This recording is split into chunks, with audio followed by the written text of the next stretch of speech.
Ayatollah Khamenei is dead. This wretched and vile man, Ayatollah Khamenei, is dead. This wretched and vile man, Ayatollah Khamenei, is dead. This wretched and vile man, Ayatollah Khamenei, is dead. This wretched and vile man, Ayatollah Khamenei, is dead. This wretched and vile man, Ayatollah Khamenei, is dead. This wretched and vile man, Ayatollah Khamenei, is dead. This wretched and vile man, Ayatollah Khamenei, is dead.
به نام پهلوی رها شویم ز یوغ بندگی. شب سیاه ما ز نور شاه سپید دم شود ز فر پادشاه. به نام شاه همه صدا شویم برای میهنم من و تو ما شویم.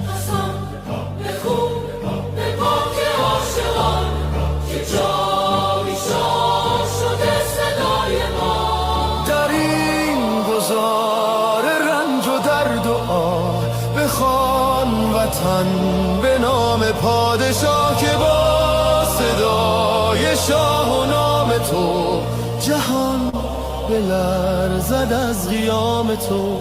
به نام شاه به نام پهلوی وطن شود دوباره می نوی. شب سیاه ما ز نور شاه سپید دم شود ز فر پادشاه. به نام شاه همه صدا شویم برای میهنم من و تو ما شویم.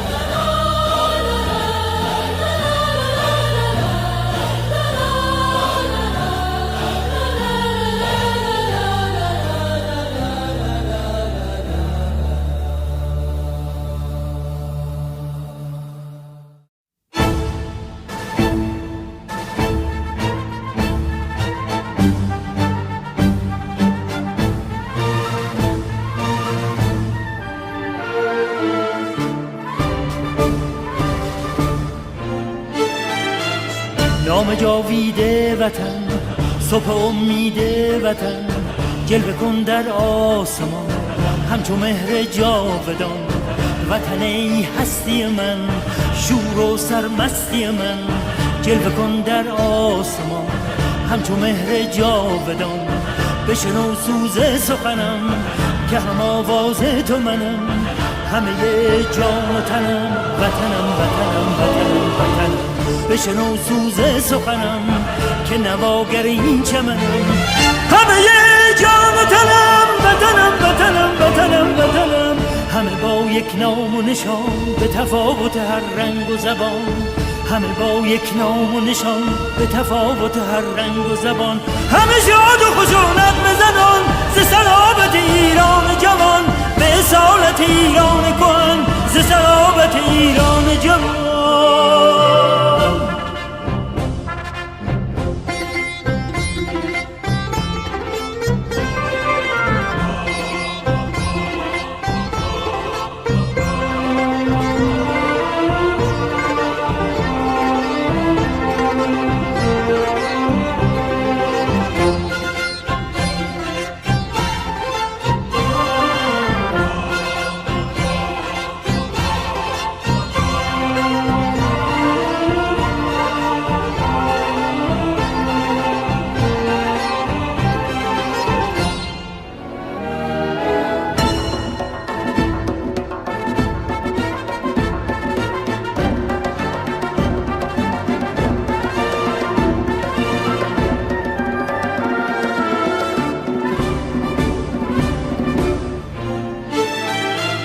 نام جاویده وطن صبح امید وطن جلوه کن در آسمان همچو مهر جاودان.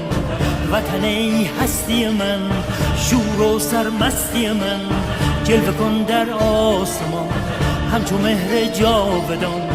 بشنو سوز سخنم که هم آواز تو منم همه جان و تنم وطنم وطنم وطنم وطنم. بشنو سوز سخنم که نواگر این چمنم همه جان و تنم وطنم وطنم وطنم وطنم. همه با یک نام و نشان به تفاوت هر رنگ و زبان همه با یک نام و نشان به تفاوت هر رنگ و زبان همه شاد و خوش و نغمه زنان ز صلابت ایران جوان به اصالت ایران کهن ز صلابت ایران جوان بشنو سوز سخنم که نواگر این چمنم همه جان و تنم وطنم وطنم وطنم وطنم.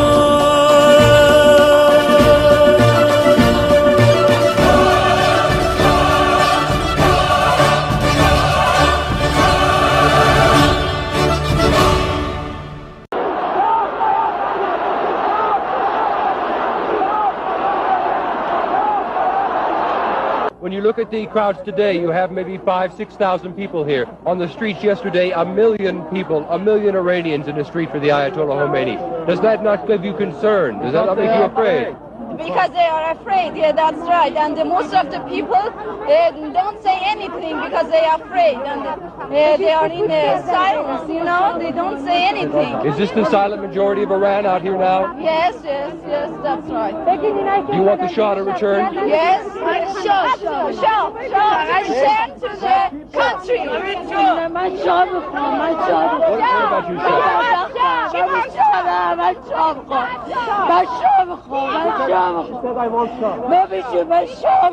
Shah? Why do you want the Shah? Why does she want the Shah?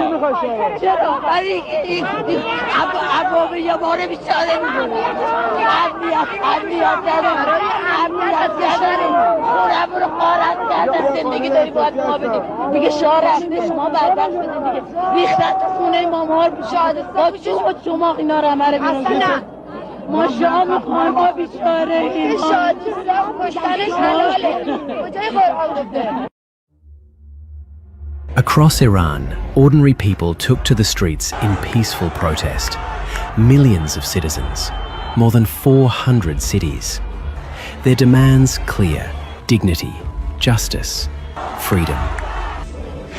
The response from the regime was absolute brutality.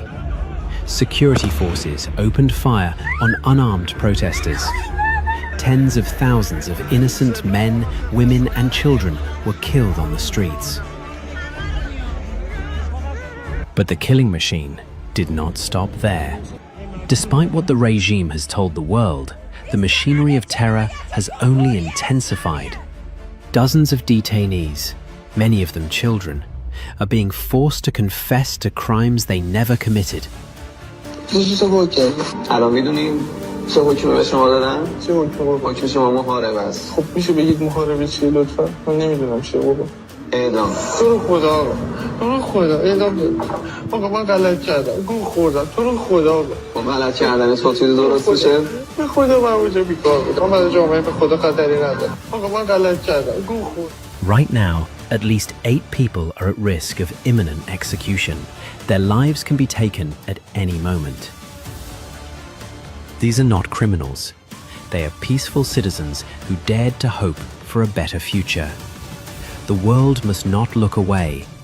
The world must not negotiate with a regime that has an insatiable lust for blood. The world has a moral obligation to stop this cycle of terror, now and for good.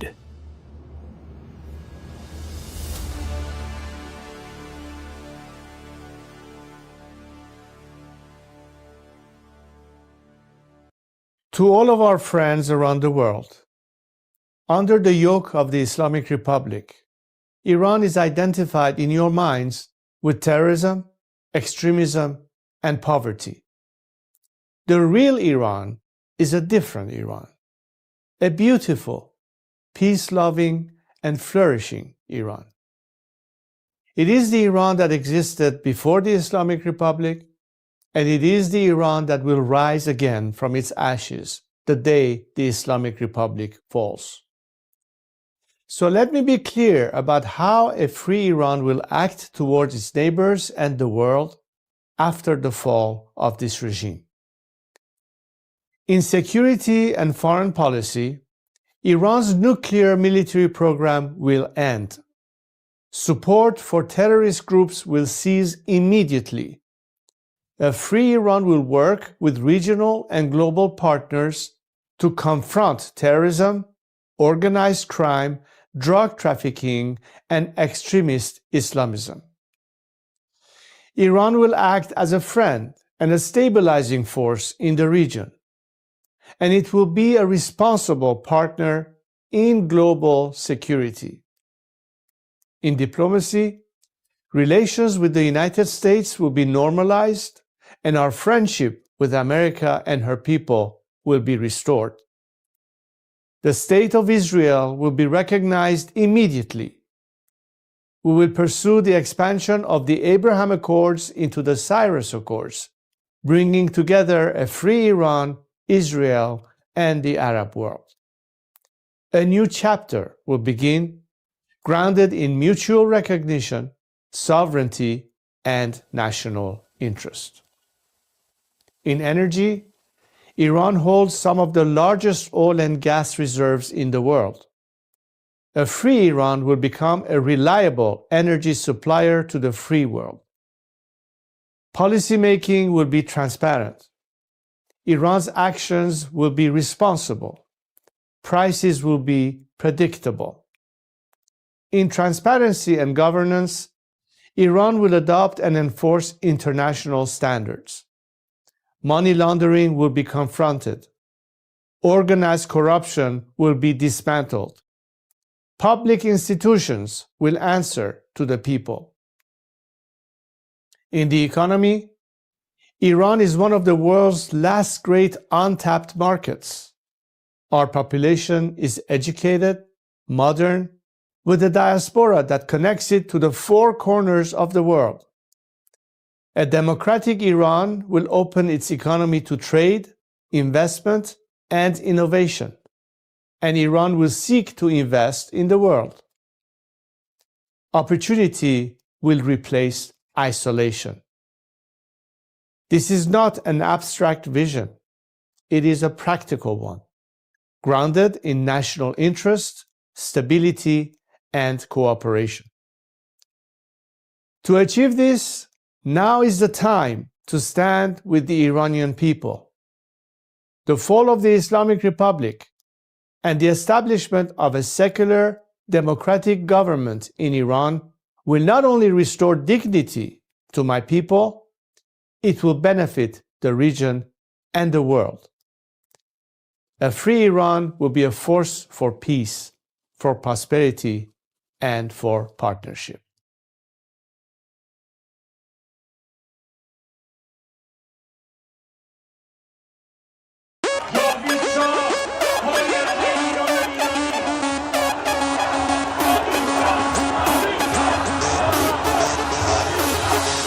وقتی واسه غم نی گرچه قصه هامون کم نیست همه خسته این قبولم ما فرصتی واسه ماتم نیست روشن میشه فردا خورشید سرزمین ما سرم باز و سینه سپر بلند میگم جاوید شاه وقتی واسه غم نی گرچه قصه هامون کم نیست همه خسته این قبولم ما فرصتی واسه ماتم نیست روشن میشه فردا خورشید سرزمین ما سرم باز و سینه سپر بلند میگم جاوید شاه روبروم یه واژه یه هدف به نام انتقامه پشت سرم دعای مادر و تو دستم تفنگ بابامه رو زبونم اسم شاه بگین این عشق بی انتهاست هر جا اسم ایران اومد اونجا صدای بچه رضاست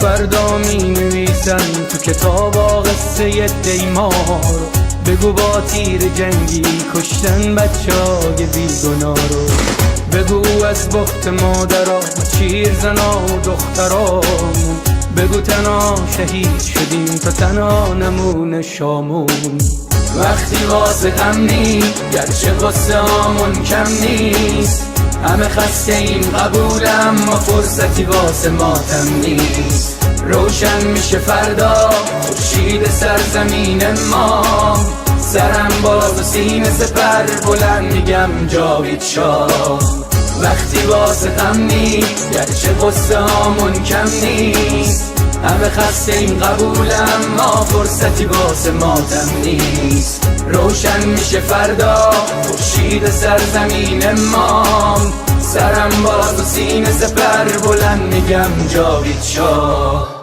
وقتی واسه غم نی گرچه غصه آمون کم نیست همه خسته این قبولم ما فرصتی واسه ماتم نیست روشن میشه فردا خورشید سرزمین ما سرم باز و سینه سپر بلند میگم جاوید شاه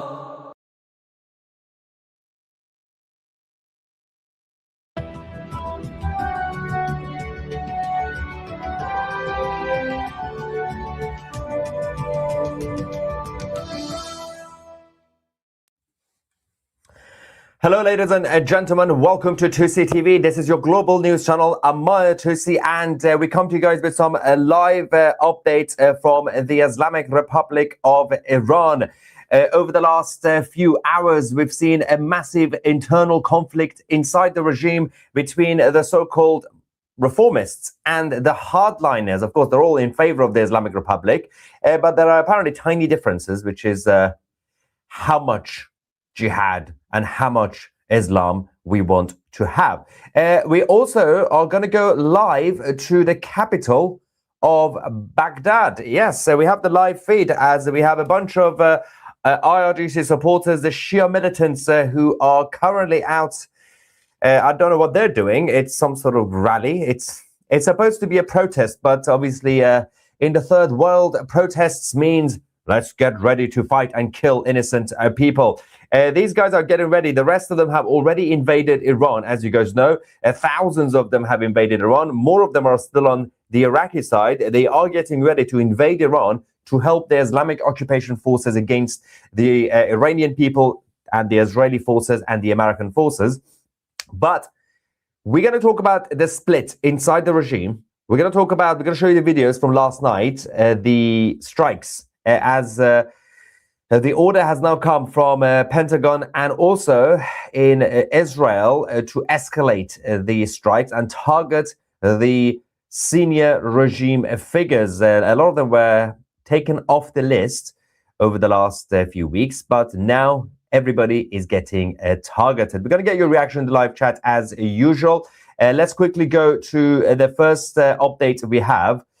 This is in Tehran overnight, half the city without power following major strikes on to the capital.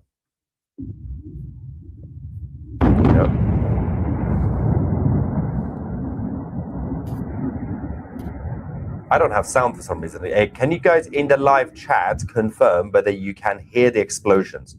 If you could confirm in the live chat that you can hear the explosions, that would be great because I can't hear it. What's going on with my sound? Yeah, somebody in the live chat, let me know if you can hear the explosion or any sort of sound from the video. Not sure what's going on. Sound? No? Okay, someone said they can hear it. I can't hear it. Okay, you guys can hear it, so that's good, I guess.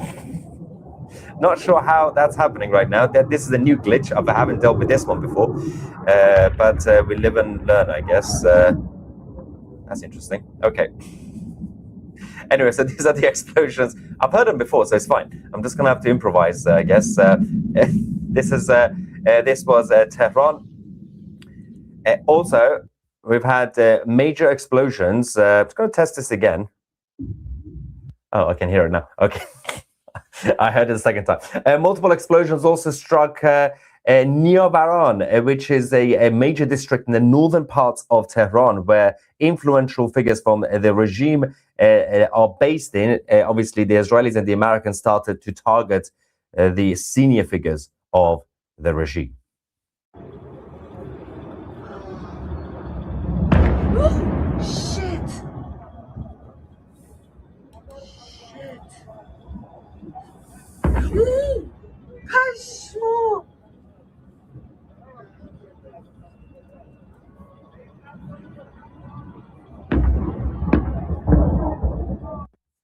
By the way, major announcement. We've made some changes on 2C TV and our live reports. We now have the exact live time and also date on the screen for you guys, both on the bottom right and also over here at the bottom right as well. We got the Eastern time zone, as well as I was going to say GMT, but it's BST, British Summertime now. So UK time for the Europeans, and also the Eastern time for the US. And you guys can, if you're watching from the rest of the world, you can work it out, I guess. Also, let's talk about what is happening inside the regime with the split. This is getting slightly hilarious. It was expected, the civil war inside the Islamic regime.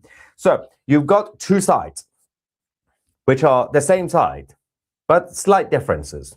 Just like any team, any company, any group of people, you're always going to have some internal conflict and internal differences. You got the so-called hardliners, and you got the reformists. Yeah, I know. It's the tiny differences. They're all in favor of Islam and dictatorship, by the way. But the team of the current president, Pezeshkian, they are the so-called reformists, right? That doesn't mean they are moderate in that sense. Doesn't mean you can deal with. They're not Gorbachev. It's not like that. But they have differences with the rest of the IRGC. So the former foreign minister, Mohammad Javad Zarif, and former president Rouhani, the current president, and these guys are now being attacked by the rest of the IRGC military, and it's getting slightly problematic for the rest of the leadership. Essentially, we had the former foreign minister who's a member of the World Economic Forum, of course. The Islamic regime have been pretty active with their friends in China and Russia to be proactive members of the WEF. He and other reformists have called for the end of war and effectively surrender, because their rhetoric is, we should end the war, we should declare victory, that we actually won, but end the war, which means make a deal with the Americans and the Israelis. Now, of course, the rest of the IRGC military, who are currently in charge of Iran, are having a bit of a meltdown, saying that, whoa, what are you talking about? This is a traitor, and now they are hunting them down. So Zarif himself has 4 days to apologize. Hang on. Zarif has 4 days to apologize. The Islamic regime are now turning on each other. We have a regime insider as part of the IRGC military, Saeed Haddadian, who last night in the latest rallies called for the former foreign minister to apologize and admit and confess that he is a sellout and he's a spy for the Americans. If he doesn't do it on the 4th day, we're going to hunt you down. We're going to come to your house with the rest of the gang. Watch this. آقای ظریف 3 روز وقت داره بگه غلط کرده.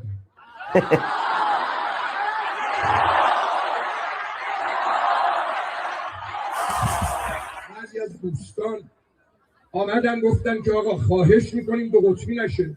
ما هم ناراحتیم از خیلی از حرفها. بعضیشون میگن آقا ما شک نداریم ظریف جاسوسه. Spy, he's a spy.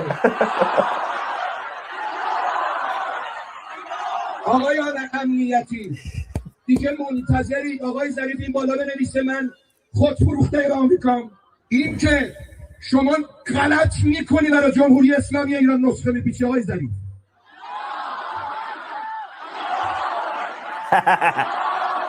غلط میکنی حرف بزنی. این 1 2 در این نسخه لابلا دیگه کور کر لال میفهمه که تو خائنی. اون وسط دشمنی که رهبر منو شهید کرده، دشمنی که انقدر احترامی به ایران کرده، تو میای میگی وسطش که آره یکی از چیزایی هم که میخواین ارتباطش آمریکا با ما خوب شه. شکر خوردی از این حرفا زدی. مرگ بر وطن فروش خائن.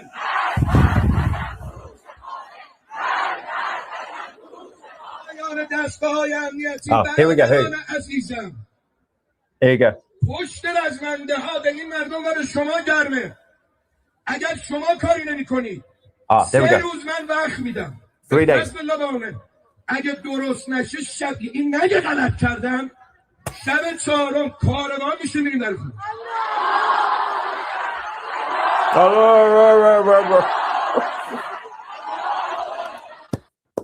This is so good. They're all turning on each other. It's a chaotic. More is happening, by the way, on this issue. They are now burning each other's pictures and posters on the streets of Tehran. It's all kicking off inside the regime. They don't even know what to do anymore. They don't know the meaning of unity. This is the biggest problem with the political ideology of Islam. At the end of the day, just like the political left, it always ends up eating itself. And now let's go to the latest from the capital in Tehran while the chaos continues.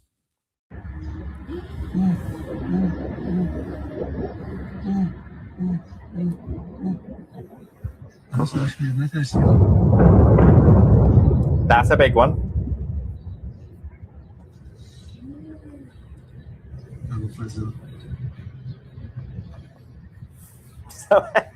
Someone said, treacherous traitor, great speaker. Also, let me know, give me feedback on having a live date and time for you guys. Are you happy with it or not? Let me know in the live chat.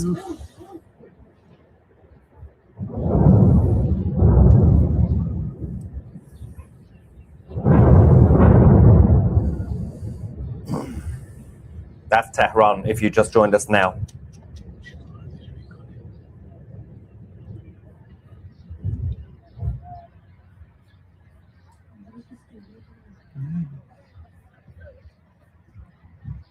Well, happy Easter, everybody.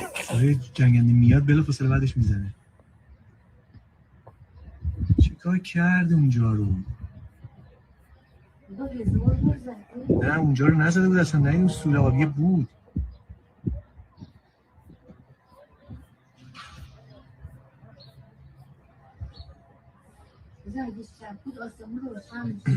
آره.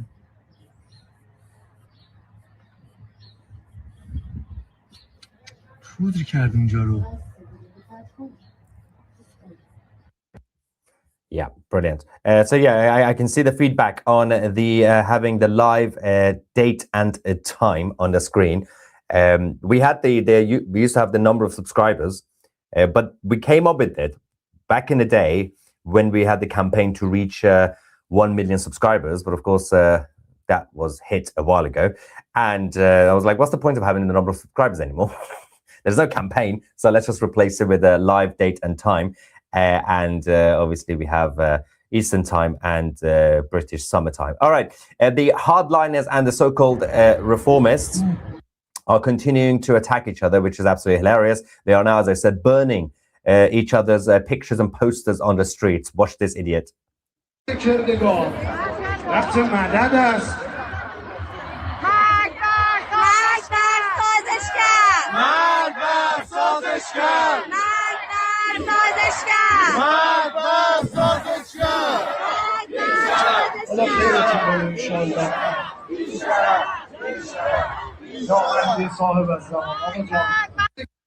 That's not good. They have stolen the chants of from the anti-Islamic regime Iranians, because they're also chanting shameless, which they use, obviously the Iranians is called the IRGC supporters, but now the IRGC supporters are calling the other IRGC supporters shameless, and also said death to, or the best way I can translate that is death to anyone who wants to compromise. So if you want to compromise, you will get killed in Iran right now.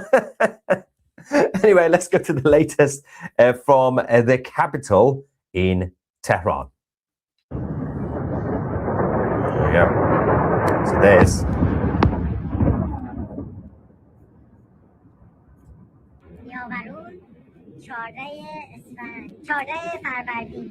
it's overnight.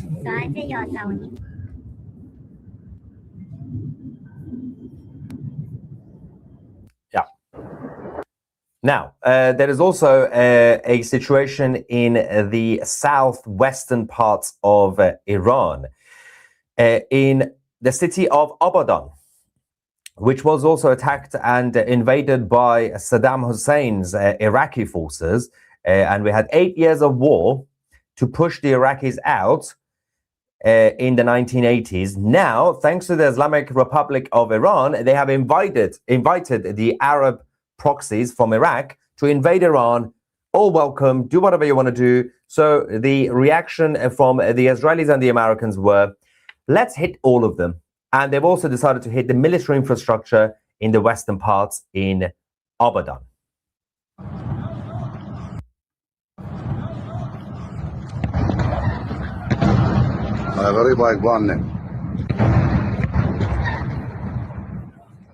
Another one gone.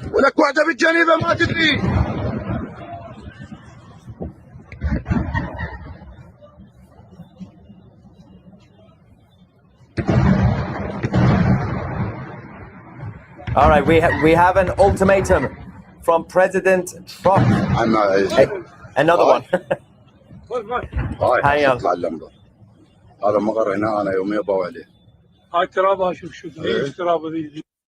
We have some breaking news for you guys, ladies and gentlemen, from the President of the United States, the leader of the free world, Donald J. Trump. He's just posted this a few minutes ago on Truth Social, saying, remember when I gave Iran 10 days to make a deal to open up the Hormuz Strait? Time is running out. 48 hours before all hell will rain down on them. Glory be to God. President Donald J. Trump, it's happening, guys. It's over. They are not going to open the Strait of Hormuz. And President Trump is now going to be ordering a huge escalation on the ground against the Islamic regime. So that just came out a few minutes ago as well. It's all kicking off as expected. The 6th of April, 2 days from now, is the deadline that was set by President Trump about 8 days ago, just over a week ago. Yeah, it was supposed to be a 10-day deadline. And the regime in Iran not only are not going to compromise, they are now attacking those inside the Islamic regime who want to compromise. Insanity on a whole new level. Okay, so there is also a situation with the Americans. Actually, this is the perfect timing to go to the next update because as President Trump just posted this, we were going to mention this second issue, which is the US Air Force has just had one of the largest airlifts to Europe and the Middle East. Over the last few hours, we've had several C-5s, C-17s, and KC-135s, all aircraft crossing the Atlantic, moving towards Iran, and things will be escalating over the next couple of days. And obviously, as President Trump said a few nights ago, for the next 2-3 weeks, we're going to see major campaigns launched by the Americans against the Islamic occupation forces. So that makes sense based on what President Trump just posted on Truth Social a few minutes ago. They are remobilizing everybody else from the US towards the Middle East. And let's go back to the internal conflict and civil war inside the Islamic regime in Iran, because we are now dealing with this absolute mess of a situation where they are now taking control of the streets against each other. So we now have a huge wave of foreigners taking control of the streets against the rest of the regime and the Iranian people. These guys are the Fatamun Brigade. These are the Islamist terrorists from Afghanistan. So we've had an invasion from Iraq, from the Hezbollah of Iraq, and also now we have an invasion from Afghanistan, the Fatamun Brigade, towards Iran. These guys have now reached Tehran, and you can see they've taken control, and they are loving life because they finally reached a country that has actual roads and normal cars, not necessarily donkeys being ridden around. So the invasion of the jihadis continues because the IRGC military are running out of personnel. The rest of them are apparently traitors to the regime. So they had to get a bunch of foreigners to come into the cities in Iran to occupy it, and which is absolutely fascinating because this is going to backfire on a huge level. The reason I say this is because this is provoking two groups of people, actually three. But I'm going to talk about the two main groups. Number one, the Americans and the Israelis, because they could just say, well, these are just proxies. Let's just kill them anyway. They were already on the list. Number two, you're provoking the armed forces of Iran, which goes hand in hand with the third group, which is the Iranian people. Millions and millions of Iranian people, which means the final battle is actually going to be between the Iranian citizens and a bunch of foreigners.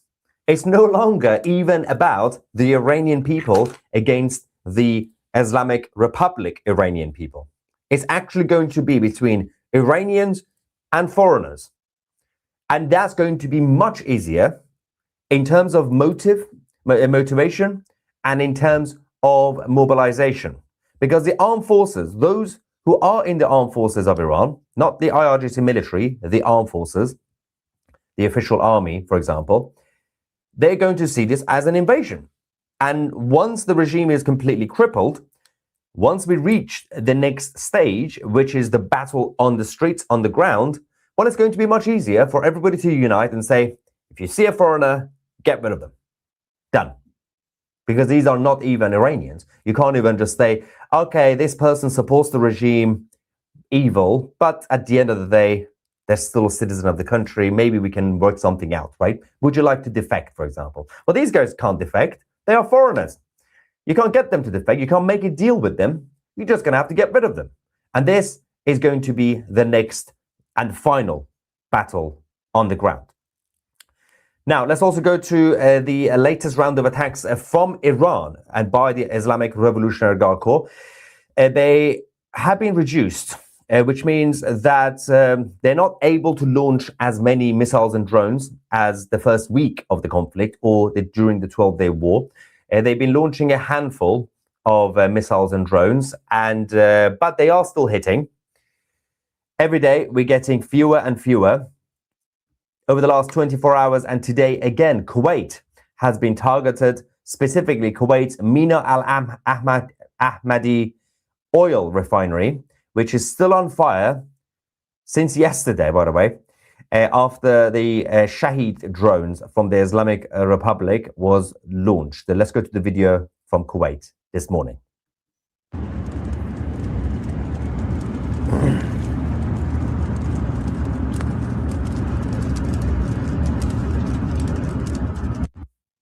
If these big things are actually coming up, we're waiting for a statement from the United Arab Emirates.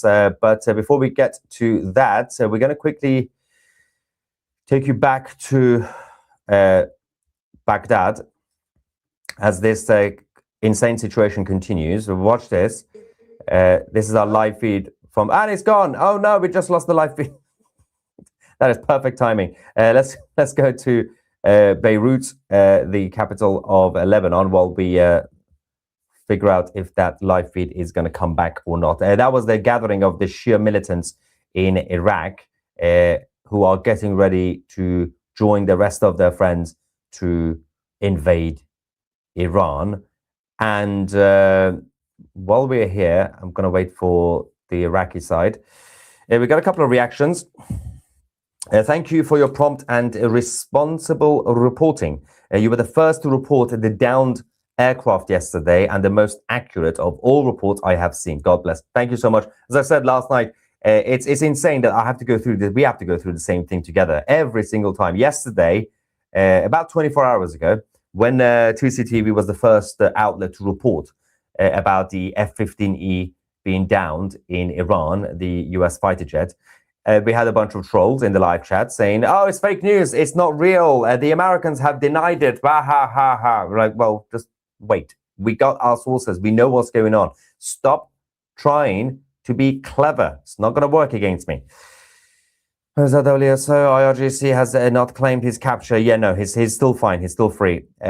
He's safe somewhere. He has communicated that this is the second pilot. He has communicated with the Americans. They are just trying to find the perfect way to evacuate him. And I'm assuming he's currently staying with some Iranian family having a cup of tea. So he's fine. Otherwise, we would have known. Trust me. The IRGC would immediately confirm that they have captured him or they've killed him or whatever's happened. And the Americans have said that he's been in communication with the US military, so he's fine. He's hiding somewhere inside Iran until they manage to bring him out. Clearly, I think my own theory is, following yesterday's mission, the search and rescue mission that the Americans launched after the aircraft went down, that mission was quite problematic, as you guys know. I think they can literally make a whole Netflix movie about just that incident, because the two Black Hawks helicopters that went in and the other aircrafts that were supporting it, including a refueling tanker, they were still being shot at. So luckily, the helicopter that was shot with the pilot that was rescued, fortunately didn't go down. It left the Iranian airspace. Once it was outside, then obviously they landed, and that helicopter is basically damaged now. But it could have gone completely wrong. So although for hours and hours, those guys were flying around the Iranian airspace, flying low altitude, and with zero resistance. It only took 6 hours for the IRGC to send some of their personnel to start shooting at the aircrafts, obviously the helicopters, and eventually obviously it was problematic. So clearly they're now working out the best way and the best time. Probably, again, they're going to have to wait till tonight when it gets darker, if they could pinpoint his location, to go and pick him up. But as far as we know, he's still in communication with the Americans, and he has not been captured. Of course, we will keep you guys posted as usual. Let's quickly go back to the latest that we have. There we go. We now have the statement from the Emiratis. This is the latest. The Minister of Defense in the UAE have now published today's numbers. We have had 23 ballistic missiles, only 23, and 56 drones that have been launched from Iran. In total, since the beginning of the war, 498 ballistic missiles, 23 cruise missiles, and 2,141 drones have been launched towards the United Arab Emirates alone, which is, by the way, the total number is much higher than what they have launched towards Israel, the whole of Israel. So you can see the numbers are going down, but they still have a fair few missile launchers, which should be hit over the next few days and few weeks. Let's quickly go to the latest video from the northern mountains of the capital in Iran. This is Tehran. There we go.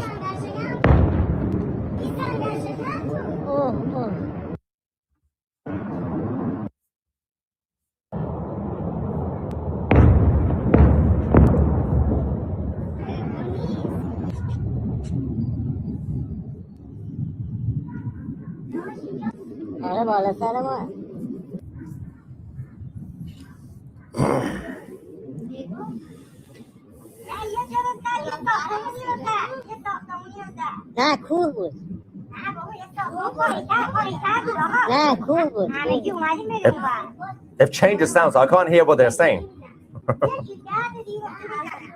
Otherwise, I would translate this.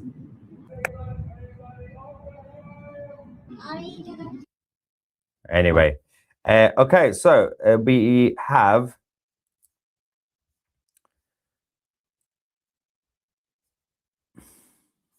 a couple of others. Dr. Zulan says, I don't understand why many Americans were happy that they lost 2 aircrafts and wished that the crew were captured. Do they hate Trump so much that they'd rather see their country burn and lose than him winning a bit? Amazing. Not only they hate President Trump, there's a level of self-hatred in the Western culture right now. And I mean, since the days of Marxism, obviously, escalating over the last century, but we've seen the huge rise of it. So there are a lot of people in the West, including the United States, the UK, and many other places, that hate their own country. Some are quite aware.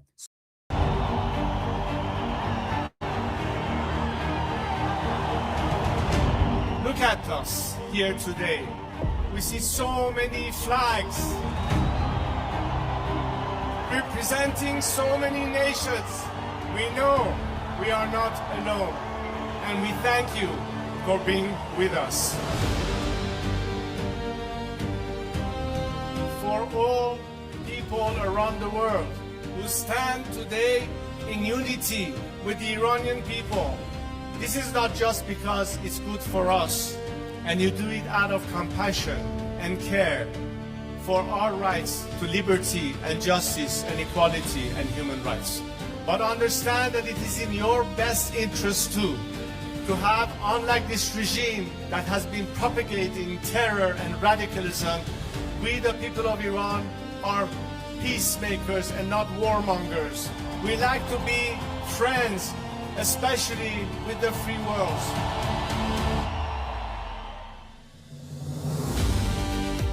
We'd like to be able to have the best neighborly relationship with the people of our area in the region, with the Arab countries, with Israel, and all our other neighbors. We are fighting for justice, we're fighting for human rights, we are fighting for liberty, we're fighting to put an end to all sorts of discrimination. Because as an Iranian, I stand here to tell you that I've dedicated 47 years of my life because I think that my country deserves far better than what we have right now.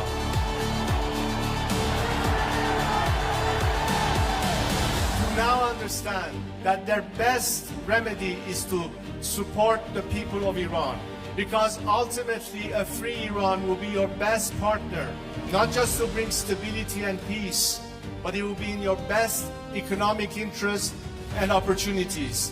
Together we can prosper again, and the world will be so different once the Iranian people are free.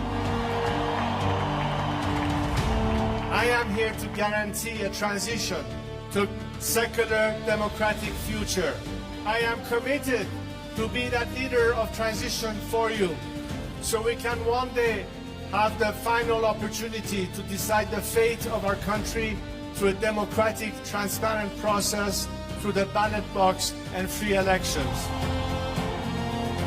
And let's make sure that this time, especially the free nations of this world and their governments, stand on the right side of history.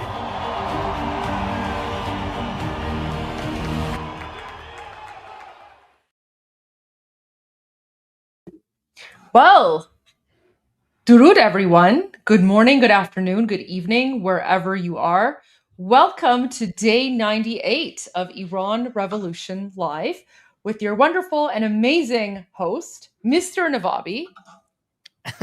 And your wonderful and amazing host, Goldie Gamari. Thank you so much, Armin. Sorry, we started a little bit late today. Everyone in the chat was like, Goldie, where were you? Why were we starting late? Sorry, guys. I had lunch plans. So, I went, and Armin, I had some Jat Kheli Khali Boud. We found the best jigaraki in the area, and we went for jigar. So I had some fresh jigar, some fresh dill. Oh my gosh, it was so delicious. Just Salam Rasundi. Hatman.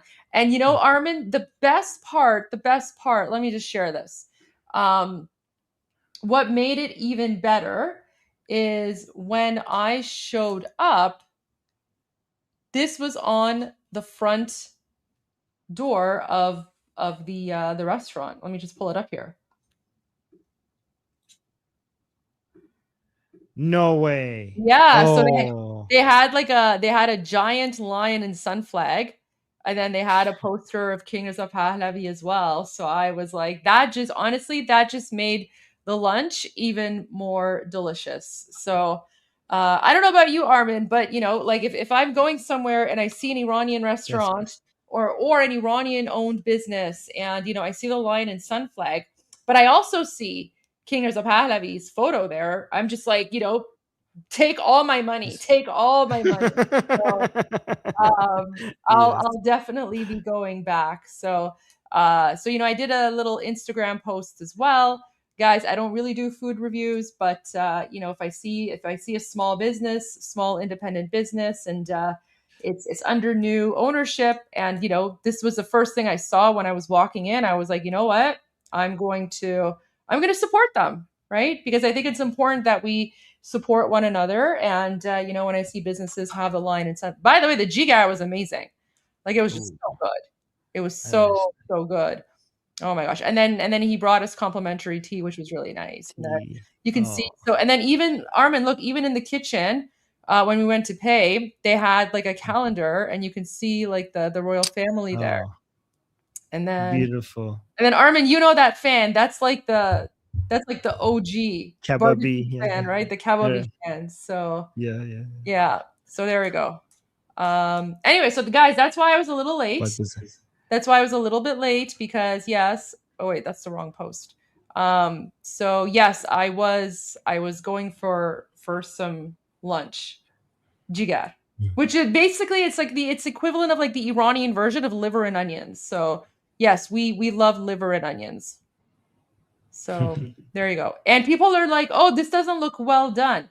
Well, that's because I like my jigar a little bit on the medium rare side. So yeah, Me too. like if it's too well done, I don't like it. So it was cooked to perfection. So yeah.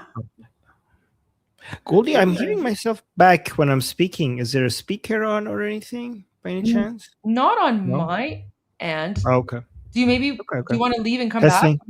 Because sometimes it happens. Sorry. Well, why don't you leave and come back? Because it could be a glitch in the. Usually, when the person who's hearing the echo is usually the issue is from the other side. Okay, so you know what? Why don't I leave and come back then? Oh. I will leave and I'll come back. I'll come right back. Is it just me, guys, or did you guys hear the echo? Testing. See, no echo right now. All right. While Goldie comes, I'm going to share with you an update from the pilot. He got married. Look at this, guys. The American pilot got married. Oh, Shad Bosch. Oh, American pilot got married, Goldie. Look at this. What did I come back to?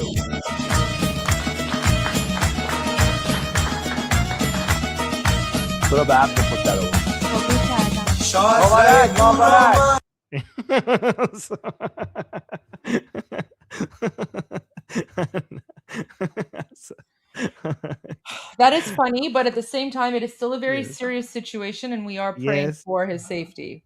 So we're praying for his safety. But yes, guys, I'm telling you, welcome to Iranian humor and Iranian memes. Armin, is the echo better now? Yes, I'm not hearing echo anymore. Fantastic. Okay. You fixed it. Perfect. Great. Yeah, guys, welcome to Iranian dark humor and Iranian memes. No matter what the situation, we will joke about it.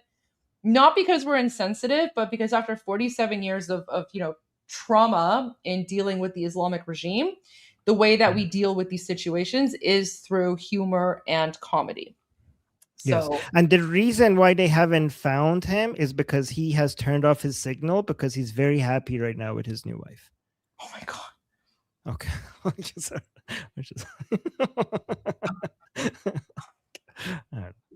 Let's go to, did you see the latest message from President Trump?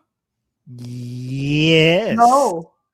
Oh, no? No. I mean, okay, share this one, but that's not the latest one. Oh, okay. Well, this was big, so I guess we should talk about it. So, yeah, absolutely. And then you shared the more. Okay, so then you shared that one. So President Trump said, "Remember when I gave Iran 10 days to make a deal or open up the Hormuz Strait? Time is running out. 48 hours before all hell will rain down on them. Glory be to God, President." This is like usually he ends with, "Thank you for your attention to this matter," but this time he's ending with, "Glory be to God, President Donald J. Trump." Okay, so that's the update I have. What's your update? So he posted this just over half an hour ago. Okay. Remember the videos we were sharing last night of like the huge boom booms somewhere like in the outskirts of Tehran? Yes. So President Trump shared that video on his Truth Social, and he said many of Iran's military leaders who have led them poorly and unwisely are terminated, along with much else, with this massive strike in Tehran, President Donald J. Trump. And this is the video that we were sharing last night, remember? And we were like, we're wondering, remember? And Armin, you brought up your bingo card and you were like, which ones is he getting? Yeah, yes, yeah.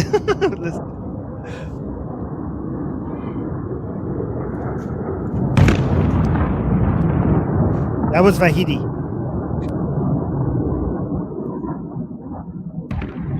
That was Ghalibaf. Oh, Radan, okay. That was Ghalibaf. That was Ghalibaf, okay. Well, here's the thing. I don't know if Ghalibaf is there because he's saying many of Iran's military leaders. I don't know if Ghalibaf is a military leader. But anyway, he was part of IRGC. He was IRGC. But is he currently a military leader? I mean, you could be right. I don't know. But all I'm saying is let's bring up the bingo card. So who do we think this was? And he's saying many of Iran's military leaders. So I don't know, man. But Armin, you were right. Armin was right because he said last night when with all these boom booms, he brought up the chart. He's like, I wonder who he's getting, like who on the bingo sheet is going to be crossed out. Yeah. So if he's doing military, that means it's mostly from here. But I consider Ghalibaf to be more IRGC than Speaker of the Parliament. So I consider him to be more in this box than in this box. Can I just I just want to respond to a quick super chat. So someone is saying, so John Thomas 2485 is saying trigonometry estimated 25% support the regime, 25% oppose. Everyone else just want to be left alone.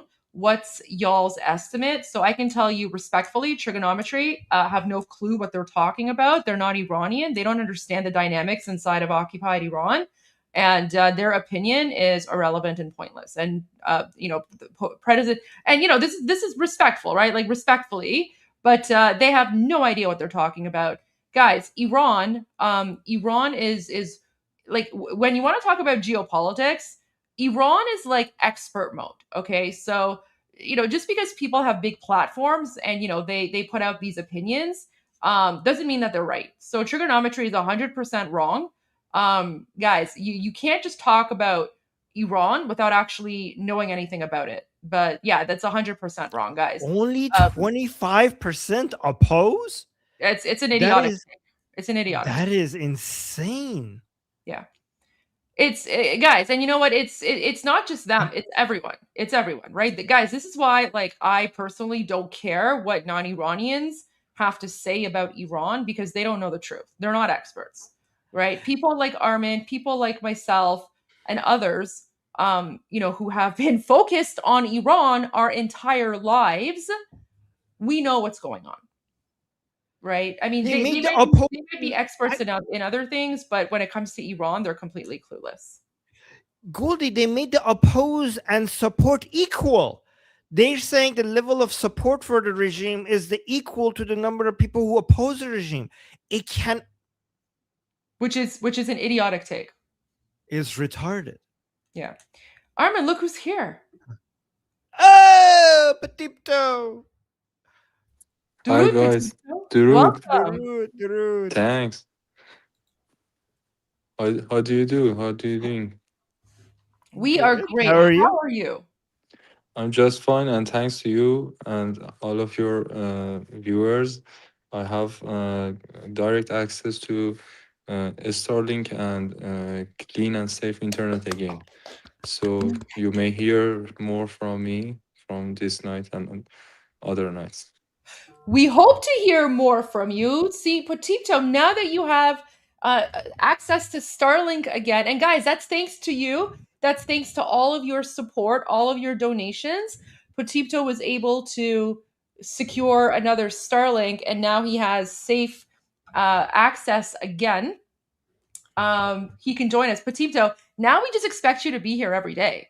Like, you have no choice now in the matter. You have no excuses anymore. My pleasure. I try my best. Thank you. Welcome. Okay, before we go to this bingo sheet really quickly, I just want to go back to this comment. Petito, I want your thought on this. So, Petito, there's, like these podcasters, they're not Iranian. They don't know anything about Iran. Everybody, everyone's talking about Iran because it's a hot topic right now. So apparently, a lot of these non-Iranian podcasters, they're saying that, you know, inside of occupied Iran, 25% support the regime, 25% oppose, and everyone else just want to be left alone. You're an Iranian inside of occupied Iran. What are your thoughts on this? Is this an accurate representation of these numbers? First of all, I don't even know where these numbers come from. I don't know where they got these numbers from, but I'd love your thoughts on this really quick. Not at all. Actually, last 72 hours, I try my best to patrol in the streets and have direct visuals and is what happening in the streets in Iran and what's the main feelings in the street to have a clear and direct news for you guys. And it's very, very, very different from what is propaganda or mainstream are talking about. We are living in different different worlds. It's so much contrast. It's happening in Iran. From it's happening, what's happening in Iran to what's reflecting on the media. That later on, earlier on, I was talking one of my friends about what if we couldn't have access to Starlink? What if we couldn't have access to safe and clear internet to send at least this media to the world? What is going to happen if Elon Musk have created this platform? It was going to be a catastrophic happen. Actually, what are you hearing and seeing in the media? It's a complete work of lies to and try their best to redirect a narrative and what's really happening in Iran. And there's so much to talk about and there's so much to tell you guys. و یکی از دوستانم توی کامنت نوشته بود من چت رو میخونم. بله، من چت رو میخونم، سعی میکنم تا حد ممکن جوابتون رو بدم. Thank you so much, Petito. So there you go. There's a quick update. Petito, let me just share President Trump's most recent message, and then we're going to go to our bingo card, and we're going to see who he's talking about here. So last night we shared footage of some really large explosions in Tehran, like on the outskirts of Tehran, you know, where all the military bases are.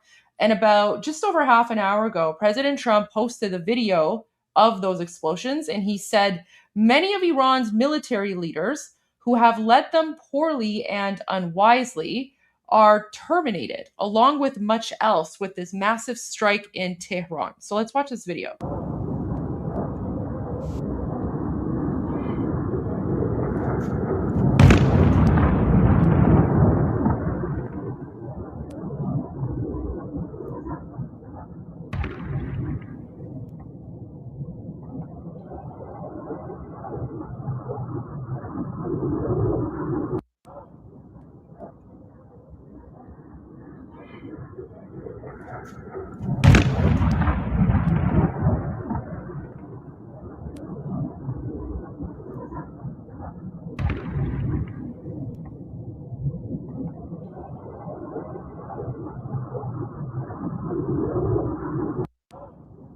Okay. So those were the huge explosions from yesterday. And now, Armin, if you can pull up the jihadi bingo card. Yeah, Armin, let's go with your predictions first. So who do you think was boom boomed? You're on mute. So I was saying, well, I'm hoping for Vahidi. I hope our friend and ally Ismail Ghani is okay. I hope they're not touching him. But I'm hoping for Vahidi and Ghalibaf over here, and also Radan. But also the new head here. Let me actually see. There's a new head. Ali Abdullahi from Khatam al-Anbiya. That's very important. But also Sarullah. I don't know if I could see Najat here somewhere. Nejat is very, because the most important thing for us eventually is for Tehran to fall, and Sarullah is the main part of the IRGC that protects Tehran. Oh, here he is. I see him. Found you. So Hossein Nejat. So yeah. So Ahmed Vahidi, Hossein Nejat, Ali Abdullahi, the head of Khatam al-Anbiya. Nejat is the head of Sarullah. Ahmed Vahidi is the new head of IRGC. Ghalibaf, everybody calls him the Speaker of Majlis or the Speaker of Parliament, the head of the legislative branch. But that title is not why he's important. Even if he wasn't the head of the parliament, he is the most important living political figure after Larijani. Ghalibaf was the most important one, and he has a lot of ties to IRGC. So he belongs to this box as much as he belongs to this box over here. Also, Radan would be very good if he's, because Radan is the head of the suppressing forces. So if he goes, that would be a huge bonus. There's another guy somewhere around here, Zolgad, or I can't find him. But there's another guy here. Oh, there you go. Found him. Muhammad Baqir Zolgad. So he's the head of the Supreme National Security Council, Shoraya Ali Amniyat Milli. Larijani was the head of that, and now he's the replacement. So he's also very important for her. So after Larijani's death, now he's very important for him to die as well. So I'm hoping he's on the list. There are two people who are not shown here that should have been shown in this list. So if you see the legislative branch, they have this guy shown, Rasai. Rasai is very important. He's the member of parliament that is now asking for Javad Zarif's arrest. We have that on the news. He's one of the most crazy members of parliament. But you see, this says plus 289. There are people here that are important. And I think Amir Hossein Sabati is the most important person in this number that is not being shown, because he's part of the Paidari camp, including with this Jalili guy. This Jalili guy is also part of the Paidari camp.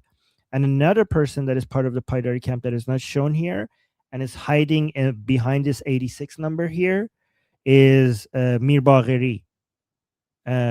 Is Mehdi Mir Bagheri, which is basically the spiritual leader of the Paidari camp. And he's not being shown here because he's hiding behind this 86 number over here. So there's that. But he's a spiritual leader. He's not a military leader. And President Trump said he's going for military leaders right now. So I'm assuming that most of the new dead ones are going to be from this box over here. Armin, Petito, what's your guess?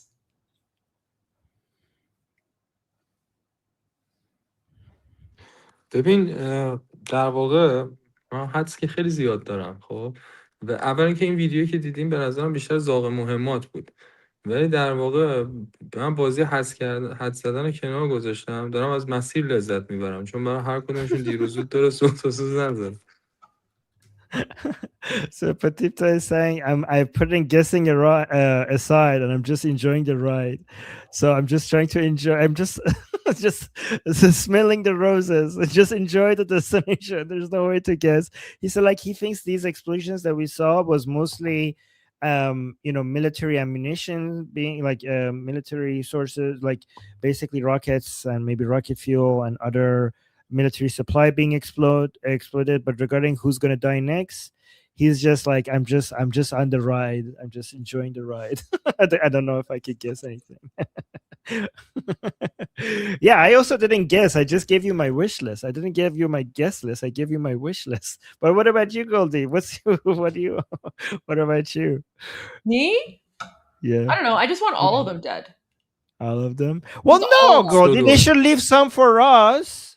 We want to have some fun with this. Like, you should leave somebody. Okay, here's my no-kill list, okay? Please leave Ghazi Salavati for us. I don't kill this guy. I think we want to see him in court. I would love to see this one. At least leave this guy for us, no? Don't you guys want to see Salavati in our court in Iran? So at least this one guy. ببین آرمین یه چیزی جالبه، من یه ویژنی در واقع ویژنی دیدم که من داشتم صلواتی رو چیز میکردم در واقع. See, قاضیش من جامون عوض شده. دقیقا ویژنی که داشتم تو دو طرف میز نشسته بودم و بهش گفتم دیدی جای ما عوض شد. اینی که الان میگی من عقب دیده بودم. Okay, you know what? We should. Okay, so we'll leave Salavati for Petito. Okay. So Potipto just had a dream about what my wish here. So Potipto said that he had a dream that his position and Salavati's position was changed. Like he was the judge and he was the accused. Potipto was the judge and Salavati was basically the accused in the court. And he, in his dream, Potipto told Salavati, "You see, now you see that our positions have switched. You see that it happened." Wait, Potipto قاضی سلواتی بوده درسته؟ فکر کنم. So Potipto thinks that his judge was Salavati at some point. چرا فکر میکنی؟ یعنی باش مستقیم رو در رو نبودی؟ دیگه گفتم مستقیم اشاره نکنم. Oh, okay. So we don't know. We're not gonna talk about that then. So guys, every time, never mind. All right, so leave Pezeshkian alive as well because he's so delusional. I want to see if he will ever wake up from his delusion. Like I want to see what he has to say. I want Pezeshkian alive. I want to see if Pezeshkian is evil though. Like wasn't Pezeshkian like he was advocating for mandatory hijab before it was actually made mandatory by Khomeini. Yeah. And that's why I want him alive. I want him humiliated. Armin, حقیقتا من برای پزشکیانم یه پلن تو ذهنم داشتم. اینی که مثلا توی لحظات آخر بفرستیمش توی اسایلومی جایی و بهش بگیم مثلا اینجا سیف هازته، برو تا مثلا دست مردم بهت نرسه و مثلا ما داریم مقاومت میکنیم و بهش خبر ندیم که مردم پیروز شدن. هی مجبور باشه اونجا مخفی بمونه از ترس اینکه مثلا مردم So Potipta has a plan for Pezeshkian. They want to act like they're saving him and they take him to an asylum and tell him that this is actually your hiding spot, your safe space, and stay here so that nothing happens to you. And then Iran becomes free, and we will never tell him that Iran is now free and it's over. We'll just tell him to keep hiding in his asylum forever. So okay, that's Potipta's plan. Okay, and also obviously, the main guy that shouldn't be killed is our boy Ghani. Like, obviously, do not hurt him. Our agent, our spy, our boy Ghani. Please save him, protect him at all costs. So yeah, obviously. That's a joke. Yeah. Or is it? I don't know. Sometimes Armin, with you, I can't tell. Yeah, I can't tell myself actually. We don't. Yeah, we have to see. Oh my god! I've been checking CENTCOM, and what's interesting is CENTCOM usually posts every day, but they haven't posted anything on X yet since the news of the downed F-15E fighter jet. So I mean, we still don't have any news of whether or not the pilot has been extracted. You know, we're obviously praying and hoping for the best. Armin, you know, though, I have to say,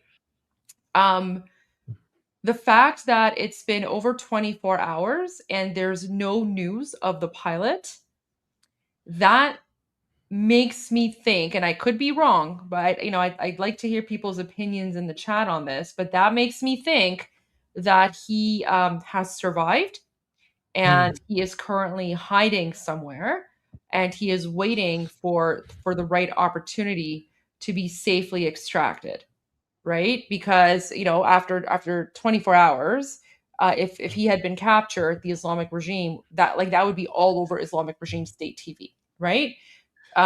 If God forbid he had lost his life, well, I think it probably would have been found by now, right? But right. The fact that there is no news, that to me, and again, I could be wrong, but I'm going to look at this, from a positive perspective. I'm going to, continue praying for him. But I have a feeling that he or she is currently somewhere safe and waiting to be safely extracted. So at this point, guys, to me, like it seems like no news is good news. So either he is safe somewhere by himself or herself, or he may very well have made contact with, friendly Iranians, and they could very well be hiding him until he's safely extracted, right? So that's sort of where I see this. I don't know. I mean, I don't know. I don't know. This sort of situation is kind of beyond my level of expertise because I'm more, geopolitics and politics, but just kind of looking at all this, the no news to me seems like it's very good news. So let's, just keep on praying. And guys, yeah, sure. There's lots of news, there's lots of rumors. I get that, but I only look at like official sources, right?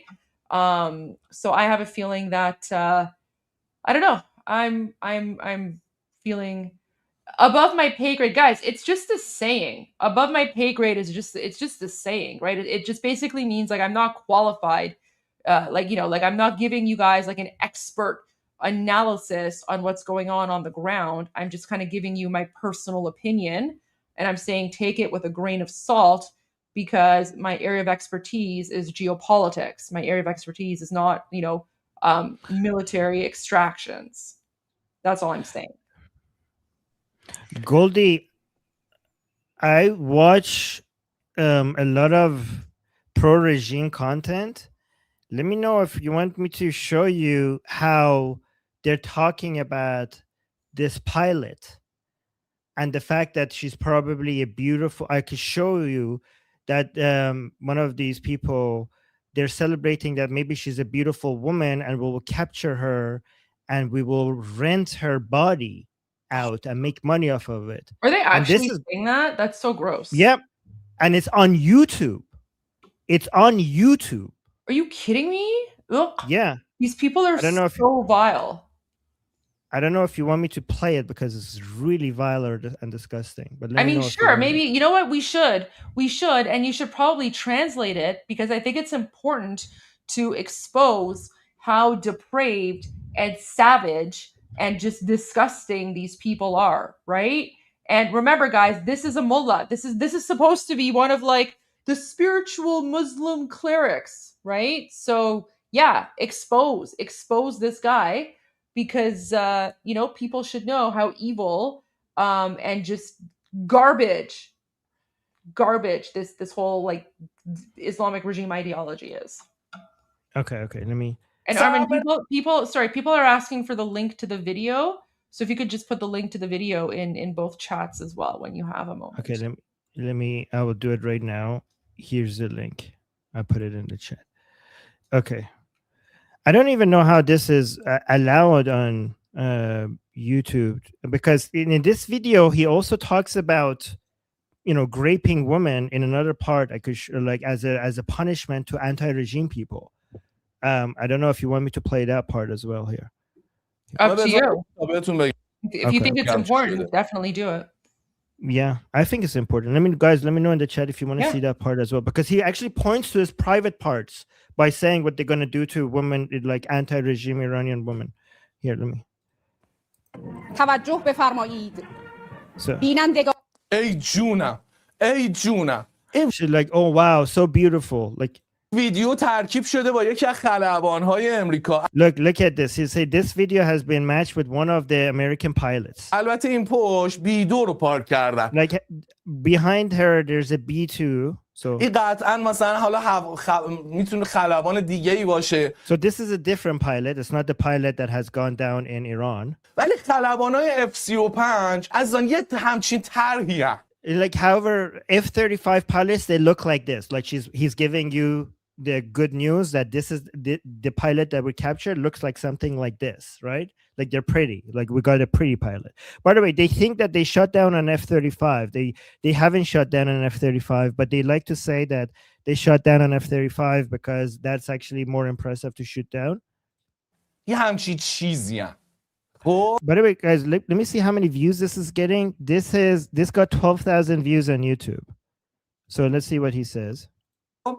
مژدگونی برای پیدا کردن خلبان امریکایی. So he's saying, I'm giving you good news for you guys to go and find the pilot because the pilot probably looks like this.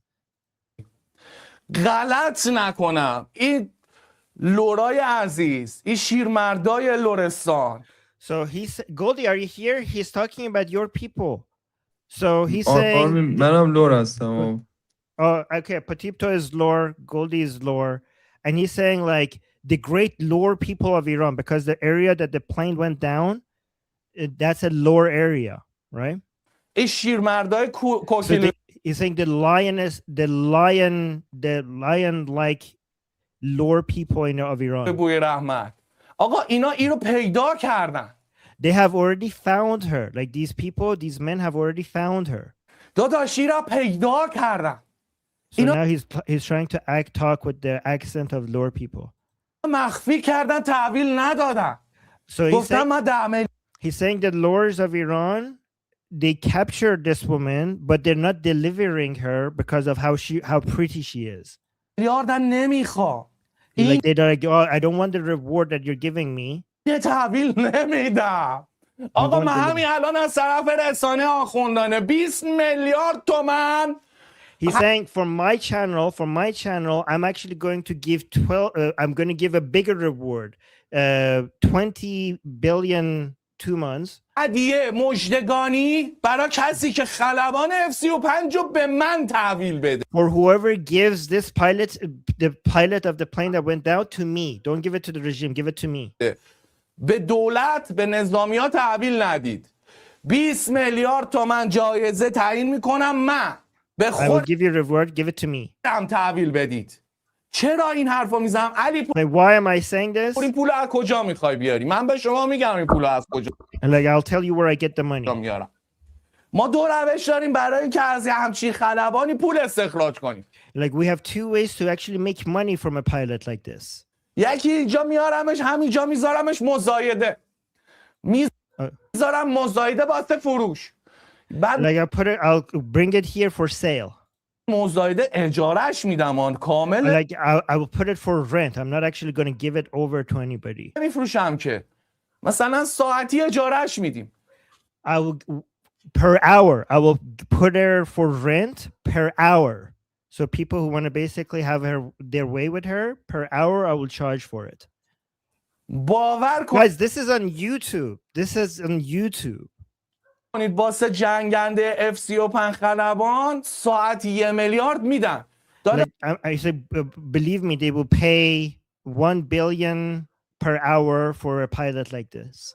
من تو 24 ساعت 24 میلیارد از این استخراج میکنم. So it's saying in 24 hours, I will be able to make 25 billion 2 months from her.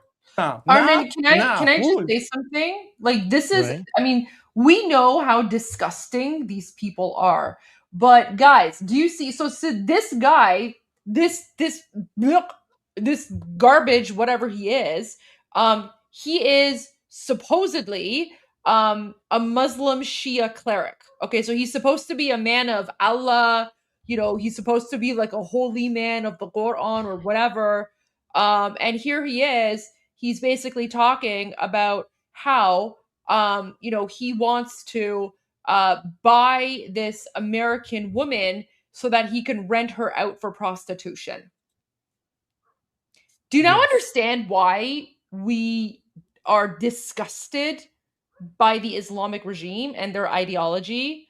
Do you understand why, like as soon as I see one of these like imams, like literally the first thing I want to do is just like throw up because they're so nasty, they're so vile. Like, even though, like, I know that he can't see me, but the fact that he's he does. Like, he has a segment on you. Oh, he has a segment on me?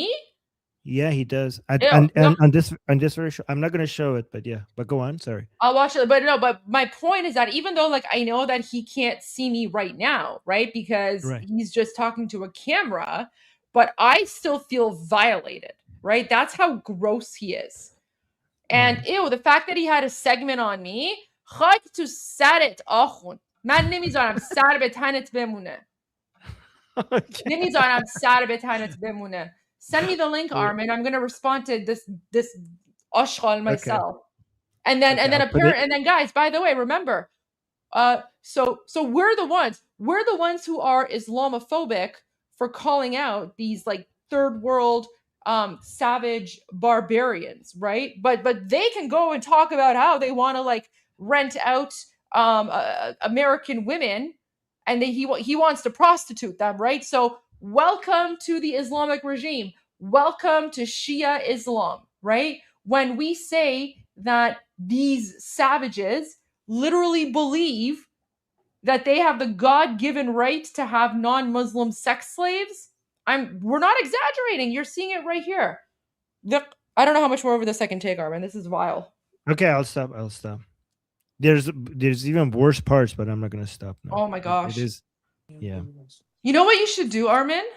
I think What? what would be really helpful is if you actually did a separate video, like a separate translation video afterwards. Oh. Right? So instead of translating the full thing on the live, you could translate this in a separate video and share that, because I think that would also be very helpful, and then we can have the full segment of that as well.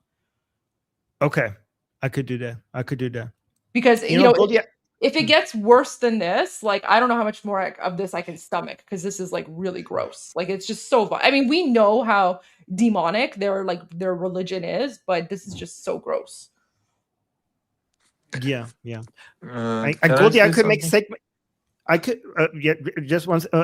Goldie, I could also make segments that videos that you could also publish on your channel. I could make it and you could publish on your channel if you want. Like you could do that if you want. Okay, as well. But yeah, go on, Petito. I just want to say, unlike these sick bastard thoughts on American pilots, let me tell you what's actually people are talking and thinking about this happening in Iran. It's and about the pilots. The majority of people, just like the feelings of majority of people are having contact with them or asking them personally, is exactly like Goldie and Armin's feeling. They are all just worried for their health and their safety. And after the news of founding first pilot is safe and sound, uh, everybody cheer up. So this is the real deal in Iran, and that was just a fantasy of a sick mind and fantasy of a bastard man who really just saw everybody just like her family, his family and her mother, his mother. و یه نکته دیگه هم هست، در واقع اینجا اینقدر روحیه بالاست که یه جوک خیلی جالبی هم دارن با این موضوع میکنن که میگن آقا خلبان دوم وقتی افتاده داخل، خب قاطی لوراس دیگه، بردنش یه جا انقدر بهش دوغ و کوبیده دادن که این الان دوغ و کباب کوبیده دادن که الان بیهوش افتاده 48 ساعت بعد باید بخوابه تا بعد ببینن چجوری میتونه ارتباط بگیره. یعنی میکنین در راستای حمایت ازش. آره پاتیپتو، من چیز ازدواجشو نشون دادم، کاش داشتم انشالله. آره خیلی دقیقه. و میگن مثلا انقدر به خلبان خوش گذشته که خلبان بلندینگ کرده، گفته آقا من اینجا اوکی. Yeah, so Patito is basically talking about the joke that people are making, that the lords are treating him very well, that he's blending in. And yeah, so I don't know, Patito, if you saw this already. I showed the marriage. Do you want to see this?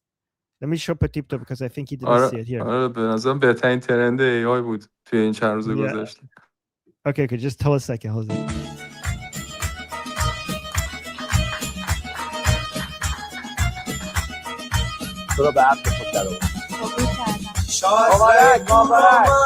And he learned Persian. He's so smart. He learned it so fast.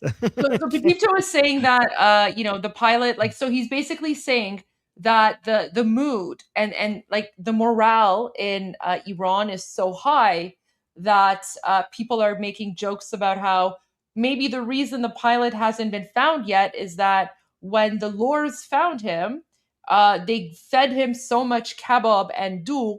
Dough is it's like a yogurt drink. It's very delicious, but it's salty. But they gave him so much kebab and dough that he basically passed out for 48 hours because he's sleeping it off, because kebab and dough is very heavy. So Petito was speaking a lot about the memes that Armin and I have been sharing with you since yesterday. So yeah, so for reference, these are some of the memes. So here's one.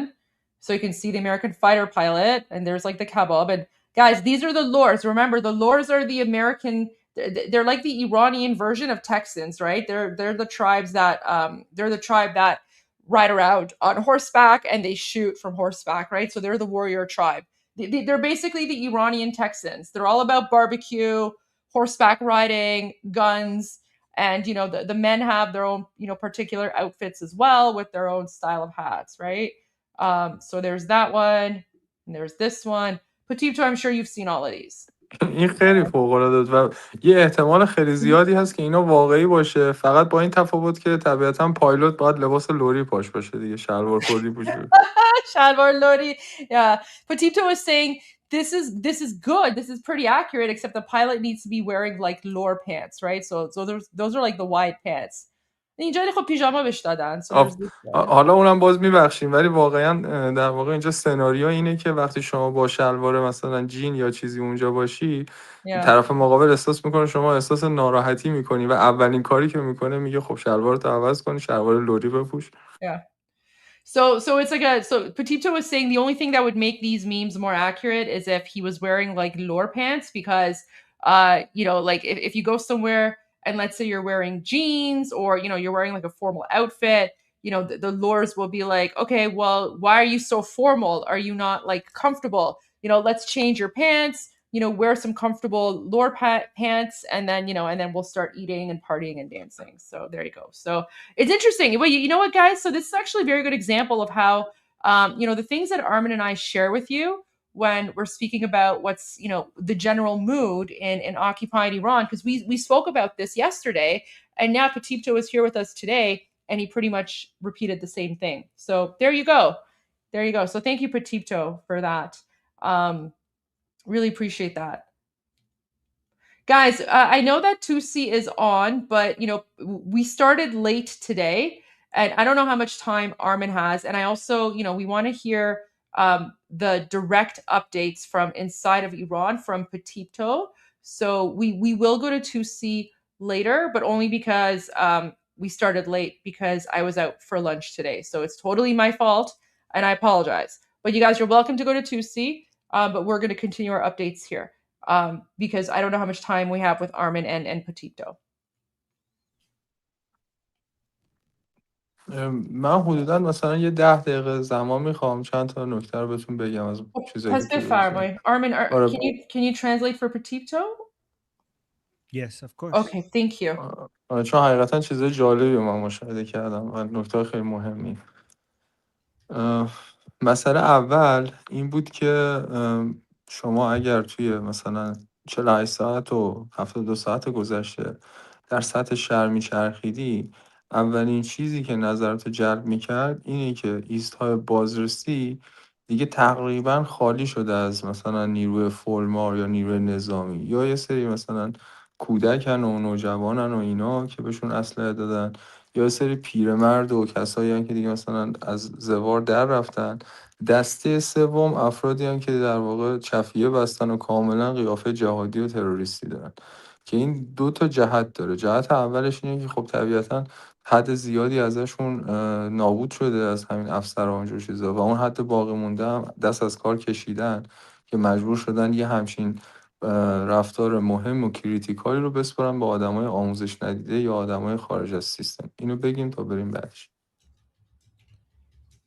Okay.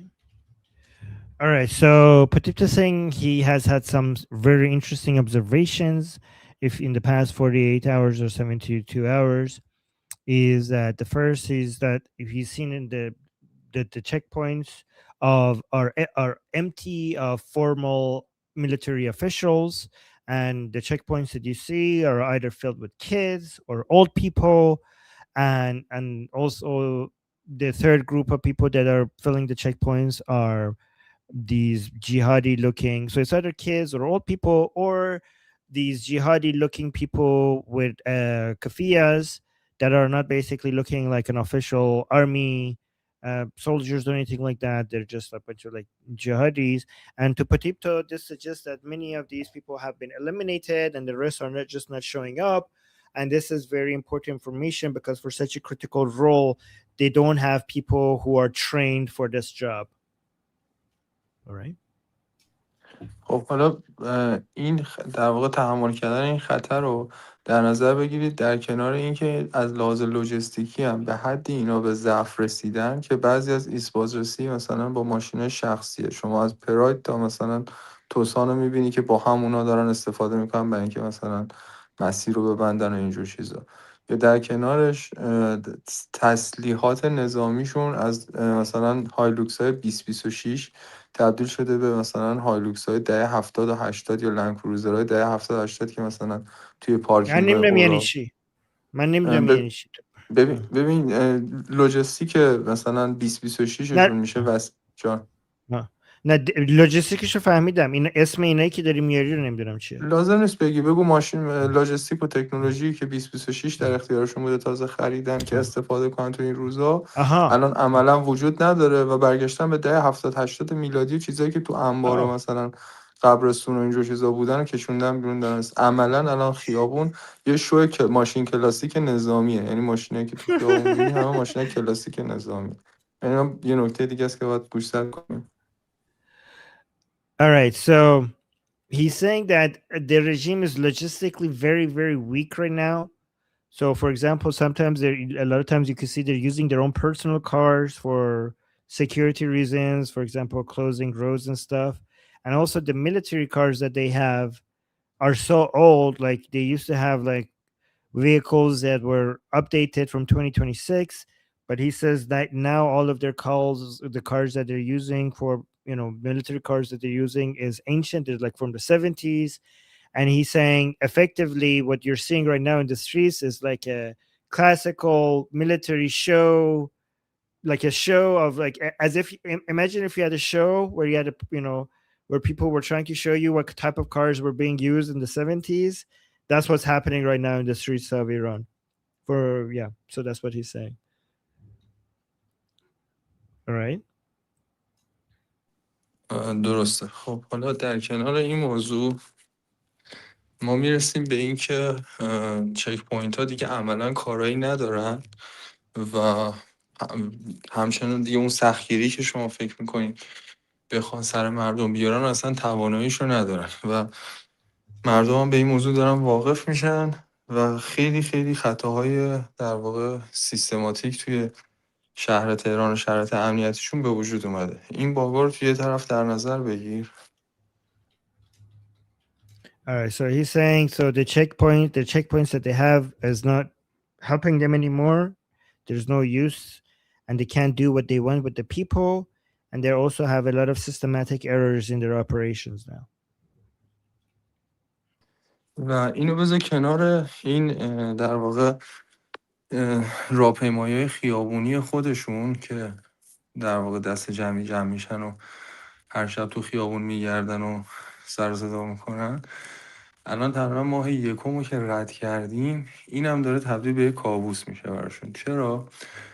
دلیل اصلی که اصلا این راهپیمایی رو برگزار میکنن اینه که بعد از 18 و 19 دی ماه همشون دیدن که سر تا سر ایران تو هر کوچه و خیابونی ما بیشماریم و این راهپیمایی رو دارن برگزار میکنن که انگار به خودشون ثابت بکنن که اونها هم زیادن و این داره تبدیل میشه به یک بازی غلط در غلط برای خودشون، چون انگار که یه میدونی بوده اینا هر شب دورش میمدن جمع میشدن، از کل شهر میومدن اون دور جمع میشدن یا کل استان میومدن اون دور جمع میشدن. در همون لحظه اول بهشون ثابت میشده که تعدادشون چقدره و الان به چشم دارن میبینن تحلیل رفتن تعدادشون. یعنی این بازی وقتی داره وارد ماه دوم میشه و هر چقدر به سمت آخر ماه دوم بریم این استهلاک درون سیستمی بیشتر داره به چشم خودیاشون میاد و این داره شتاب ما رو برای در واقع در هم شکستن اون سدی که به وجود آوردن رو بیشتر میکنه. از بعد از ترجمه این من حالا یه نتیجه گیری خیلی جالب میکنم. Okay, wait, hold on. استهلاک رو بذار برای استهلاک ترجمه خوب پیدا کنم. بذار یه لحظه. استهلاک. Depreciation. Ooh, okay. Okay, so yeah, Goldie. Go ahead. So, Petito. Sorry, before you Wait, let translate, me. Armin. I might forget. Okay, go ahead. Okay, translate. Okay, let me translate this part Yeah, and then. I'm not that. What I'm Okay. saying is not important. That's fine. Okay, good. I'll do it fast because that's fun. I want to have fun too. So Petito is saying, the street protests that the pro-regime people are having to occupy the streets. We have already gone through that for one whole month. So we're going to month 2. The whole point of the street protests that pro-regimes are having is, first of all, he says this is turning into a nightmare for them. So this was their solution. And I'll tell you, but it's turning into a nightmare. So the whole point of these street protests was to respond to what happened in January 8th and January 9th in the streets of Iran, where the anti-regime people came out in the millions. And everybody saw that we were so many. There were so many of us. So the whole point of these street protests is to at least show to themselves, this is something that they're trying to demonstrate to themselves, that there are also many, that there are also many of them. However, going to the second month, this whole thing is depreciating, and the crowds are getting smaller and smaller, and this lowering of the numbers is turning into a nightmare to them, because now they themselves are noticing how low in number they are, especially because they don't have the resolve to keep going, and there's not that many people there, and this is becoming this is helping us a lot to get prepared for the final step, because it's demotivating them, because they themselves are saying that they're not that many in number. All right, Goldie, what do you have? Wait, one moment. So, okay. I asked Grok to make me a picture of Petito based on his posts, and I asked Grok to make him look like a warrior from the army of Cyrus the Great. So guys, we have a photo. We have a realistic photo of what Petito looks like. So I'm just going to bring this up so that now that whenever Petito is speaking, you can visualize what Petito looks like right now as he's speaking. Oh, wow. Respect. There you go. There you go. So guys, this is according to Grok, this is what Petito looks like. Looks like, okay. That's badass. There you go. Breaking news. So, all right, you guys can continue with the translation. I just thought this was pretty cool. So there you go. That's Petito. So from now on, whenever Petito is speaking, I'm just gonna bring this photo up so that you guys can see, Petito live from occupied Iran. در واقع من نمیبینم عکس، فکر می‌کنم باگ از سمت من. اگه بتونی برام تو تلگرام بفرستی ممنون میشه. همین برات میفرستم. Oh no, you can't see it. It's a bug. Okay. خدا بخیر کنه. Oh my gosh. It's good. خوبه. All right, anyways, please continue. And I'll send this. Oh wait, Petito probably wants to see this first. Okay. Here you go. You know Grok درست کرد. Wow, Grok is getting better.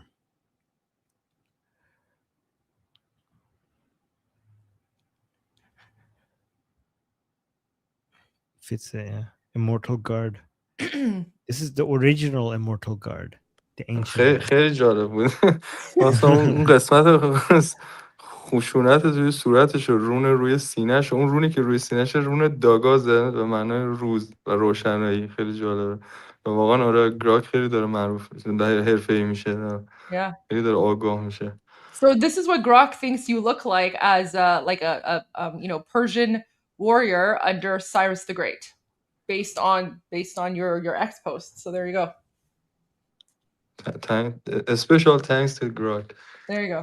All right. Okay, you can continue with your updates now because now people know what you look like. آره حالا با توجه به این سرنخ‌هایی که به دوستامون دادم، میخوام یه پرده‌ای براشون بردارم از اتفاقات و مسائل، اصلا چرا مینستریم اینه.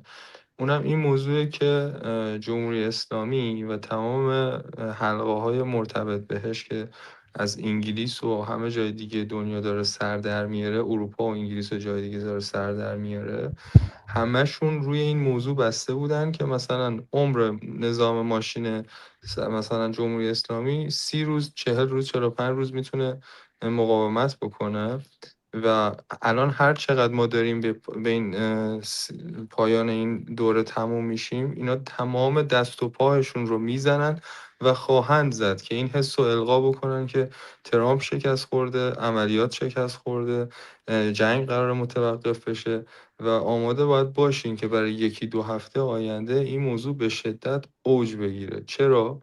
چون هر چقدر ما به رد کردن این ددلاین رد میشیم، پیروزی برای همه قطعی تر که میشه به کنار، از درون سیستم هم براشون نشونه ها بیشتر میشه. وقتی نشونه های درون سیستم بیشتر بشه، اون جاییه که نظام از داخل سقوط میکنه و شهرها دونه دونه سقوط میکنن. این پارت هم ترجمه میکنیم تا بریم سراغ پتروشیمی و شهرهای موشک. اوکی، بعد از این چند تا قسمت دیگه داری؟ بعد از این قسمت همین پتروشیمی و شهرهای موشکی رو بگم که در واقع احساسات مردم دارن باش بازی میکنن. آخرین قسمت هم. Oh, okay.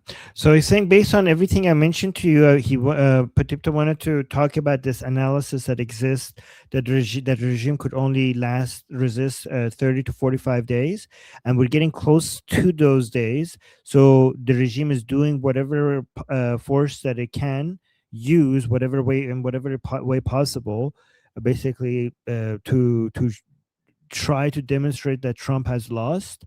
And the closer in the next 2 or 3 weeks, this is going to escalate, and the regime is going to try even more ways to demonstrate that they are winning and Trump is losing. So you're going to see more of that. And as we get closer to those deadlines, in the next 2 or 3 weeks, we're actually going to see more signs from inside the regime that is apparent to them as well, that things are not as like things are falling apart. And this is going to basically break everything apart for them, and this is how we'll get to a point where we could actually free some of the cities. بخوام خیلی ساده از همه خواهش بکنم که از این فاز رد بشیم، یعنی کمک بکنم که بتونیم از این فاز رد بشیم، ازشون میتونم خواهش بکنم که برگردین به چند روز قبل از حمله آمریکا، برگردین به هفته قبل از شروع حمله آمریکا و اسرائیل. نزدیک 40-45 روز 50 روز بود که ما همش میگفتیم چرا مثلا اینا حمله نمیکنن، مردم ایران رو پشتشون رو تنها گذاشتن و توی اون اوج و اون خلأ این اتفاق افتاد. این رولرکوستر احساسی توی چند روز آینده هم رخ میده. دوباره حس یأس و ناامیدی از اینکه تموم شد، نظاممون و مردم رو تنها گذاشتن قرار بیاد. پس خواهش میکنم آماده باشین، دلتون رو قوی نگه دارین که بتونیم ازش بگذریم. مسئله اصلی هم که قرار این دفعه روش مانور بدن که همه داریم میبینیم، همین بحث زیرساخت و پتروشیمی و در واقع آب و برق و جاده و اینجور حرف هست. چرا که خیلی خوراک خبری خوبی داره برای دنیا، ولی واقعیت چیز دیگه است. اگر پتروشیمی هدف قرار میگیره، اگه صنایع مادر هدف قرار میگیره، فقط و فقط یک دلیل داره: تا زمانی که کارکنان پتروشیمی و صنایع مادر و باقی مسیرهای مرتبط با نظام دست از کار نکشن، که کانالهای مالی نظام بسته نشه، این انقلاب به صورت مسالمت آمیز پیروز نخواهد شد. پس کاری که اینا به صورت نظامی دارن میکنن، هر دفعه یک اتک به صورت آلارم دارن به این مناطق میکنن تا اینکه این کارکنان بالاخره دست از کار بکشن و اعتصاب رو شروع کنن و اینجا برمیگرده به تصمیم اون کارکنان. یعنی اگر این کارکنان هی بخوان به حمایت از رژیم ادامه پیدا بکنن، هم با جون خودشون بازی میکنن، هم باعث خاکستر شدن تمام این مواضع میشن. پس در نظر داشته باشید تمام این حمله ها هیچ کدوم برای دریافت منابع یا نابود کردن ایران یا بیچاره کردن مردم ایران نیست، چون میبینم خیلی از حتی ژورنالیستای ایرانی دارن همچین چیزی رو پروژکت میکنن که واقعا متاسفم براشون. فقط و فقط هم برای اینه که منابع مالی و در واقع منابع مالی و تأمین ترور رژیم باید بسته بشه. تا این اتفاق نیفته عملا انقلاب ما پیروز نمیشه. این یه کمکیه که به صورت نظامی داره به مردم رخ میده.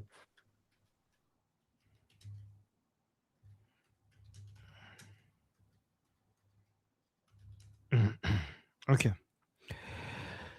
Okay. So Patipta say, so let's go back to day 44, day 44, 45 of this revolution, Iran Revolution Live, where everybody was thinking, why are they not attacking? People were losing hope that the Americans and the Israelis have abandoned the Iranian people. And all of a sudden, in the middle of that hopelessness, all of a sudden they attack. So he's saying, remember that roller coaster that we went through? We're now living that again. So this is again, we're in that roller coaster again, and this is going to happen again, right when when there's so much negative messages regarding what the Americans and Israelis are doing. That's exactly when the good thing will happen. So he's saying this is a roller coaster. Just you have to learn from what the people who were spreading negative message back then. You should be learning again not to do that now. And the important thing is for you guys to stay strong, right? And another thing Patipta wants to talk about is now all of the topic is about them hitting the infrastructure, the petrochemical, water, electricity, power plants, all of that being hit, being targeted. He's saying that it's so unfortunate that Western media doesn't understand what is happening here, and they're also spreading negative messages. And Patipta is explaining that what's actually happening here, that's what Patipta is saying, is that they are basically trying to limit basically these attacks are a limited way to signal to the people who are working for these industrial bases to go on strike, to stop working there, because this regime is not going to be removed peacefully. So what they're trying to do is to encourage all of these people who work in these factories, for example, to just not show up to work and go on strike, by telling them that these places might be attacked. So basically, is that he's saying what the Americans are hoping is that they don't have to hit these infrastructure, and instead get the people to stop showing up to work by thinking that these infrastructures might get hit, so that they go on strike. And then Patipta also told these people that if they continue, like, they should go on a strike, because if they continue to show up at these factories and these other parts of the infrastructure, they're putting their own lives at risk, and they're also continuing to work with the Islamic regime. Goldie, you should wait. Like, this is like, it's funny and distracting. I'm almost done. Okay. But yeah, almost done. No, dude, this is not funny. It is good. It's beautiful. I love it. I didn't change anything. You put Patipta there, Immortal Gardener. It's interesting. I'm going to focus on that now. This is just a random AI generated image from Grok. Focus on the news. I can't. Listen, people. I just wanted people to know what Patipta looks like. Okay. Well, I lost my chain of thought. But okay, where was I? Hold on. Oh, okay. So, but that's pretty epic. I like it. Okay, wait, where was I? So Patipta is saying if they continue the risk, nobody's listening to me at all anymore. I'm just like talking to myself. Everybody was talking about the picture. So I was saying if they continue, they're going to risk their lives, and none of this. If they continue working there, and this plan by the Americans don't work, they're putting at risk the resources of Iran, and this is going to hurt people. And all of these, everything that they're doing, like what the Americans are trying to do is to basically cut the funding for the regime's like military operations. They're not trying to hurt the Iranian people. They're trying to help the Iranian people. Anyways, I'm done.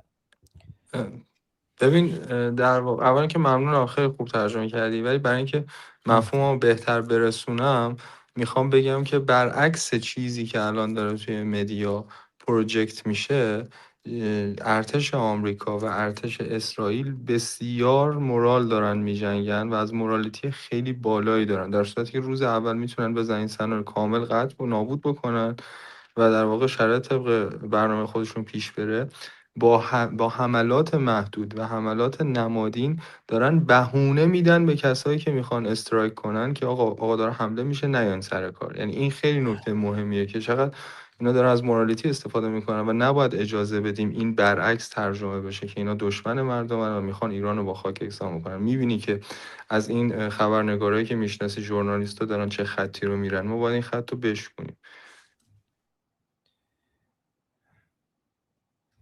Okay. By the way, guys, let me know in the chat if this is like if you're actually paying attention to what I'm saying, because I'm trying my best to do the translation here. So Armin, what was you have a great nickname. Some Omid is telling you Armin is the supreme translator. Supreme trans? Okay, I'll take that. Supreme translator. I'll take that. I accept that. I accept that title. All right. So Patipto is saying this is actually what he's saying here is very important. So he's saying what's actually happening is the opposite of what is being said right now in media, meaning that the Americans and Israelis are fighting very morally, like they're fighting with very, very high moral standards. What they're doing right now is that they're giving the excuse for the workers at these factories and other parts of the infrastructure. They're giving the excuse for them to leave their job. So because the Americans and Israelis know that they can't just, if there's the penalty for them not showing up is high. So by saying that, oh my God, we're going to blow up the infrastructure, now these people can basically not show up to work, and they have the excuse because we don't want to die, right? So by giving them an excuse, they're trying to paralyze the regime's economic ability to fund the war operation without putting these workers at risk. I'm particularly saying this is a very moral way to fight to do this, and it shows the level of care that they have for these people. And we should make sure that this gets translated properly, because a lot of people are giving false information against the Americans and Israelis, and we shouldn't let that narrative to be the dominant one. خوب بودین؟ عالی بود. و من یه مثال دیگه بزنم، حالا بعد بهم وقت بده که بعد چقدر وقت دارم، یعنی تو اگه کاری میخوای بکنی برنامه تو رو ادامه بدیم. من در آخر یه وقت کوتاه میخوام که یه حرف دیگه بزنم، ولی یه مثال دیگه بزنم. خلبانای فایتر جتا میان آمدانه توی شهرهایی در ارتفاع پایین پرواز میکنن و دیوار صوتی میشکنن، عملا جون خودشون و تجهیزات خودشون رو در خطر قرار میدن که مثلا قزوین یا چند شهر زودتر خبردار بشن که بدونن اینا میخوان بیان تهران، که به صورت تلفنی مردم به هم بگن وقتی ما سیستم آلارم نداریم. اونا دارن در قالب خودشون اینجوری فداکاری میکنن که مردم بفهمن که خلبانا تو مسیرن. یعنی الان مسیراشون یه جوری شده که مردم دارن از این موضوع استفاده میکنن و جونشون واقعا دارن در خطر قرار میدن با این کار. Okay, so Potipto is saying the pilots, the American and Israeli pilots are so moral that one thing that they're doing right now that is very impressive to save Iranian people's lives is that they're flying very low before they want to bomb an area. They fly very low and they break the sound barrier so that the Iranian people can see where they're heading. So people call each other, and because the Islamic regime has no alarm sounds, which is, by the way, guys, that's another topic that we need to talk about. Like there is no alarms that goes on in Iran when to warn the Iranian people that they're so that the Iranian people could save their lives. This is why, for example, in Iran, people are constantly relying on Israeli announcements to figure out how to save their lives, because their own regime is not giving them any alarms or anything. So because there's no alarms for the Iranian people, they're basically breaking the sound barrier by flying low, and these pilots are putting their own lives and their own equipment at risk because that requires them to fly low. So they're basically risking their own lives so that the Iranian people could warn each other regarding which locations are going to get bombs. He had no bomb sirens. Sorry, sirens. I keep saying alarms. No sirens, no bomb sirens. There's no sirens anywhere going on in Iran. The regime, guys, this is so pathetic, because it's not that just the regime has not invested in, bunkers or shelters. like they haven't even invested in sirens to save Iranian people's lives. Like that is like the least you could do, and they haven't done that. So that's why the American and Israeli soldiers are risking their own lives by using, but they're warning the Iranian people, flying Armin! low. Sorry. Please continue. I got too excited. No. Sorry. No, that's it. I'm Continue, finished. continue, and then No, I'm finished. sorry. It was done. No, I was this is done. No, important. no, but that was it. That was it. Goldie, that was it. I promise. No, this is totally unimportant. I should have interrupted you. 2C is playing the music video. Show us, Goldie. I promise you 100% that was it. Show us 2C. Oh my gosh. Okay, so he played it a little while ago. Okay. Oh my gosh. Okay. Sorry, guys. I know this isn't like breaking news, but someone was like, 2C's playing this, and I tuned into his live stream, and he's playing it. Oh no. Oh my gosh. Oh, I hope he doesn't hate me. Did you tell him it was my idea? I told him it was you. I told him it was you. You did? I told him 100% that if he wants to get someone back, he should get you back because it's not me. I totally told him it was you because I was like, why do you look like cardboard? Why am I a belly dancer? But Armin looks normal and buff. Politician in Canada. Okay, wait, Also here we go. not dealing Armin. Okay, that's over. She then Oh no. has guys, I've been backstabbed. Get a handful of intercontinental missiles from North Korea. That's probably not going to work anyway. I read that United National Socialists are moaning Goldie, you betrayed lose their building in New York. You betrayed me when you told me that it was 2C's birthday, and then I thought you were being serious, and then I found out that you were trolling me. I have to find a new place. Hey, Cardboard 2C TV, Team Goldie of the meme war. Oh, that reminds me, there is a major update on the prank wars. Unfortunately, there has been an unprovoked attack on this channel. This time, Goldie Ramari, as you guys know, the brilliant Goldie Ramari, who launched the prank wars recently, and we had to retaliate to defend our sovereignty on this channel. She then begged for ceasefire, and of course we respected that. Then she did hit back again because it was the 1st of April, and I said, okay, that's fine. It was a prearranged launch. That's fine. But we now have another attack, and allegedly this comes from Goldie Ramari's proxy, allegedly, ARMIN. And I'm just going to show what we are dealing with this whole thing. For the record, guys, I had no idea that Armin was making this video. I had no idea. This is totally Armin, Project Vendetta, and Navajo Nature. This is them. This is not me at all. Like, I was not even aware that this was happening until the video came out, and then I was horrified. Yeah, this is Armin, the double agent. In case you're not familiar with what we're talking about, Goldie Ramari, former elected politician in Canada, also a freedom fighter for Iran and the Iranians, who has been doing a great job every single day since the beginning of the uprising. So have you, 2C. I'm afraid she decided to launch a prank war by pranking me. And then things kicked off, and now we have this. I'm going to show you what this whole situation is about.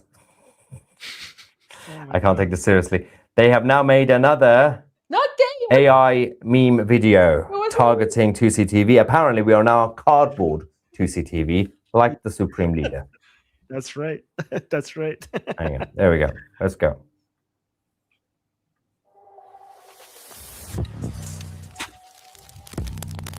Project Vendetta. We're coming for you guys. Wait. That was loud. I am cardboard 2C, standing tall and flat. Don't need food or coffee, don't get sweaty or fat. Hair locked tighter than a government line. Not one strand moves, not even in time. Flick, No blinking, no stress, just stand and stare. Meanwhile, explaining things no one prepares. I am cardboard to see. Same speech, new day. On replay. Cut me out, take me down, still run the show. Explaining it again, real slow. Every live stream, it's the same old show. Same 5 questions, IQ below. Faux. Wait, can you say it one more time? Bro, I just did. Like 8 times. Dope. Surrounded by chaos, lost in the fog. Explaining basics like it's dialogue with a log. If patience was money, why am I on a flying carpet? Instead, I'm cardboard on repeat. Repeat. I am cardboard to see. Yeah, hair still perfect. Don't need a mirror. Oh, flat but famous. Loud and clear. Even cardboard gets it. Why you still here? Yeah, still explaining it. Okay.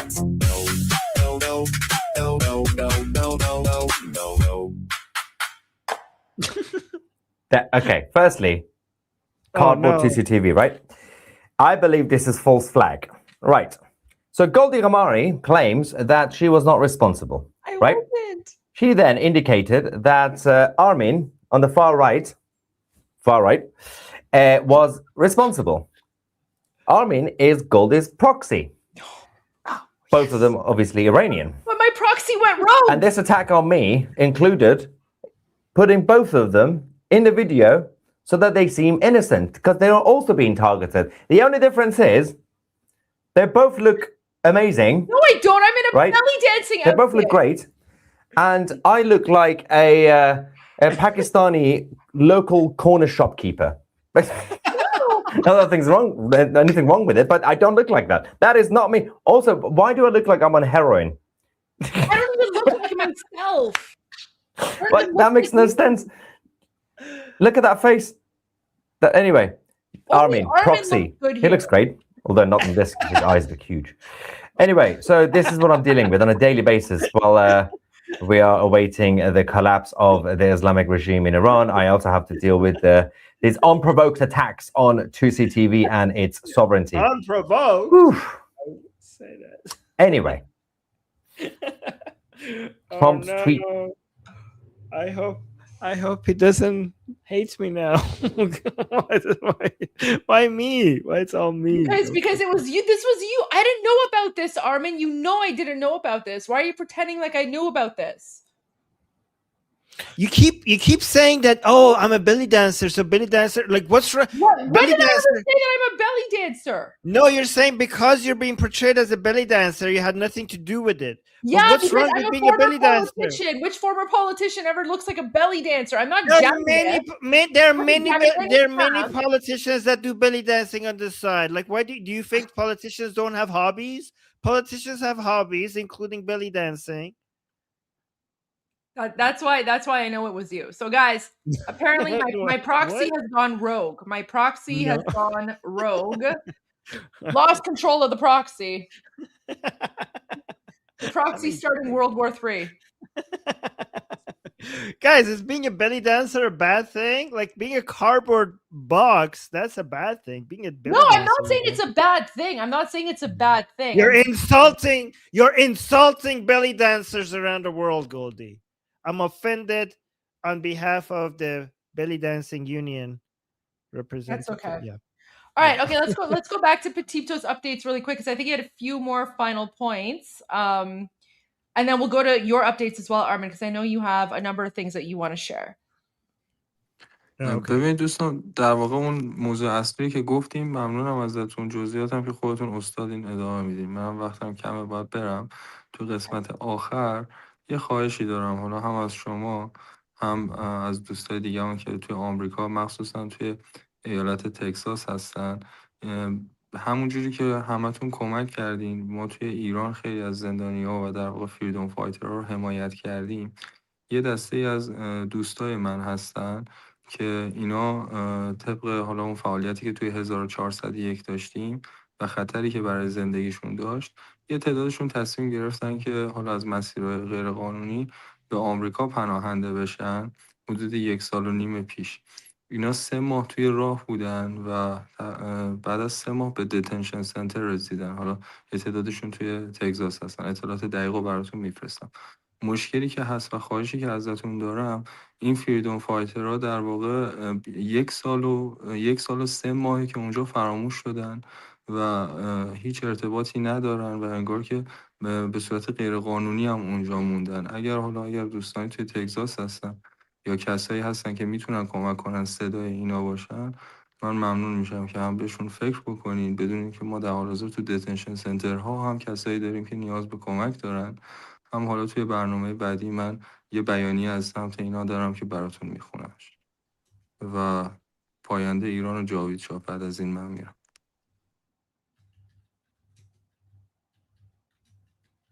Okay. Okay, so Potipto said that he wants to talk to people who are in Texas. He says there are some, Potipto is saying there were some freedom fighters that need help. Many of them are Potipto's friends.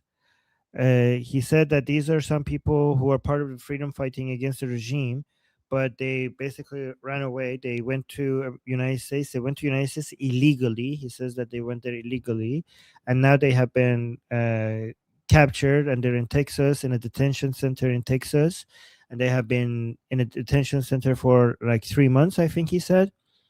And then and they have been forgotten. Nobody is in contact with nobody is in touch with them. Nobody knows them. Everybody has forgotten about them. And he said they need help. They need for people to at least know that they're there. And then he says the next time I come later on another show, I will read something about this to everybody. And he says, Payande Iran, long live Iran, long live the king, Javid Shah. Potipto, I just want to say the challenge with that is that because right now, and I don't want to get into like the internal politics of the United States, but the United States is dealing with a lot of illegal immigration, and so the challenge is that when it comes to illegal immigrants, right? Like, there are some who are legitimate, right? Like they're basically desperate to find freedom. That includes your friends, but unfortunately there are a lot of illegal immigrants that are very violent and they're a threat to society. And so that's why a lot of legitimate, let's say, not legitimate, but a lot of people who have a legitimate claim for asylum, they kind of get it's the same sort of thing. So and guys, so for everyone who's listening right now, that's the challenge, because a lot of people who are escaping from occupied Iran, they don't have the means, let's say, to hire a lawyer in order to figure out the proper way to claim asylum, right? Like especially people that are coming from Iran, who are escaping from Iran. They don't have a lot of money usually. They don't have the resources to figure out like the proper way to claim asylum properly. Now, having said that, I don't condone what they're doing whatsoever, right? Like I've always been very, very against illegal immigration, and I am I don't support illegal immigration whatsoever. There is a proper legal process that must be taken. That must be taken. People have to claim asylum. They have to go through it like the proper way. So with what Potipto has said, I mean, yeah, sure, Potipto, the next time you come, I mean, yeah, give us their names, and maybe there's something we can do to get them some sort of proper legal representation so that they can make their case, right? Because again, someone who's escaping occupied Iran, their situation is much different than someone who's, let's say, just crossing the border from, I don't know, Mexico or El Salvador or wherever. And no insult to those countries, right? But I'm just saying, like, occupied Iran is a much different scenario, and the vast majority of people who are escaping occupied Iran, they're not part of the Islamic regime, especially if they're leaving with little money and little resources. Like, they're basically escaping for their lives. But America is like,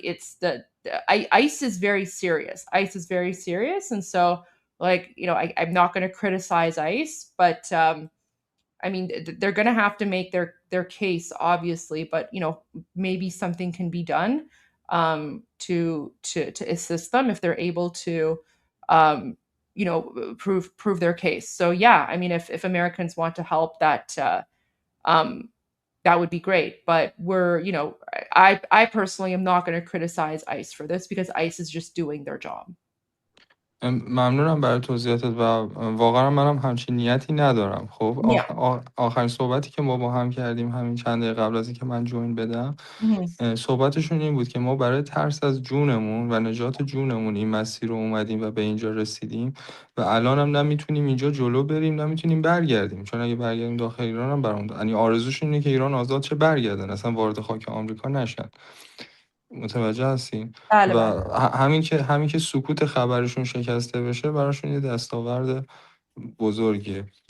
Baby, ما حتما اسمشون رو اعلام میکنیم. Armin, can you just please translate this before you forget and then continue. تا جایی که میدونم الان یه تعدادشون توی دتنشن سنتر پورت ایزابل تگزاس هستن و خیلی هم ممنونم از اینکه بهم فرصت دادین صداشون باشم اینجا. حتما ببین، ما حتما صداشون خواهیم شد. دلیلی که من اول توضیح دادم، چون که خب باید خیلی هم رعایت بکنیم وقتی که داریم راجع به قانون آمریکا صحبت میکنیم، به خاطر این توضیح دادم. ولی خب تا اون حدی که میتونیم حتما کمکشون میکنیم و سعی میکنیم یه صدای براشون باشیم که حالا اگه مثلا تو آمریکا نتونن بمونن، شاید بتونن یه کشور امن دیگه برن. ولی حالا ببینیم میتونیم چی کار بکنیم که کمکشون بکنیم. ممنونم باز. So Potipta was saying, like, he had no intention to criticize ICE. He just wanted to make sure that we could say their name and pay attention to their case. He completely understands the situation, and he has nothing. He wasn't criticizing it, like he's not saying anything against ICE. And also, Potipta, where did you say they are? Do you mention the location? Port Isabel Detention Center. Port Isabel. Okay. Port Isabel Detention Center. And then Goldie also say, yes, we will for sure figure out what their names are, and we mention their names, and we could maybe bring them to another country somewhere else that they could be safe. And what Potipto also said is that, like, they're not his friends didn't just go to America for the sake of going to America. They went there because their lives are literally at risk. So it's not like they're going there because they just want to live in America. They're going there because they had no other place to go.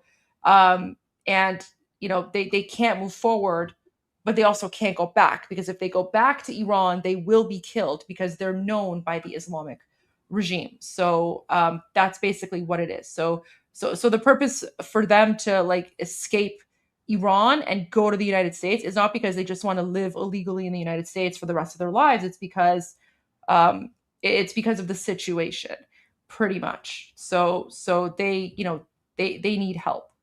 Guys, a lot of people are asking legal questions. Why did they not claim us? I don't know. Maybe they have, maybe they haven't. I honestly, I don't know the situation. We don't know what's going on, but we'll see if we can figure this out. But what's really frustrating, Armin, and let me share this. So, we have people like Potipto's friends who are legitimately escaping because, their lives are in danger. Meanwhile, now this is actually very good news, by the way, guys. This is really good news.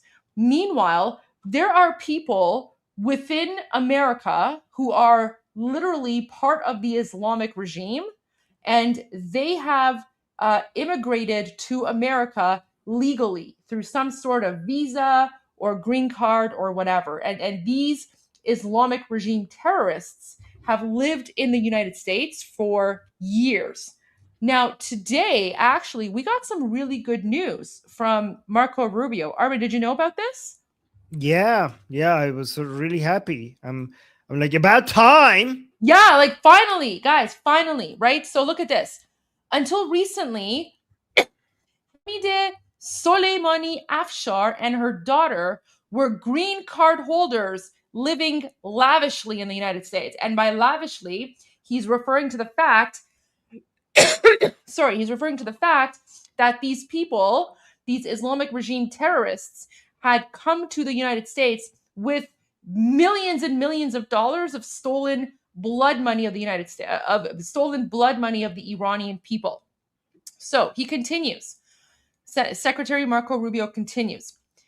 Afshar is the niece of deceased Iranian Major General Qasem Soleimani. Right? So, guys, the niece of Qasem Soleimani has been living lavishly in the United States. She's also an outspoken supporter of the Iranian regime who celebrated attacks on Americans and referred to our country as the Great Satan. So this Islamic regime terrorist legally immigrated to the United States, has been living there for years, and she's been supporting the Islamic regime and trashing America while she's in the United States. Now, this is where the finally comes in. This week, I terminated both Afshar and her daughter's legal status, and they are now in ICE custody, pending removal from the United States. Thank you. The Trump administration will not allow our country to become a home for foreign nationals who support anti-American terrorist regimes. This is exactly what we have been asking for. Thank you. Thank you, America. Right? And guys, this is the difference. The people who are affiliated and associated with the Islamic regime, they don't come to, countries like Canada or the United States through asylum applications or, they don't illegally come into the country. I mean, the vast majority, there might be a few, right? But like the major ones, the top ones, they don't illegally come into the country. They come because they have millions of dollars. They usually buy their way in, and they have been doing this for several decades now.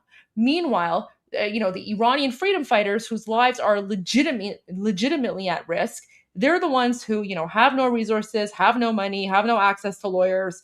And so they're just like, they're they end up like Petito's friends here. So that's sort of the difference here between the two. Right now, again, I'm not justifying or excusing the way that Petito's friends came in, right? Like they still need to follow the legal process, right? Like I always respect the law when it comes to that, but I'm just, here to point out the difference between the two situations, right?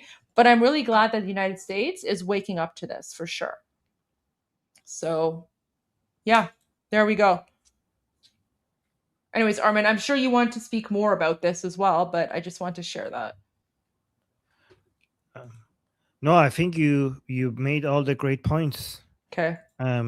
Yeah, I do want to maybe at some point talk about all the fact that all you for the rest of the time that you're here.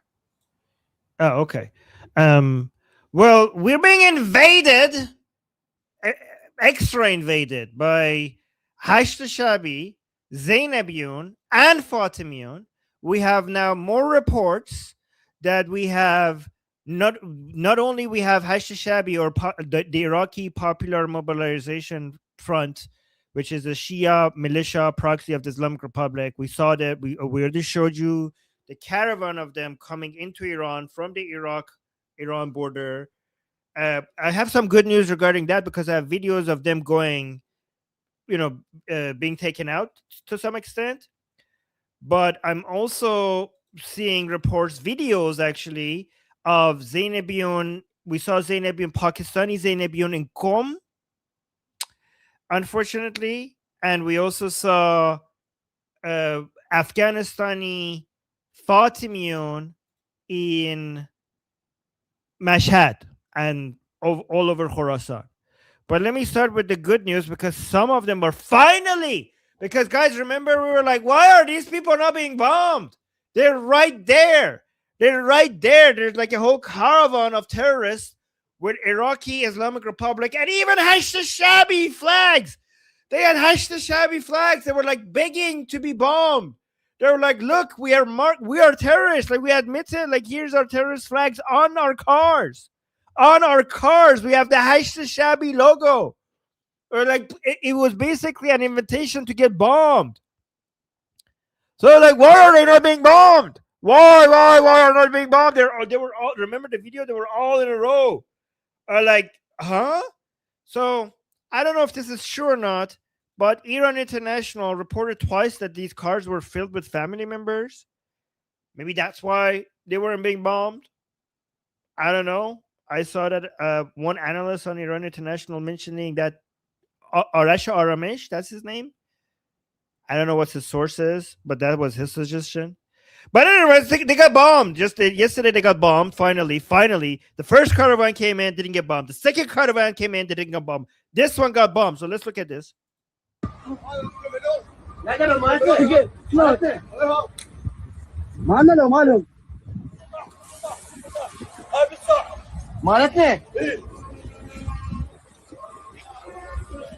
Guys, by the way, I was in the discussion group. There's this guy there. He said that he saw so many of these people making it into Iran, and he said he was sick to his stomach. Sick to his stomach. He said that he felt in our discussion group. He said that he felt like puking because you have no idea how many of them have made it in. So many of them have made it in, and to us, this is a nightmare because to us, this means that the nightmare that we saw early January when tens of thousands of Iranians died, is that going to happen again because of these people now coming into Iran and rebuilding the suppressing ability of the Islamic Republic? I don't know. But Emily Schrader said, Iraqi media reports that Saturday afternoon, a convoy of Hashd-al-Shabi Iraqi proxy terrorists that had entered Iranian territory were targeted by airstrikes from the Israeli-US coalition. So thank you for that. But how come the previous ones got in? Reuters also reported that the Iraqi government closed the... Wait, I wish there was the Persian version. Shalom Chaleh. Oh, no. Shalamche border crossing. Yeah, this is the border crossing. One of the border crossings between Iraq and Iran. But look at this. These are the ones who made it in. These are some of the ones who've made it in. Members of Fatimian Brigade. Oh my God. It was previously we had Hashd-al-Shabi. I refuse to call them Popular Mobilization Front. This makes it seem like something civil. They're Hashd-al-Shabi. That's what they are. So we had Hashd-al-Shabi. Now we have Fatimian. Look at this. Members of the Fatimian Brigade. Fatimian is Afghanistani. These are Shia. I know Afghanistan is mostly Sunni, but you could tell by the name. Fatimah. That's Muhammad's daughter. So that's a Shia-focused name, right? So even though these people are from Afghanistan, they're Shia. So Pakistan is mostly Sunni, Afghanistan is mostly Sunni, but Zainabiyun from Pakistan is Shia. Fatimiyun from Afghanistan is Shia. These are Shia militia groups for the Islamic Republic. So it says, members of the Fatimiyun Brigade, made up of Afghan nationals, Shia Afghan nationals, held a vehicle parade in Tehran as Iraqi Popular Mobilization Forces entered Iran, according to a video aired. So yeah, we have come. It's just coming in. Terrorists of the world are uniting inside my country. They're coming from Afghanistan, from Pakistan, from Iraq. So let's look at their parading around the city. Look at this. They have this terroristic flag. Oh God! Look at this. Look how proud they are that they're just basically free in Iran, just like invading my country.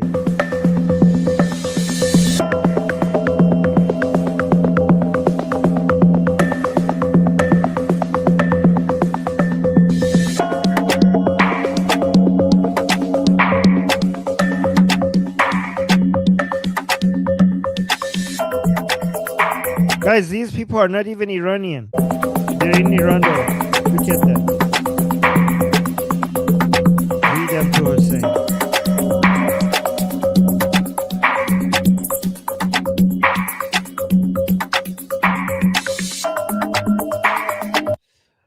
Okay. I don't know why I don't know why they were allowed in, but let me actually show you this. This is automatically translated into English. So we already saw them in Iraq, like these are, hold on, let me see. So these are the Hashd Shabi ones. O Allah, bless Muhammad and the family of Muhammad. So this is AI translation. In the Iranian capital. So this is the Hashd Shabi ones. These are the Hashd Shabi Iraqi ones in Tehran. Bless Muhammad and the family of Muhammad. In the Iranian capital, our freedom is Iraq's. This is known there. No, internationally known. What? All the brothers are with us. This is very serious. So they're saying, like, look, we are in Azadi Square in Tehran. So they're bragging about being in Tehran. Serious. I'll bring it to my ear, Mr. Sadian. It's famous. They're acting like tourists. They're like, oh, look at this. This is the famous place in Tehran. Ellipsis, comma. This is not today's picture. This is Hussein. Abu Zainab, may God protect you. Welcome, welcome, oh welcome. Yesterday when I showed you this, I was just listening to the Arabic, but now we have the English AI translation. These are the Mujahideen brothers. Peace be upon Look, these are the Mujahideen brothers. So they're saying that we are the terrorists. On you and the mercy of God in the Iranian capital. Peace be upon you and mercy. The situation, look at the situation, and I. Okay, so look at this. Okay, so well, actually it's going to explain it itself. Look at this one. This video has also been released of the Islamic Republic's Pakistani proxy forces, known as the Zainabiyun, who have come to Iran and settled in the city of Qom. In Qom. So these are the Zainabiyun from Pakistan in Qom. Or Qom, as we say. But they were not, except following.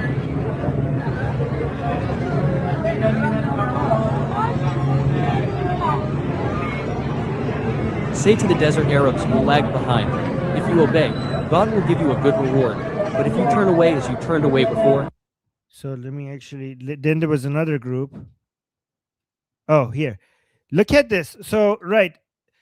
So the problem is, guys, these are Iranian pro-regime people. And you know how on the channel I keep telling you guys, by the way, guys, let me know in the chat if this is helpful information or not. Like, this is like, are you guys learning from what's happening here, right? Because I don't see this being shared in other places, right?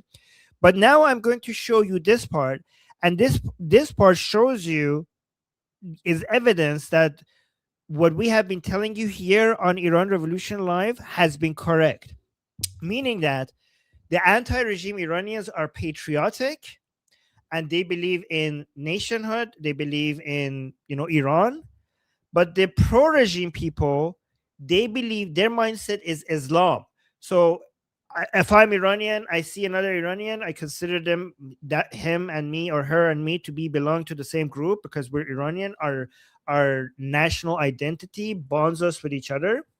But when it comes to pro-regime people, they don't really believe in national bonds unless they're trying to do marketing to get the Iranian people to try to do a rally around the flag effect. But usually they don't believe in the national bond. They believe in an Islamic bond, and specifically 12er Shia Islam, Velayat Faqih, or the guardianship of the jurist version of Islam. That is the bond that unites them, right? So we are Iran, like we see Iranian, like a fellow Iranian is my compatriot, but to them, these people from Afghanistan and these people from Pakistan and these people from Iraq, as long as they're Shia Muslims who believe being Shia Muslim is not enough. As long as they are Shia Muslims who believe in the guardianship of the jurist, that is what makes them a proper Muslim, and that's what creates the bond. and that what makes you a compatriot. So we were like, we're telling these people, oh my God, you guys are traitors. This is treason. You're allowing our enemies to come to Iran on our soil, on Iranian soil. But to them, like, no, these are not foreigners. These are actually our compatriots. You're the foreigner. You, Armin, you're the atheist. You are the anti-regime atheist. You're the foreigner. These Shias, they are actually our compatriots because they belong to the Ummah. Okay, it's because Islam is what bonds us. It's not nationalism. It's not our national identity. It's our Islamic identity that unites us. So this is what I've been preaching to you guys for so long. And now you could hear it from the horse's mouth, okay? And because it's AI translated, so you don't think I'm mistranslating this, okay? So watch this. Oh, wait. Need to unmute. Important. Islam have also been stationed. Yeah.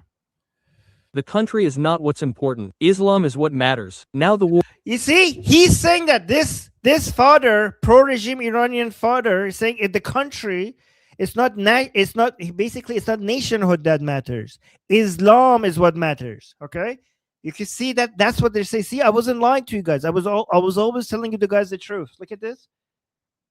The country is not what's important. Islam is what matters. Now the war is a war between Islam and infidelity. So, by the way, they're asking him about the Shia proxies that are inside Iran, about all of these groups. That's what he's responding Country to. is not what's important. Islam is what matters. Now the war is a war between Islam and infidelity, and it makes no difference whether we are Iranian, Pakistani, or Afghan. What matters now is the honor of Islam, and may God give strength to the people of Afghanistan who, thank God, have fully stepped up. Wherever there is a gathering, nationality doesn't matter. Where there is talk of Islam in the name of Imam Zaman, nationality is not at all an issue.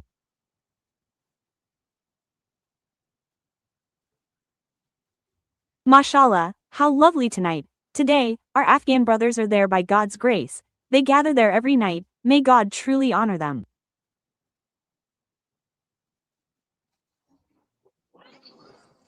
So this is my evidence of this all being, by the way, this is not the original language.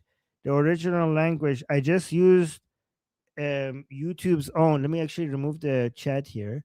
See, I just used YouTube's automatic translation from Persian to English.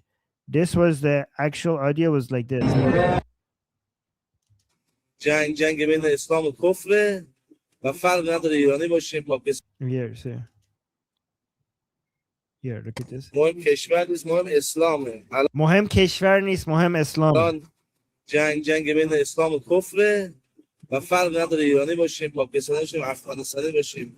مهم الان عزت اسلام وسطه و خدا قوت بده مردم افغانستان رو که الحمدلله سنگ تموم گذاشتن.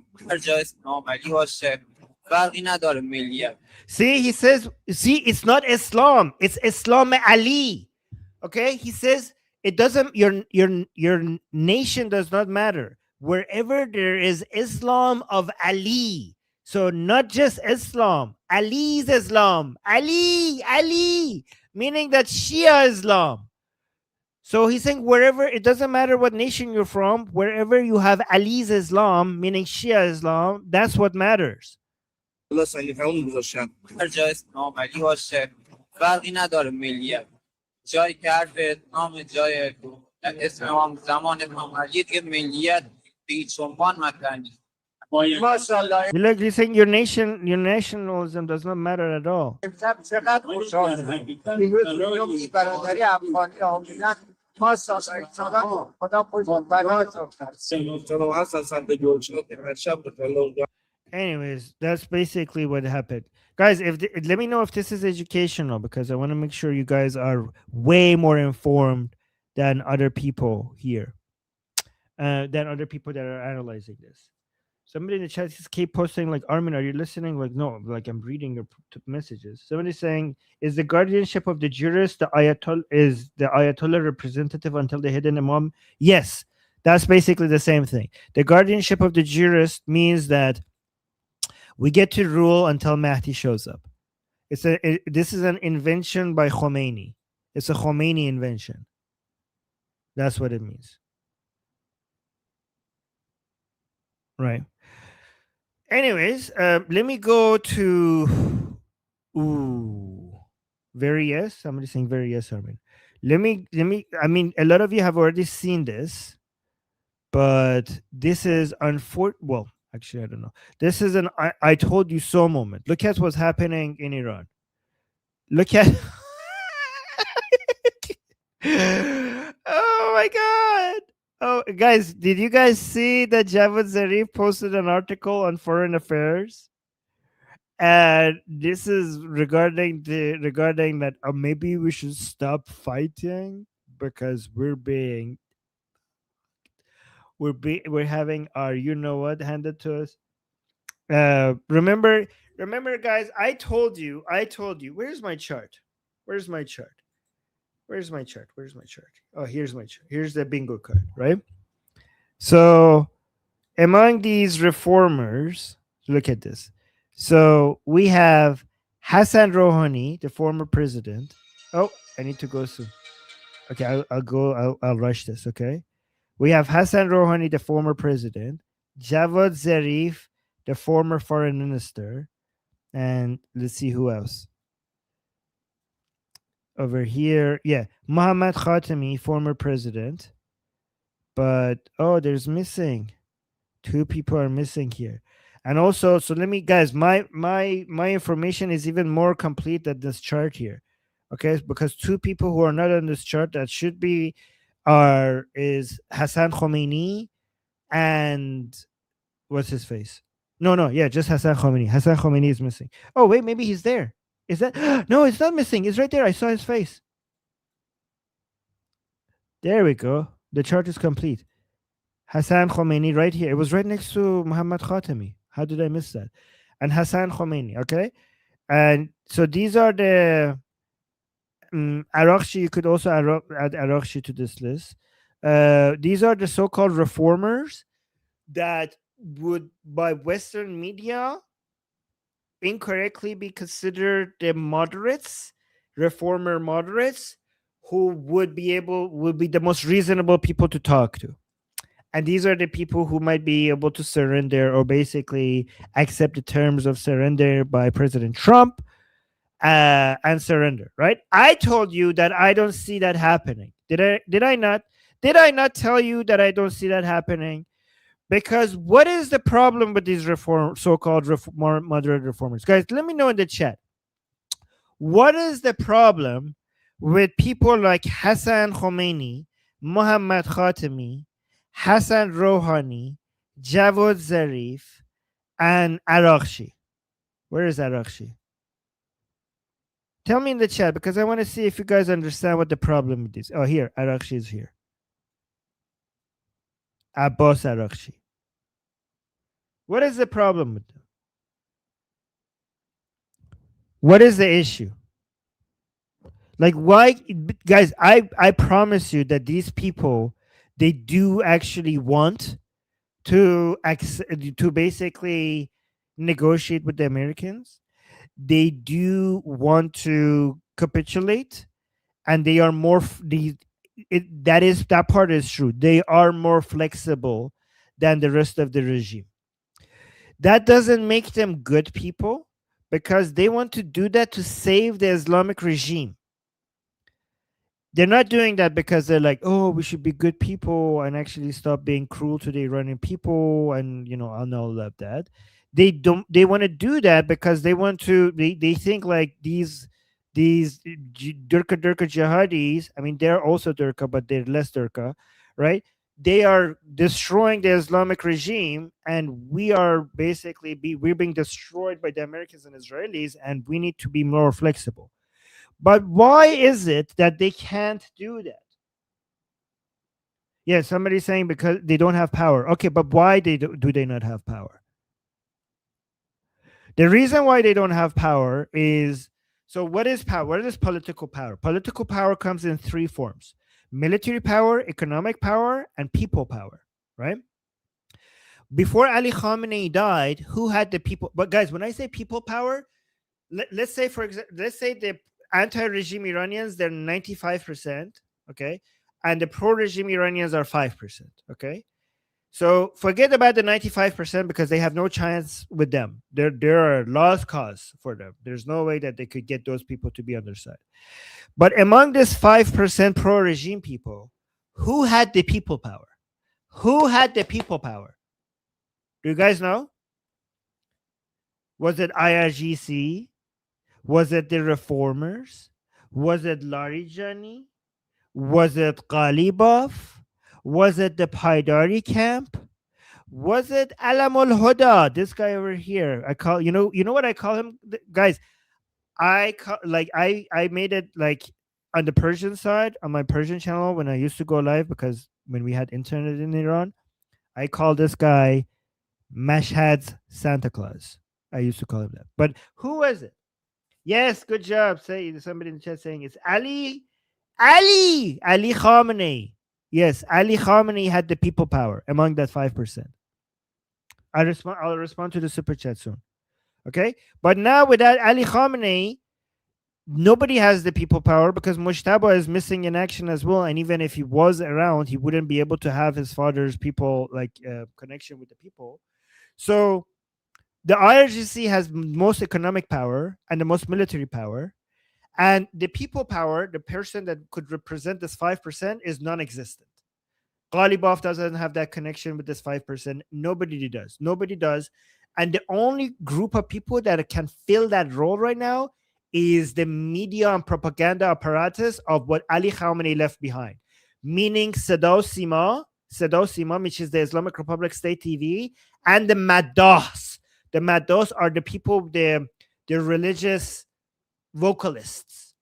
Okay, so these group, the propaganda apparatus of Ali Khamenei, the one that he left behind, has turned into its own leader. Like, they used to be a tool of the regime, but now they are technically part of the leadership because they set the tone. They don't take directions from Ali Khamenei on how to set the tone because their head has been cut off and Ali Khamenei is gone and Mujtaba is nowhere to be seen. They're making decisions on their own, or from their own. So the advertising arm of Ali Khamenei is now technically a little bit involved in, well, not a little bit, technically has more of a leadership role than before because they are now the ones with the people power, right? So these are these angry, crazy people who have to be fed with victory narratives and thinking that they're going to be able to defeat the Americans and Israelis, and there is no Ali Khamenei to pull the leash. Believe it or not, guys, Ali Khamenei had a moderating role on these crazy people. It's hard to believe that, but he did. Like, whenever he would send them on people like wild dogs, but then whenever he needed to capitulate or retreat a little bit, he will basically pull the leash, right? But now without Ali Khamenei, they're just like going crazy, like extra crazy, and they want the maximum, right? And the problem with the people like Hassan Rouhani, Javad Zarif, Hassan Khomeini, and Muhammad Khatami is that they don't have military power, they have no weapons, they have some economic power because Ali Khamenei gave them some controls over some industries, but nothing compared to IRGC or Beit Rahbari. So they have very limited economic power that could be easily taken away from them. And I suspect that at some point it will, if the Islamic Republic continues in this way. So at some point, they will be lucky to stay alive, right? So they have very limited economic power, they have zero military power, and they are completely bankrupt with people power because these people, these so-called moderate and reformers, are the most hated group of people in Iran because both the anti-regime people hate them and the pro-regime people hate them as well. Because for years, Ali Khamenei used them very well as scapegoat for whatever things went wrong. And these people accepted that. Many of them accepted that because they were like, well, let's be useful to Ali Khamenei by taking the blame. But now without Ali Khamenei, the pro-regime people hate them for being responsible for everything wrong in the weakness of the Islamic Republic. Like, they think it's always their fault. So now there's no Ali Khamenei to protect them. So Ali Khamenei secretly protected these reformers, so-called reformers and moderates, because they were useful to him as supapet minan, meaning as a pressure release valve, and also as a scapegoat. So they were so useful. But now without Ali Khamenei, there's nobody to protect them. And that's why you see stuff like this. Like this. Look at this image. They're saying, so because Javad Zarif came out and published an article in Foreign Affairs saying that, hey, maybe we should stop fighting and make peace with the Americans. And Rouhani suggested something earlier. Now the pro-regime people are walking in the streets in Iran in these nightly gatherings that they have. And this sign, let me actually. So what does this sign say? It says, Marg bar Zarif Amrikai. Death to the American Zarif. And this one says, Marg bar Rouhani Bahai. Okay. So Baha'is are evil, according to pro-regime people. Do you guys know what Baha'i is? Baha'i is a religion. But for the regime, they consider Baha'is to be very close to the Jews. Baha'is are kind of like a proxy of the Jews, according to the Islamic Republic, especially because their temple is in Israel. Anyways, they're saying like Rouhani's real name is Manuchehr Feridun, and Rouhani was an agent, as a secret agent of Mossad and Savak, apparently from 1353. Well, that's a Persian calendar, right? And then they also saying down here, ما ملت متحد ایران از قوه قضاییه خواستار محاکمه و اعدام. I told you the Persian regime people want the reformers to be executed. I told you that they call these people spies. Look at this. It says, we, the united people of Iran, we want the judiciary branch to put these people on trial and execute these two traitors, Indo Khainin, these two traitors, the traitors to the country and the traitors to our unity of the nation of Iran. That's what they're requesting. They're asking their judiciary branch, guys, there's nobody to stop these people anymore. Ali Khamenei was the one who used to stop them. And then we had this video that you already saw, I think, on Tusi, but I want to show it as well. By the way, look at this, guys. What an honor. I just want to brag about this. I don't know if Goldie would mind or not, but I just want to make this is such an honor. Goldie posted this. She's saying, this is why everyone needs to follow Armin Navabi. That's me. That's me. Oh, this one, guys, when I saw this, I was so happy. I have no idea. This made my day. She's saying he's been talking about this exact internal collapse scenario on Iran Revolution Live for the last few weeks. Oh, thank you, Goldie. Everyone put an A in the chat for Armin. Yeah. Oh my god, I was so happy. Remember, Armin is almost always usually 99% right. Yes. Thank you. Okay. All right. That was such a big support. You guys have no idea. When I saw this, I couldn't stop smiling for hours. Oh, for hours. I was I couldn't. Yeah, thank you. All right. And then okay, so let's watch this video. Okay, so the caption is, okay, so guys, this is Saeed Haddadian. He's one of those maddah. Learn that word, maddah. And the action is called maddahi. Okay, so maddah. Don't tell Armin that I showed this video last night and translated it. But Armin can translate it better because I don't know what a maddah is. So Armin, like I had to like translate this when you weren't here and give the context. So I'm glad you're here and sharing this now. I'm just saying.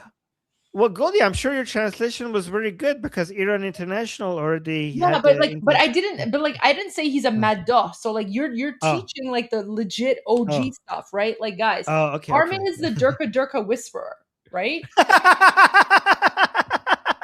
Okay, I'm gonna put that on my resume, Goldie. I'm gonna put that on my resume. I'm gonna go update my LinkedIn account. Okay. Certified Durka whisperer. Yes. Yes. Guys, if you could join my discussion group if you want to get my certification. I will give you certification. Anybody who comes and gets trained there. Okay, so here, Saeed Haddadian is one of the famous religious vocalists. Religious vocalist is the best translation for Maddah. You can see it here by Iran International. But let me actually explain to you what that is. Remember me and Goldie when we play, like whenever the people who show up and we go like we wear black. Goldie puts on a hijab with her sunglasses. And we go like this, right? So the people, every time we put a song like that, that's a Maddahi song. Okay, those are Maddahi. Okay, the Dorka Dorka songs, right? So those are and the people who are singing them, they're called Maddah, or in English, religious vocalists. But what you have to understand about these group of people is that they're not doing this for the sake of just entertainment. It is entertaining, like people gather, like for the pro-regime people, this is like their way to have fun. They go into these big rooms, they're wearing black or they're topless, and there's red lights or weird like a I don't know, weird like a BDSM gay techno gathering with like Islamic songs, and they talk about Ali, Hussein, Fatima, but they also add the modern, like the recent news and their political positioning. They mix the stories of what's happening in our times, the geopolitics of our times from their Shia Durka perspectives, but they connect it to the stories of Hussein in Karbala or Ali or Fatima.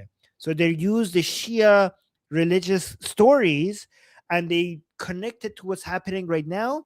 And Ali Khamenei, whatever his messaging was to the people, he got these people to change their songs or their stories in a way to send out his message. Because actually, guys, this is actually quite smart.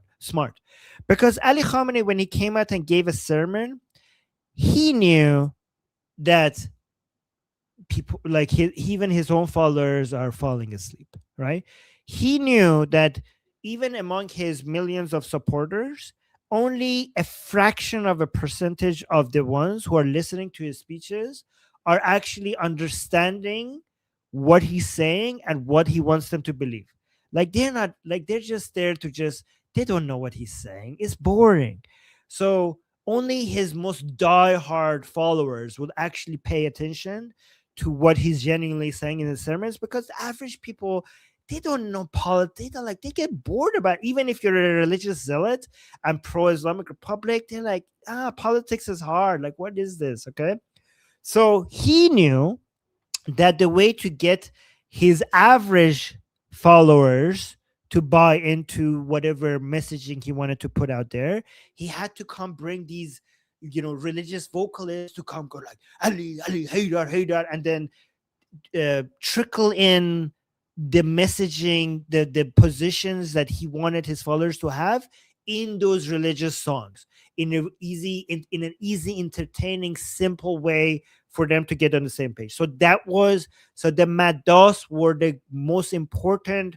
And he also knew that most people in Iran are not watching Sada Sima, which is basically the Islamic Republic state TV. But this was his way, and it worked.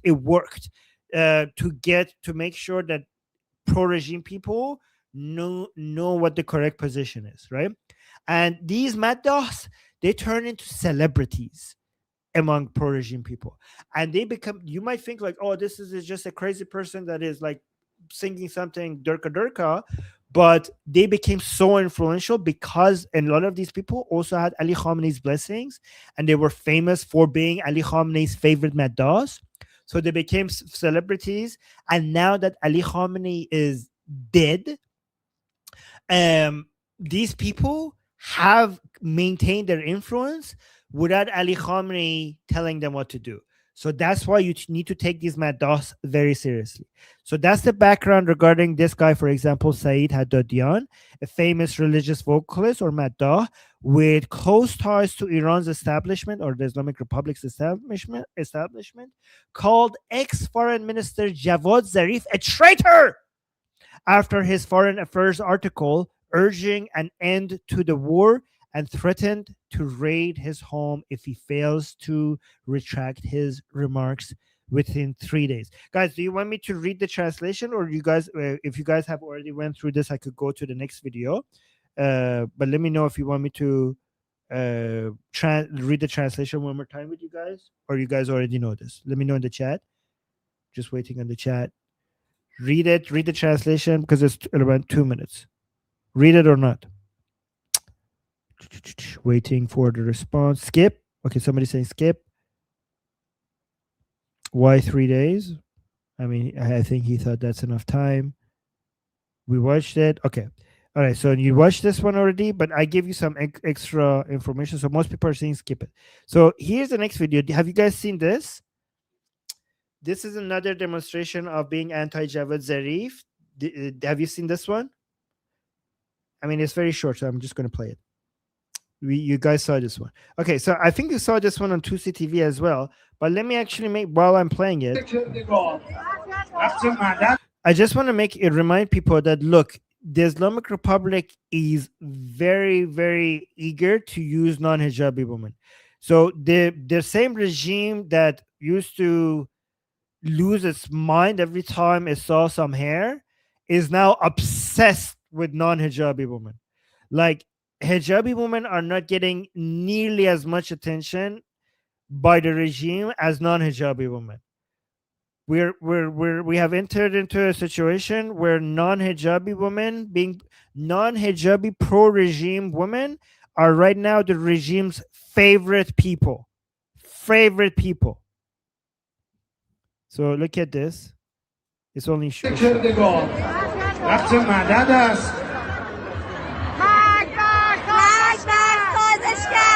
Magbar Sazeshgar. So death to the people who compromise. Magbar Sazeshgar. Magbar Sazeshgar. Magbar Sazeshgar. Now they're saying Bishar after Javad.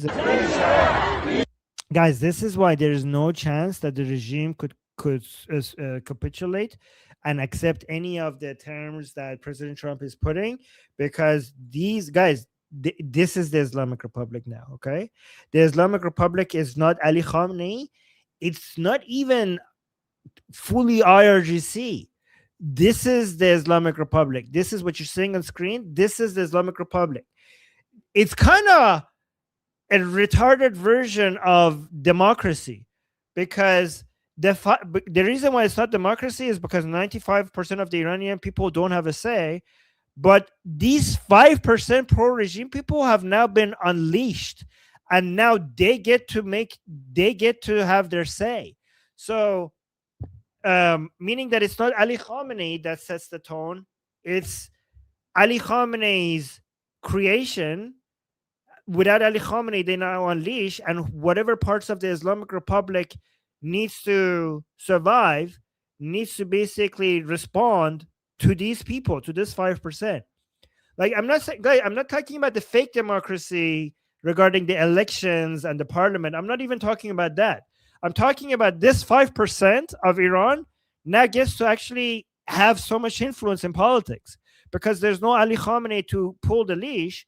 And now basically Sadao Simor, the Islamic Republic State TV, and the Madas are answerable to these people, and now whoever wants to be, controlling Iran as part of the Islamic Republic, these people, because there's nobody holding them back and they want the maximum, you need to be answerable to these people.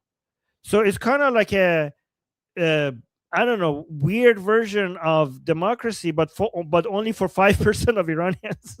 Only for 5%. But look at this. Look at more non-hijabi. Like, guys, it's crazy. Hold on, let me refresh this because it doesn't let me pause it. It's not one or two videos. Like, it's endless numbers of non-hijabis being interviewed by the regime. It's like non-hijabis are getting more special treatment. Non-hijabi pro-regime women in Iran are getting special treatments from the regime more than ever before. It's crazy. Look at this. Saying, why are women also at the checkpoints? Look at this. Because the checkpoints have been taken out by Israel. These are like civilians who are coming to the checkpoints to support the regime with their keffiyeh and the Islamic Republic flag. saying I was very interested in doing some operational assistance. Jihadi. Look at this. She's actually saying like I want to do something jihadi. You hear that? Like it's not in the translation. Like but operational assistance. She said I wanted to do something jihadi. Look at this. I want to do. She said I want to do something jihadi. Listen to it. کار جهادی انجام بدم. Okay? She's full on Dorka. Without the hijab, she's still Dorka. Like I was only like I was holding a flag in my coming to the streets, but now I'm coming to do something jihadi. It's like, do you know that the checkpoints are being attacked? Like, oh my, like they're trying to advertise how brave she is. So they're saying the checkpoints are being bombed by drones, but she's like, but you're still coming to the checkpoint? Yes, she's like, yes, I know. So do you know what to do if you hear a drone? Like, no, I don't know what to do. Look at this. She's saying like, she's trying to like, oh my God, look at pro-regime people. They're so brave. It's like, I was summoned to court. Look at this. They're showing... Look at what she's saying. She was like, I was summoned to court for not wearing a hijab. She's saying, I'm one of those people who was summoned to court for not wearing a hijab. He's like, why court? Like the cameras in the passageway captured my image without a hijab and I was summoned to court.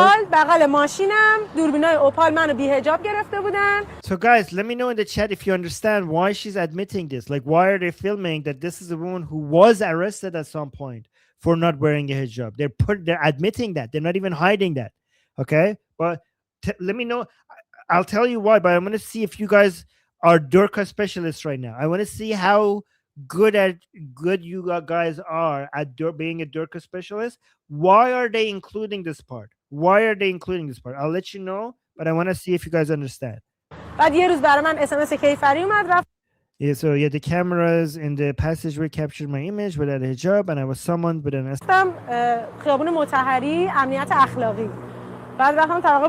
They asked me there why I wasn't wearing a hijab. I said, excuse me, I'm sorry.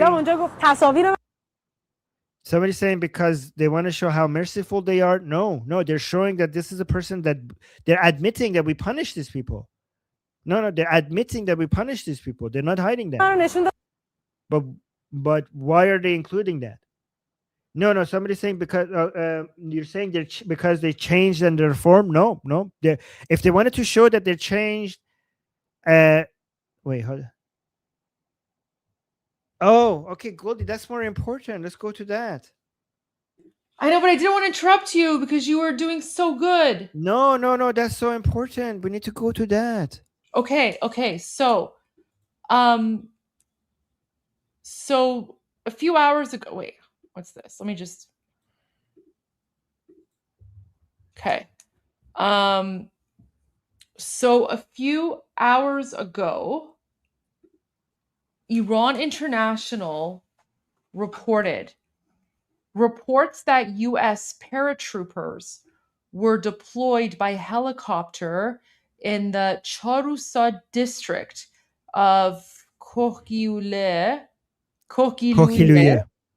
County in southwestern Iran to rescue a missing U.S. F-15E pilot are not true, which is important, right? Because the county governor, Iraj Kazemiju, said. So, guys, when the Islamic regime is putting out something that they're denying, okay, if they're denying it, that's when you have to like laser focus in, right? Earlier, IRGC-affiliated Tasnim News reported that U.S. paratroopers were seen in the area and had clashed with local forces. Okay, so the fact that the Islamic regime is denying this, that means it's probably true. Now, so just about like 45 minutes ago, Iran International reported, breaking, Iranian state media, citing the governor of Kohgiluye County in southwestern Iran, reported that the Kusia area was struck by a deadly missile attack on Saturday night, describing it as a U.S.-Israeli operation. According to the official, at least 3 people were killed, Bedarek, and 2 others injured in the strike. I hope they're also boom-boomed. The governor added that the casualty figures are preliminary and could rise as more information becomes available. The reported attack comes as search efforts are believed to be ongoing in the same region for an American aviator who went missing after ejecting from a fighter jet shot down over Iran.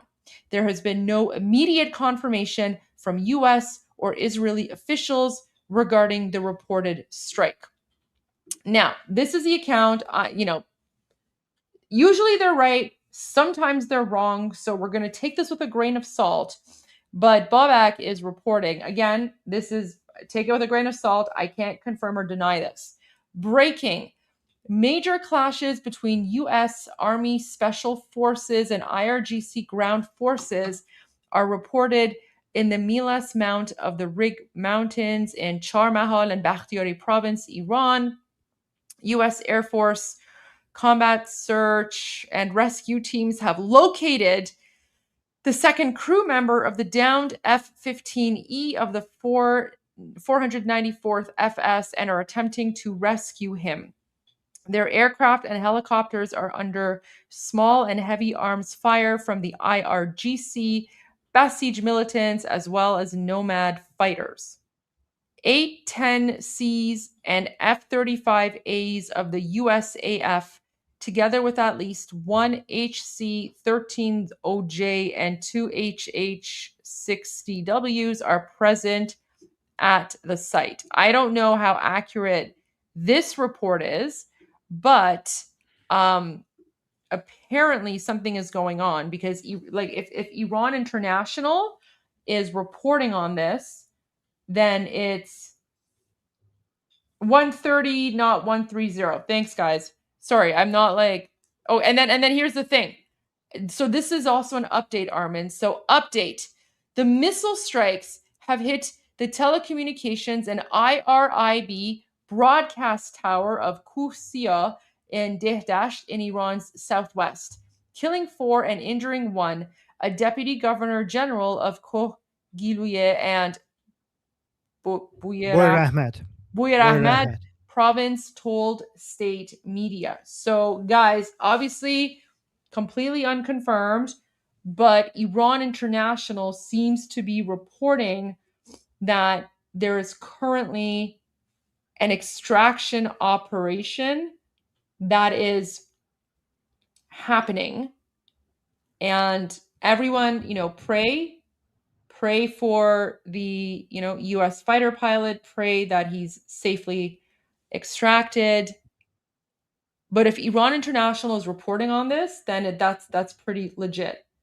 Oh, is someone asking, do you feel the Kurds are involved? No, guys, stop speaking about the Kurds. There's no external Kurdish paramilitary force involved. These are all Iranians in Iran. They could be Iranian Kurds, they could be Iranian Lors, they could be Iranian Arabs. We don't know, but they're Iranian. There's no external paramilitary Kurdish forces involved. That's not a thing. And President Trump already made it very clear. By the way, guys, let me just show you something really quickly on the Iran map. Okay, so let me just show you something really, really quick. And I'm going to leave soon after this. Okay. But here, guys, let me just share this with you. Okay. Guys, this is Iran. Okay. The situation is happening somewhere here. Okay. The situation is happening somewhere here. The external paramilitary Kurdish forces, which we don't support anyway because they're a bunch of communists and they're a bunch of separatists. Those Kurds are those non-Iranian Kurds are somewhere here. Okay, they're up here in this area, right? The situation is happening here, okay? So guys, just stop talking about these random like communist separatist Kurds. They're completely irrelevant to what's happening right now. And, you know, the people who are, you know, fighting against the Islamic regime, we're all Iranian, whether or not we're, you know, Kurd, Lord, whatever, right? Like just stop asking about the Kurds, because that's not a thing, guys. It's not a thing. That's just like a weird separatist propaganda narrative. I just want to make that very clear. Yeah. By the way, it's This happening. This is not Syria. This is not Iraq. It's Yeah. different in Iran. Yeah. Completely different scenario, completely different society. But Armin, according to like, you know, based on what Iran International is saying, it seems like something is going on. And I think Shin might have posted something as well. Let me just check Shin really quick.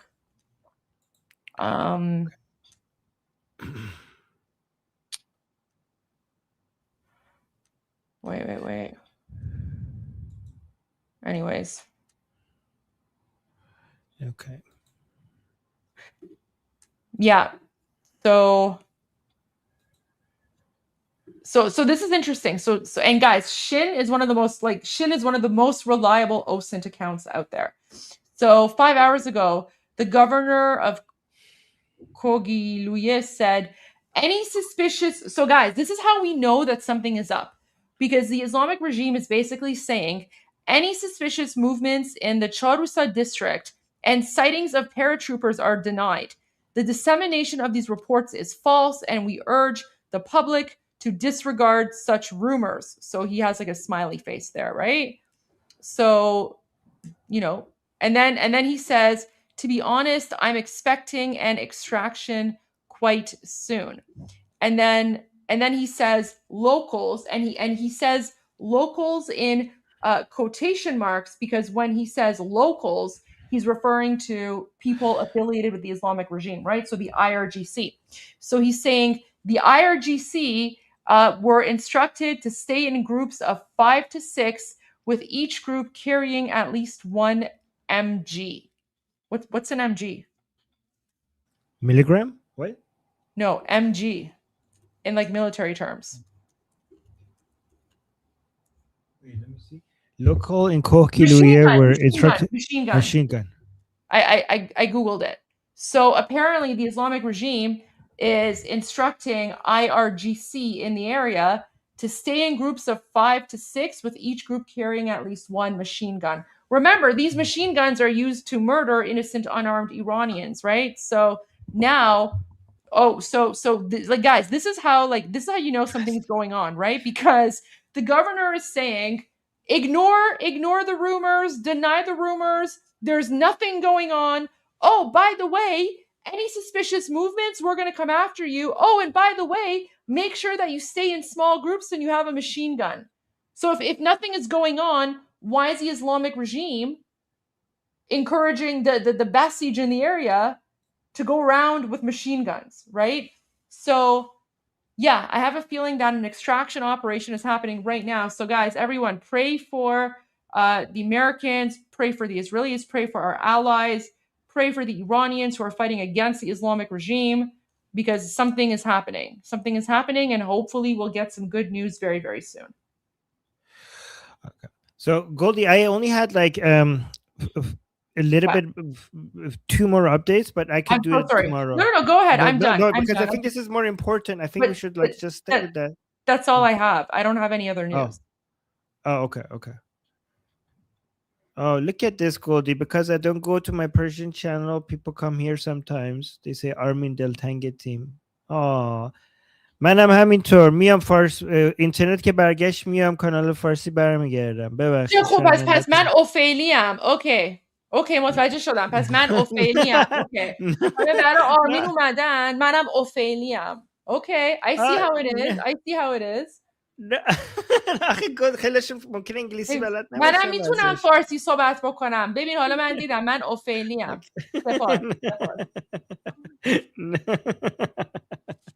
Oh, that's not what happened. No, I'm teasing. I'm Okay. all good. Okay. All right. I don't know if I could go back to this because we lifted halfway, so I don't know if it's worth going back to Yeah, this. I think or it just is. go Yeah, to the... I'm sorry to interrupt, but like No. that was just I just wanted to give that update so that everyone can pray for the American. Yeah, I'm not going to play the rest. I'm just going to say somebody got it right. I noticed somebody got it right. Said somebody just responded to my question because I was trying to see if you guys know why. Let me know in the chat if you want me to continue playing the rest or not, or do you want me to go to my last update, my last educational update. But I was basically asking everybody if you understand why they're showing you that she got in trouble for her hijab. So let me see this comment. Somebody said they want to make it look like all of Iran's are rallying around the flag, even the non-hijab women, since that is a chef's compliment. Yeah. So not only non-hijabis, but also anti-regime. What they're pointing, guys. Here's what's happening. Somebody saying play it. Okay, play it, please. Okay, it's only a few more seconds left, so I'll play it. I don't know. But the point that it's really important for you guys to understand regime propaganda, but the point they're trying to make is not that we also have non-hijabis, but that we also have people who don't like the Islamic Republic, who have gotten in trouble with the Islamic Republic. Because here's the messaging. This is what you have to pay attention. Is that it's okay to be against the Islamic Republic, but at least don't betray your country by siding with the enemy. They're saying that even the people who are anti the Islamic Republic, at least they have enough honor to realize that as bad as the Islamic Republic could be at some times, at least they are better than Zionists and imperialists. At least they are Iranian. Again, I'm not saying this. This is what they're saying. That whatever problems you have with the Islamic Republic, that's an internal problem. Usually what they like to say is that it's a family problem. We're fighting amongst each other, but if somebody outside of the family attacks us, even if we have our own family drama against each other, we get united against our external enemies. Okay? And anti-regime people point out that no, if dad is beating the crap out of mom, first of all, you are not our family. You're not our family. There's nothing like you're not our, like Khamenei is not our dad. There's nothing that makes you family. But even if you were, if dad was beating the crap out of mom and also sexually assaulting my sister, then yes, I would for sure call the cops. I would for sure call the cops on my dad, even if the cops are outside of this family. Right? That's what a lot of Iranians would say. Like, yeah, you could, even you're not family, but even if you were family, your analogy doesn't make any sense because I would for sure call the cops on my dad if he was beating mom and raping my sister. That's what they would say, right? So, but this is the point of this messaging, is to show this woman who said, like, yeah, I'm actually a person who gets in trouble with the regime, but when it comes to our enemies attacking the regime, this is completely, propaganda. So let me just quickly read the rest. It's saying they asked me there, so I got arrested for my hijab. They basically had a court hearing. So I said, I'm sorry. And then they told me you have three options: clean the nursing home, wash the grave, or pray. Pray or pay a fine.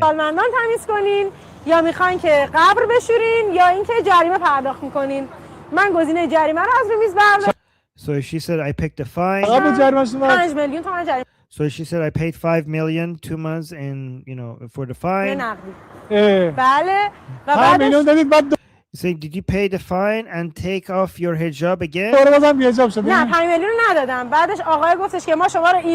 So she said, no, I didn't give the 5 million. They told me they would forgive you this time, but from next time you will be fined heavily. بخشیم ولی از دفعه بعدی جریمه نقدی سنگین داریم. اینا شما رو اذیت Say, why are you here now with these problems? Like, is it like, doesn't that bother you that the regime is bothering you like this, but you're still here? نمیکنه الان دوباره اینجا وایسادی؟ نه دیگه اونا میجنگن. Like, no, they fight, we fight too. ما میجنگیم دیگه. نه الان بعد یه جا Like now you have to fight somewhere else. دیگه بجنگی نه اینجا. نه من برای Like, no, I accept my country and I fight for it. کشورم اینجا، من خطی که مسیری که کشورم داره میره قبول دارم. So that's the propaganda. Okay, so last update I have for you guys is, guys, I try to use these opportunities to introduce you to certain people. Okay, some people don't pay attention to these things, but because I want you guys to be at a higher level compared to other people, so you already have the news that the Mad Doss and other people are turning against Rouhani here and Javad Zarif, but we also have a member of parliament urging arrest of Zarif and Rouhani over the comments that they have made. But the reason why I'm sharing you, because I want you guys to know the this member of parliament. And I've already mentioned this name to you guys, but he's very important. Him and another person, Amir Hossein Sabati, are very important. Okay. But let me read this. A hardline Iranian lawmaker has called on the judiciary to arrest former President Hassan Rouhani and his foreign minister Mohammad Javad Zarif after they advocated ending the war. So this is the name. Hamed Rasai. Hamed Rasai urged the judiciary to issue what he described as a judicial shot to detain the two following comments in which Rouhani called for preparations to end the war honorably. So guys, look at this. They are so confident that they're winning this war that even if somebody asks for ending the war right now, they're so determined to continue the war against the Americans and Israelis that this member of parliament is saying that these people should be arrested for suggesting that the war should be ended. So think about this. When people say like, oh, will they negotiate? Will they end the war? They're suggesting that people within the Islamic Republic who are suggesting that should we end this war? They're suggesting that those people should be arrested and executed for merely suggesting it. So based on that environment, what are the chances that the Islamic Republic is going to, like, they don't want to stop. They're asking for arrest warrants for anybody who's suggesting that we should stop the war. So if you're like, oh, I wonder why they're not capitulating, well, here's why. Now you know why, because they don't want to. They don't want to stop. This is the problem with being delusional and feeding this victory narrative to your people to the point that they think that they're winning so hard that they don't want to stop because they think that they have the upper hand right now, right? So basically, Rouhani called for preparations to end the war honorably, and Zarif outlined a framework for de-escalation in his article for Foreign Affairs.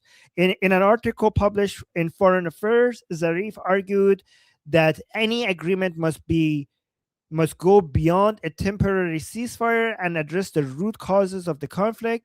He warned that the ceasefire alone would only delay further fighting.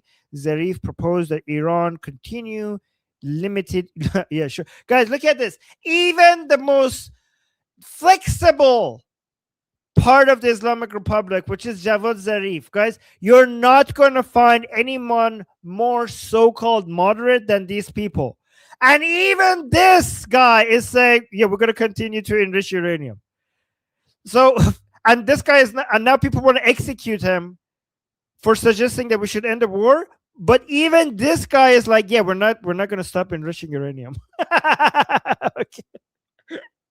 This is the best you could get. And this guy's like, yeah, we need some limited uranium enrichment under full international supervision. And as part, so guys, so basically the distance between what the Americans want and what the Islamic Republic's conditions are is so far apart that even the most flexible persons suggestions for how we could end this war, even that doesn't even get close to the terms that the Americans want. I mean, the most sensitive things for the Americans is the enrichment of uranium. That's how far away we are from a ceasefire agreement. So, under full international supervision, as part of a multilateral agreement, while committing not to pursue nuclear weapons, he also called for the lifting of economic sanctions. Guys, he even have demands. Like even the most reasonable, flexible, pragmatic person, he wants to. He has their own. He's introducing his conditions as well. He wants the lifting of economic sanctions and the signing of a non-aggression pact. So the Americans also have to promise that they're not going to attack the Islamic Republic. Non-aggression pact between Iran and the United States. Sure, buddy. But the reason why I wanted to share this news is not only to see how far away we are from a ceasefire agreement, but also to show you that in our bingo card that we use often, you can see that if you go to the legislative branch. The legislative branch, you can see that there's a small rectangle for it, because other than the speaker of the parliament, which is Bagher Ghalibaf, they only decided to highlight one person from all of the member of the parliaments. Look at this plus 289, but they didn't highlight any of them except this one guy, the one that I just showed you, which is Hamed Rasai. And guys, remember, Hamed Rasai is one of the most crazy, aggressive Durka, with the highest expectations, execute the reformers mentality in the parliament. Like this guy, if it was up to him, he would have been executing half of the Islamic Republic himself accusing them of treason. Other than this guy, there's another guy that is kind of very aggressive. Is Amir Hossein in the parliament? Is Amir Hossein Sabiti? Is good for you guys to know him as well. Let me see. Amir Hossein Sabiti. Is this, guys? Do you like this information? Because this is a type of information that you're not going to get anywhere else. Like it's getting into so much detail. So this is Amir Hossein Sabiti. Remember him as well. He's part of the Paidari camp. And the Paidari camp, let me see. Mir Bakari. So the Paidari camp, one of the important people in it is this member of parliament. And then this Jalili guy over here, which is now part of the Supreme National Security Council. And as I mentioned to you guys, this guy, the Mehdi Mir Bagheri, which is the spiritual leader of the Paidari camp. And guys, these people are more Durka. These people are more Durka than Khamenei. Okay. This is the people. Some people in Paidari camp, they think that he should be the spiritual leader. Ali, like more than they like this guy more than Ali Khamenei. Okay, because this guy is so like, this is the kind of guy that thinks that there's a problem with the Islamic Republic because it still has the word republic in it. That's how Durka this is. Like these people don't like the fact that the Islamic Republic has the word republic in it, because even the mere suggestion that the people should have a vote is un-Islamic. For them, like even the pretend version of the Islamic Republic where we have elections, where we have a parliament, these people think that's a sin because all laws should come from Allah, and they think Islamic Republic is being sinful by having a president or a parliament or elections. And they're very anti-modernity. And so this is their spiritual leader. Okay. So these people are like extra Durka. And by the way, guys, in the interview that I had with Mehdi Nasiri, the main propagandist of Ali Khamenei, remember I did an interview with Ali Khamenei's main propagandist and one of the only people who has met Mujtaba Khamenei. I did an interview with him on my channel, and he also mentioned, he showed us a video of this guy. He's famous for quoting that for their goals, even if half of the world dies for reaching their Islamic goals, that's the price that they're willing to pay for killing, basically letting half the world dies. So he's saying like these people are anti-technology, well, anti-Western technology, extremely anti-left. Like if it was up to them, they wouldn't even do the small amount of negotiations that Ali Khamenei greenlit. He would have been against them, right? So just remember these people, the Paidari camp. All right, was that? Let me see. I got some. Oh, yeah. It was a super chat.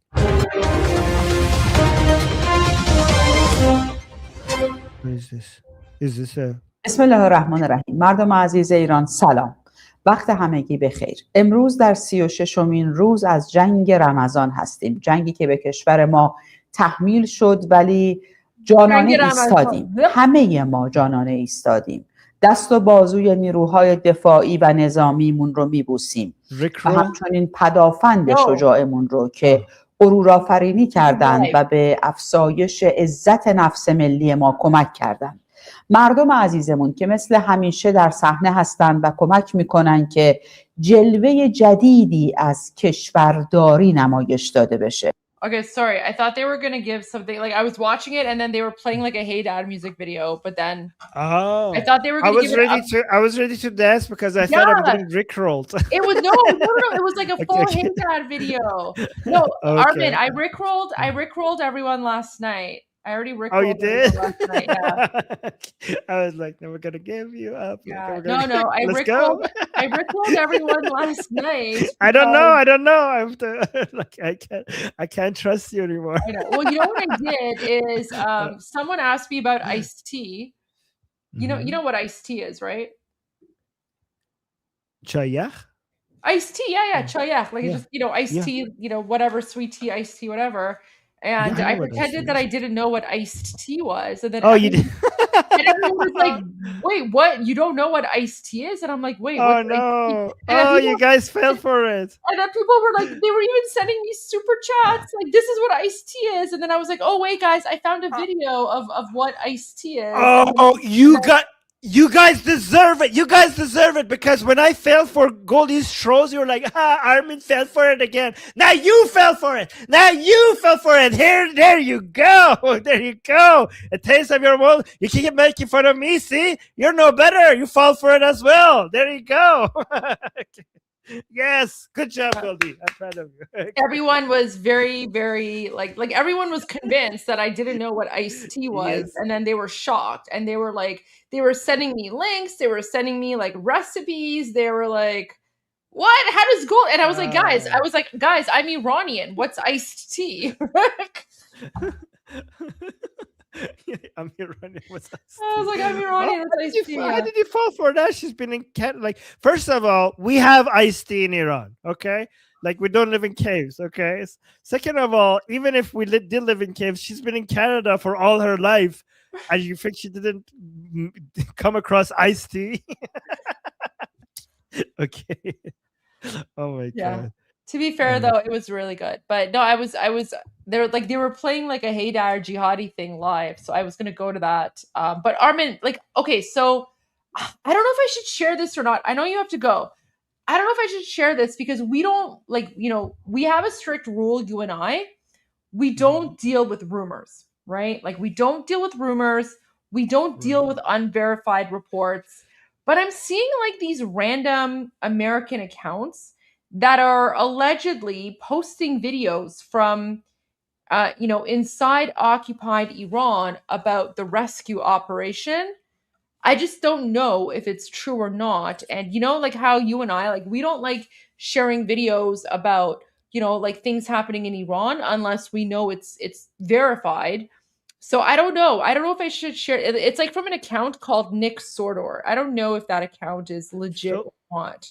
So let me know if this is a good idea. The way I deal with this is that, guys, this is not news. The part that is news is that there's a rumor going on.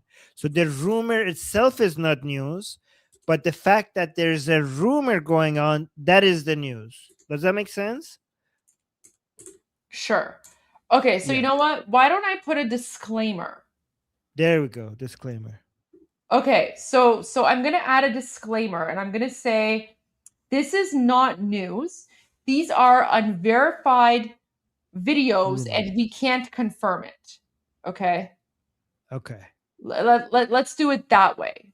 Because because this is a very sensitive topic and I don't want to raise anyone's hopes up, right? Listen, even Nick is saying that he doesn't know if it's true or not. But this is the first video that this is one of the first videos he posted. So look at this. So apparently, he's claiming, but again, I wish he would give the source because I would like to see where the source is from. So this was 26 minutes ago. Video from southwestern Iran appears to show civilians and security forces rushing towards the area believed to be where the U.S. military is attempting to rescue. Oh, wait, let me just share this. Sorry. Okay, where security forces, U.S. military is attempting to rescue our F-15 crew member. No update on our WSO's status yet. It's a race against the clock. Now, here's the thing, though. This is what I don't like.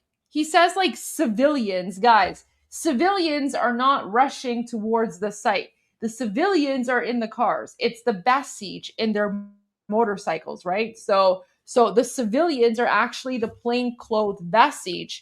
And as you guys know, those are the same Basij that murder Iranians, right? So just watch this video. Again, I can't confirm when this is from. What if? Yeah. What if civilians are trying to go there for help? Maybe some civilians. Yeah, no, 100%. They could be. They could be, but I don't know. These motorcycles, though, these are Basij motorcycles. So the civilians are the ones in the cars that are not going anywhere. Oh.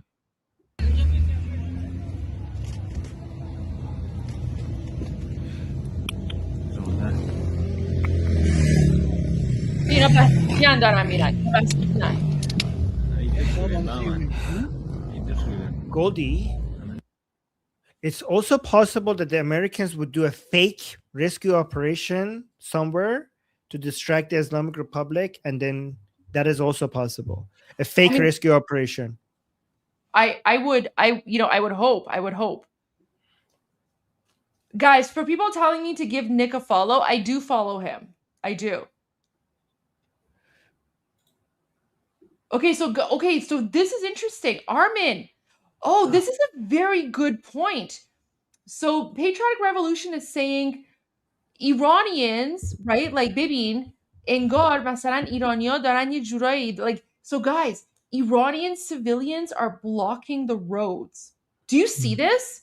There's no legitimate reason for there to be traffic right now in that area. So Armin, this the fact that Armin, this is in the middle of nowhere, right? Why would there be traffic in the middle of nowhere? Iranian civilians are making a traffic jam to prevent IRGC forces from going to that area so no military vehicles can get through. That's why only the motorcycles can get through. Do you see that? Guys, this is not a metropolitan area. This is just a random, this is a random country road in the middle of nowhere, right? And Iranian civilians are out there just randomly creating a traffic jam. You see? And guys, this is actually something that Iranians, this is one of the tactics that Iranians have used for a very, very long time, right? Iranians will just drive somewhere and they'll create a traffic jam so that their cars can prevent IRGC forces from going there. And we've seen that in previous demonstrations, in previous rallies. Armin, do you agree? For sure we have seen that before. And also, if this news is true, then yes, very likely that we see that here as well. Because you're right, we have seen this behavior that you're describing many, many times by Iranian people. So that part is 100% true, yeah. آرمین اصلا معنی نداره که این وقت شب توی چی میدونم وسط دهات ترافیک باشه. right like آخه مثلا چرا این وقت شب مثلا توی این منطقه که آمریکایی‌ها میخوان برن یه دفعه ترافیک میشه like what's the point of traffic. آخه موضوعش اینه که نمیدونیم این کجاست و چه ساعتیه. یعنی من نمیدونم مثلا این فیلم از کجاست، مال چه I know ساعتیه. that's the problem. So guys, that could be a theory, but the challenge here is, and that's why like this is all unverified, is that we don't know where this video is from, what time it is, what area is this, right? So we don't even know if this is a real video, but this is one of the videos that's being shared.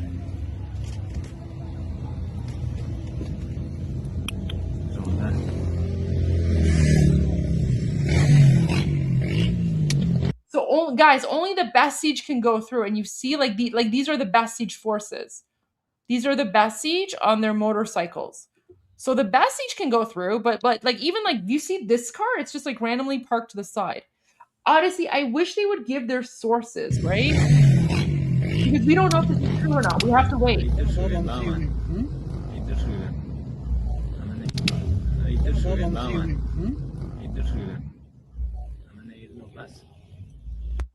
So, I mean, that's one, again, completely unverified. This is why I don't like sharing these videos, because I don't like, we don't know if it's true or not. Like, this could be fake. This could all be fake. Like, that could be from a different part. We don't know.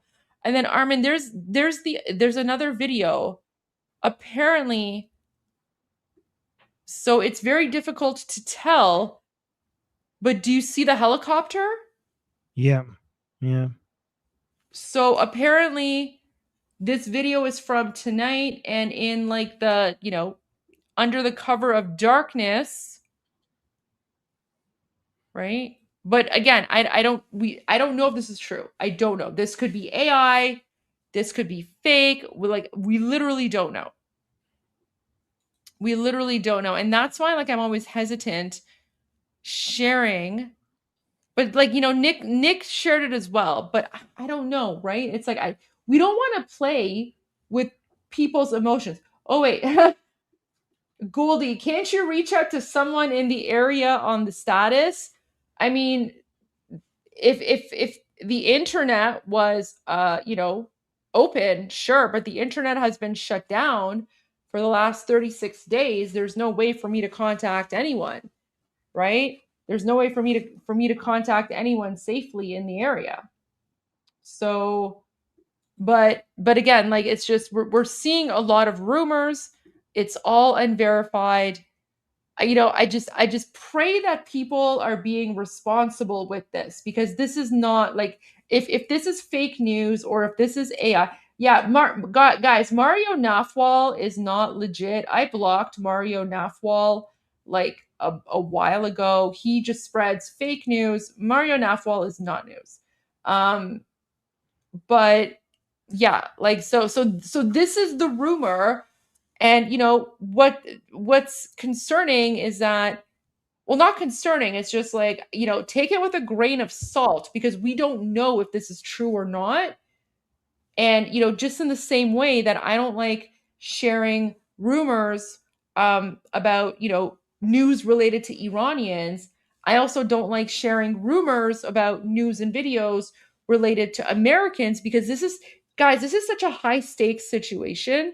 And unfortunately, there are a lot of people that, you know, I'm not blaming Nick or anyone else, because, you know, Nick is just sharing, you know, photos of what he's seeing. But there are a lot of grifters on social media who are taking advantage of the situation to either boost their profile or, you know, make money off the situation through engagement or whatever. So I don't know, but that's what we're seeing. I cannot verify. I don't know if it's true. We're just praying for the safety of the pilot.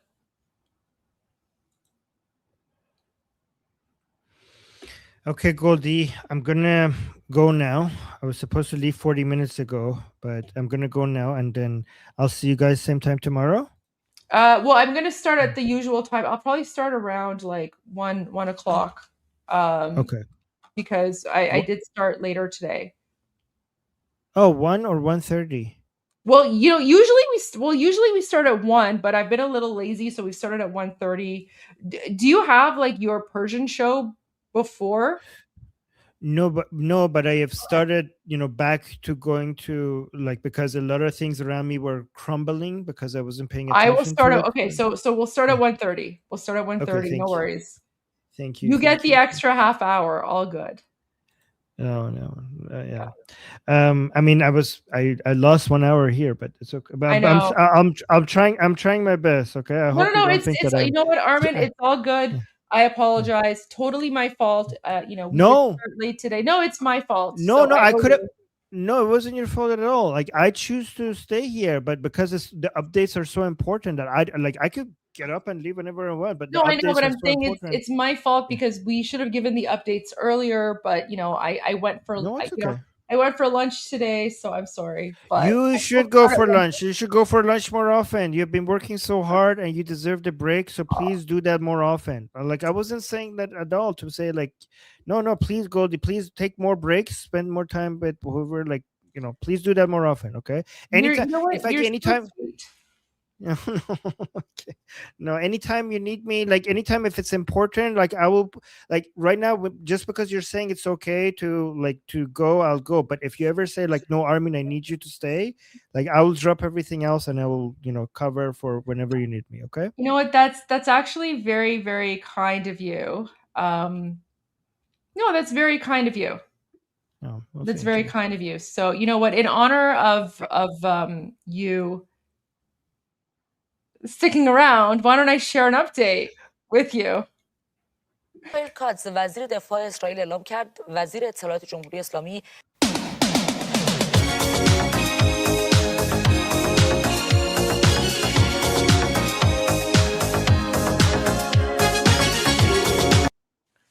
There you There go. we go.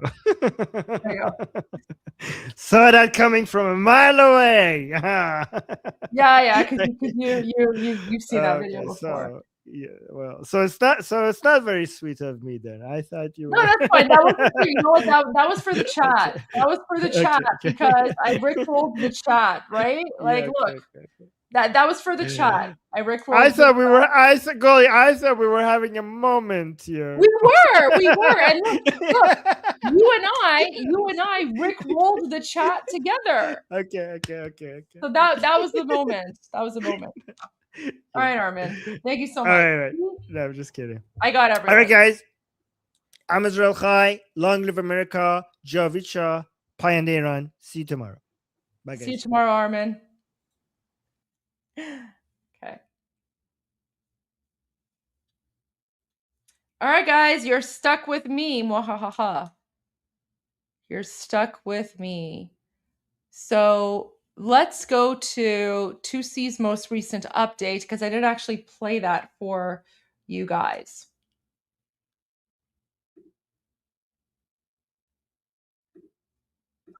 And I want to watch his most recent update as well. And the reason that we didn't play it is because Petipto was here. So we were prioritizing Petipto, of course. So yeah, you guys are stuck with me. Don't prank you. No guarantees. No guarantees, guys. You know what? It's Saturday. Guys, it's Saturday night. We're feeling spicy. Who knows? You know what? What I might actually do, because I've been wanting to do this for a long time, but this is like next level like translation.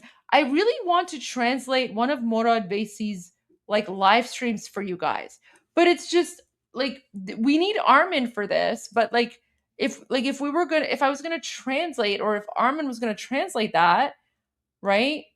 Like, so for example, like he just finished a live stream that was like an hour long, okay? And guys, he is an amazing analyst. Like Morad Vesi, he knows his stuff.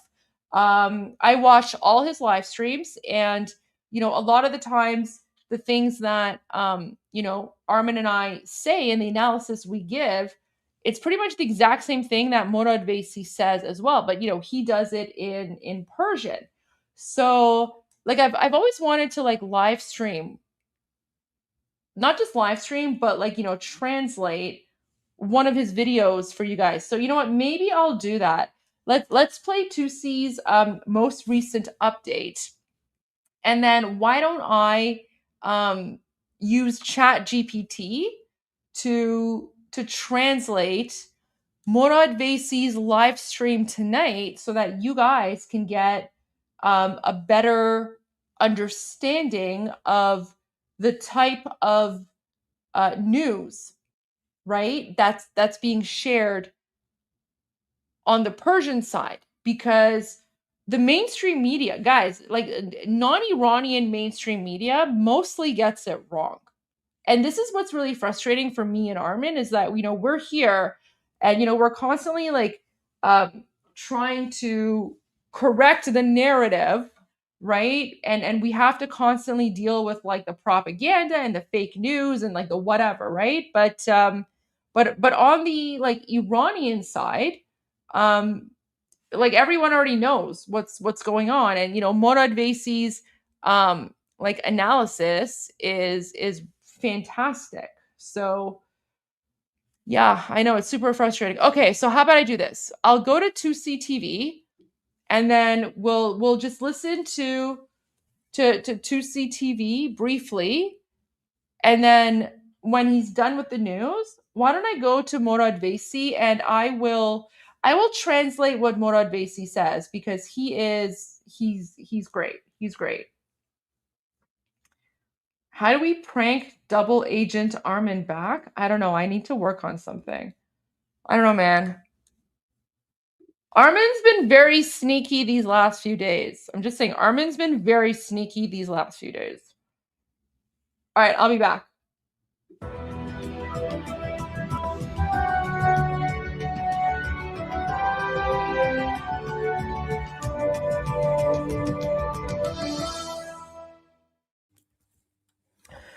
Welcome back to 2C TV. This is your global news channel. I'm Maya 2C, and we come to you guys with the latest news update coming from the conflict in the Middle East. The United States have once again launched a search and rescue mission in order to locate and, of course, rescue the second pilot of the F-15E that crashed in Iran yesterday. We also have an update from the Immortal Guard, the Crown Prince's People's Army inside Iran, who, of course, were leading the uprising in January against the Islamic Republic. They have now hacked the telecommunication system in Iran. And also, President Donald J. Trump has made a major announcement in regards to the elimination of top IRGC military leaders. We're going to give you guys the latest update on this, and of course get your reaction. Let's quickly start with the first video that we have received. One of the major things that we now have to also confirm is that the United States have now started to strike the Iraqi proxy invaders who have, of course, crossed over into Iran, and we have had thousands of the Iraqis who have invaded the country. We've also had today a huge number invading from Afghanistan, but the Americans are now on top of it, and they have been hitting these proxy positions, especially around the border between Iraq and Iran. Before we begin, happy Easter to all you brilliant Christians out there. Tomorrow there will be a bit of a delay until our first live update, because obviously we have to be in church. It's Sunday and it's also Easter Sunday. All right, let's go and talk about the first update. The Americans hitting the proxies, and there were a big group that were going to be joining the existing militants from the Hezbollah of Iraq that have entered the country, and this happened to them. قبل دقائق قصف منفذ الشلامچه إنا لله وإنا إليه راجعون وسيعلم الذين ظلموا أي منقلب ينقلبون والعاقبة للمتقين إنا لله وإنا إليه راجعون. Right by the border. لا حول ولا قوة إلا بالله. Yeah, this is just between the border between Iran and Iraq, and of course The man in the video was doing his usual Islamic condolences and when somebody becomes a bit of a martyr, you have to say that apparently. All right, let's also go to the latest video we have received now from just outside of Tehran, the capital in Iran.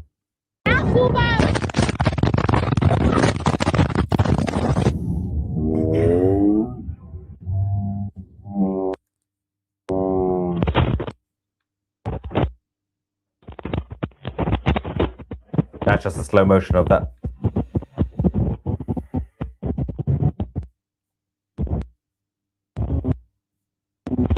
Anyway, that's still going. But at the same time, as if you did watch our first live update today, we did talk about the split inside the Islamic regime in Iran. They are now hunting each other down. The hardliners, the so-called reformists, everybody is against everybody, and they are burning each other's posters, pictures, everything else out on the streets. In the middle of all this, the IRGC realized that they have some problems because they started to, as you guys know, last week, they started to recruit children and child soldiers, basically. And that wasn't enough because obviously kids, firstly, that's child abuse. Secondly, kids are not professional fighters. So then they decided to get the proxies from Iraq and now Afghanistan to invade Iran to help them. But that's still not good enough because they are terrified of the prospects of the ground invasion by the Americans. So they are now bringing in jihadis from England. Yeah, England. In the United Kingdom of Great Britain and Northern Ireland. We now have Islamists moving from this one. We have a video from one of them from Leeds, the city of Leeds in the north of England, who has now said openly, we're going to show you the video with subtitles, that he's going to Iran to fight for the IRGC. And he also has a British passport, even though originally he's actually ethnically from the Islamic Republic of Iran. The British government has absolutely no problem with a bunch of terrorists who live in England. Firstly, that's not really a big issue, apparently. Secondly, they are openly leaving, going to another country to fight on behalf of terrorists. That's absolutely normal behavior. Let's watch this Shia IRGC militant. Yeah. That's his passport. کدوم کشوره؟ نتانیاهو که حالش ببره. نه هم واسه کشور من. انگلیسی. کدوم شهر انگلیس؟ من لیدزم. لیدز. از لیدز اومدم برای دفاع از مقدساتم. برای آقام. برای اربابم حسینم. Really? Your leader is dead. So I've come to save my leader. Yeah, he's slightly dead, dude. Did you not check the news before you went there? He's not around. Not really. Look at his the supreme leader, Khomeini, and also Hussein. That's the third Shia Imam. Yeah, that goes back about 1400 years ago, by the way. So that's normal, right? So we now are sending terrorists from England to Iran to fight this war. What a lovely situation we're dealing with in the United Kingdom. Meanwhile, the IRGC on the ground can't actually be on the ground. So they are going into the tunnels and underground. They're now, obviously, they have been using the road tunnels for some time. But we have actually had this Iranian who sent this video, I think, to Iran International, showing the trucks and trailers in the tunnels carrying missile launchers. And this is how they get away with it, because they hide them throughout the day. They hide them in tunnels and then they bring them out last minute. They launch a missile, then they go back into the tunnels. This is in, I think, Burjad and Khorramabad, between that route. Let's watch this.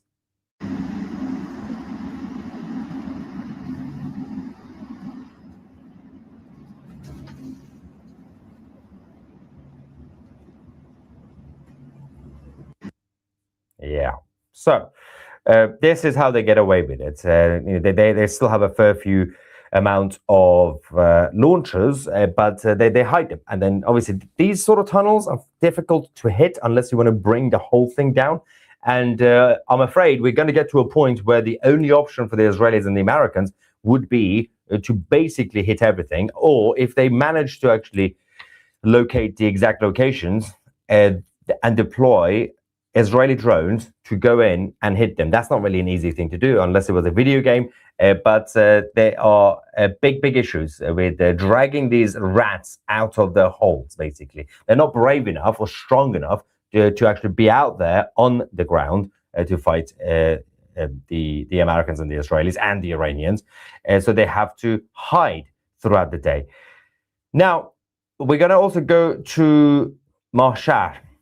This video that was sent, the description is they only managed to hit, so the Americans hit and the Israelis hit the petrochemical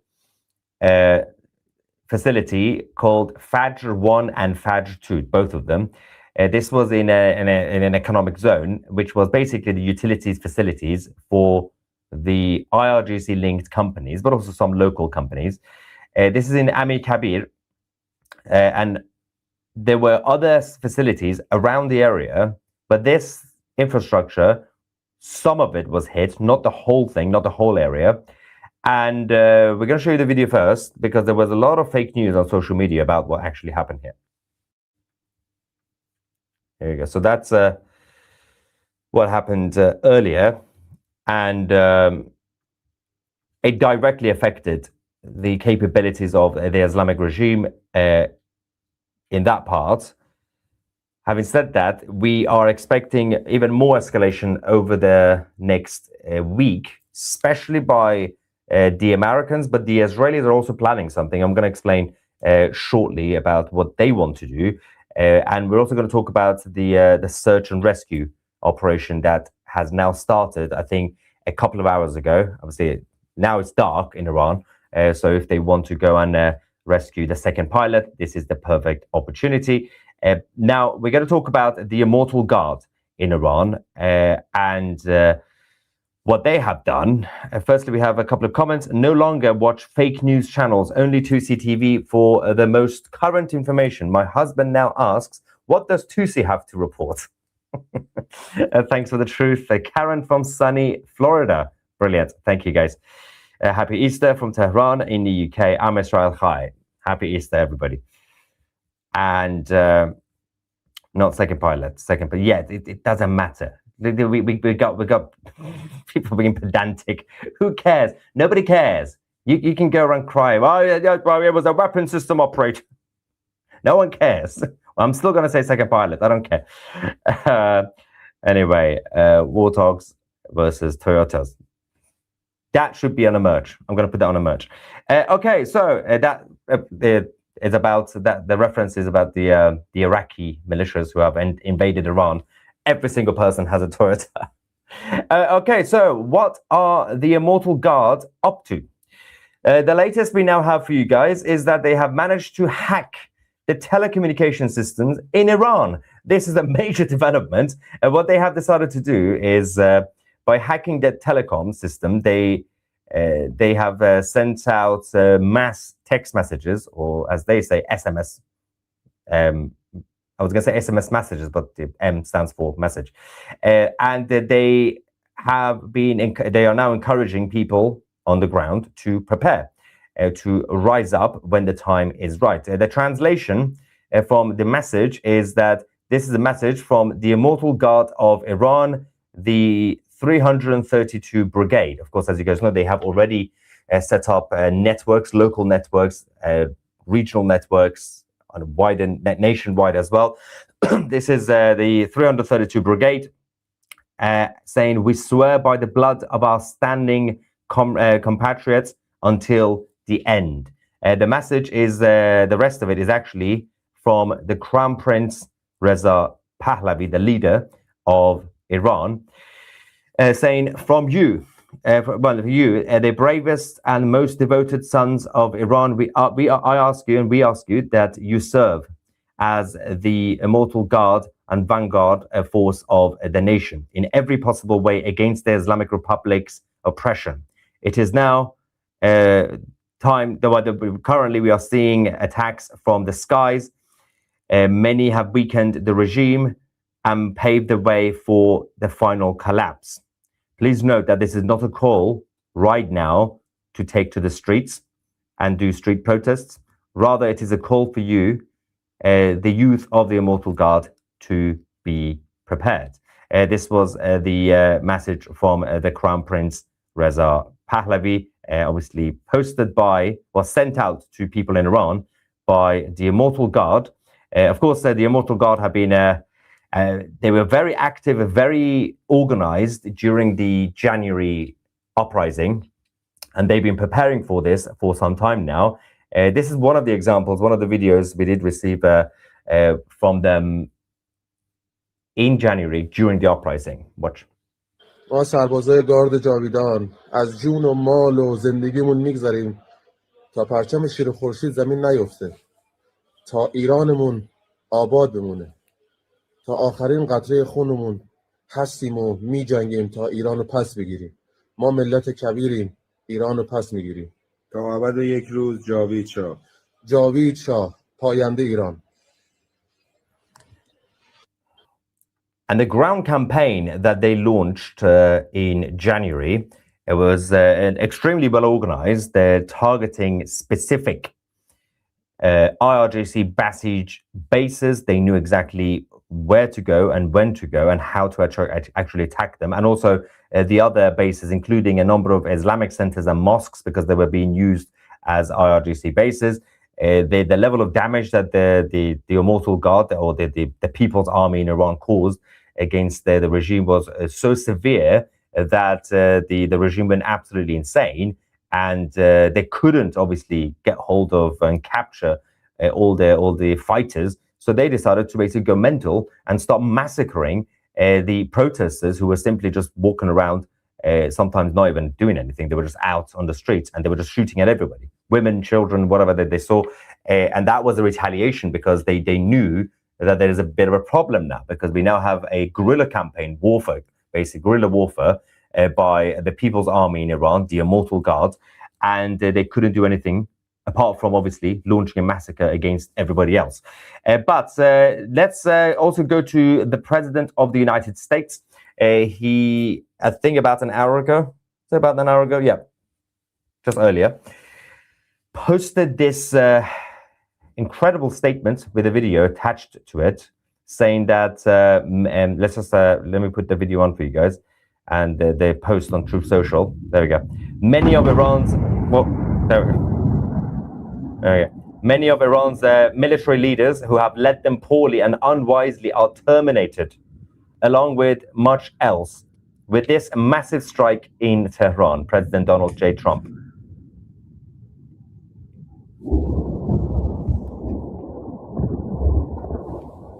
This was in the northern parts of the capital, near Baran.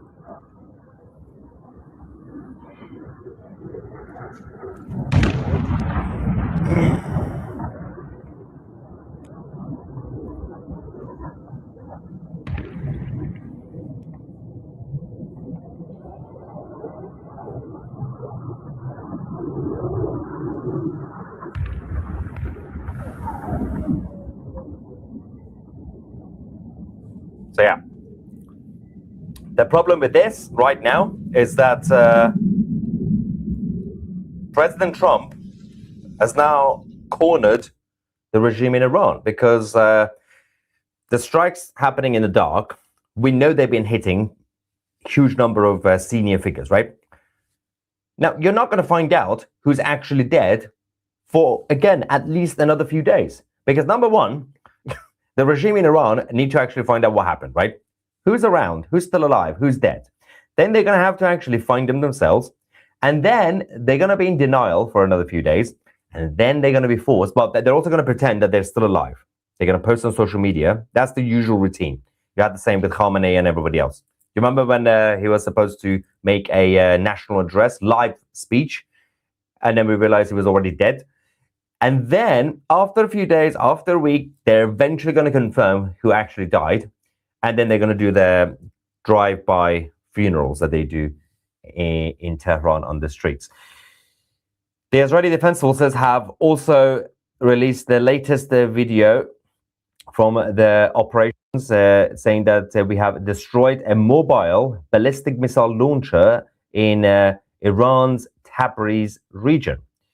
Releasing the footage. I mean, this is just one launcher, by the way. And the only concerning thing here is that this seems to be like a big achievement. And that's the only worry, because one launcher, one, not multiple, one, apparently warranted a whole video and to basically make the announcement. It's still better than nothing, but it's just one launcher. But we'll see what is happening. Clearly, that means that at this point, the Israelis and the Americans are struggling to hit all the remaining launchers, because, as I said, they are mobile and they keep moving them around. The only way you could do that is if you have special forces to go in and basically identify and locate them and then take them out that way. The Islamic Revolutionary Guard Corps' performance when it comes to the missile launchers is also slightly problematic right now. Over the last 3 days, we've had a huge number of misfires. It's worrying because what we are trying to figure out is whether the people who are launching the rockets, the missiles, whether they are stupid or whether the remaining elements in terms of the ballistic missiles are faulty, or whether the missile launchers are a little bit problematic. We don't know, but this is another one from earlier today in the Pars province in the south. Watch this. This is another one. After the launch, it malfunctioned, and once again, it was it fell into onto a village not far from Shiraz, the city of Shiraz. Crazy. Now, again, over the last 3 days, we had a few of these. Every single time they are hitting civilian areas, and obviously they're going to add those numbers, casualties, to the overall number of people who have been killed in the war by the Americans and the Israelis. That's exactly what they're going to do. Same thing that you saw in Gaza. Now, speaking of the other side, we also have this from Hezbollah. Hamas. They were the future ones. Hezbollah have released a video of them launching a missile at Tel Aviv, but they haven't actually showed the missile launch. What they've decided to do, in a very bizarre situation, Hezbollah in Lebanon have decided to show off by showing a video of the tunnel that they used. This is the underground tunnel in Lebanon that they used to launch the missile towards Israel. Are you trying to make it easy for the Israeli Defense Forces? I'm not really sure what their plan is, but yeah, they seem to be quite proud of being rats, being cowards. Why are you doing this? This is actually filmed by Hezbollah with the logo, and they actually published it themselves. I think that's the main reason, because they wanted to basically show the actual capabilities. But what that actually does is it just shows the whole system, the whole place. You're not really helping.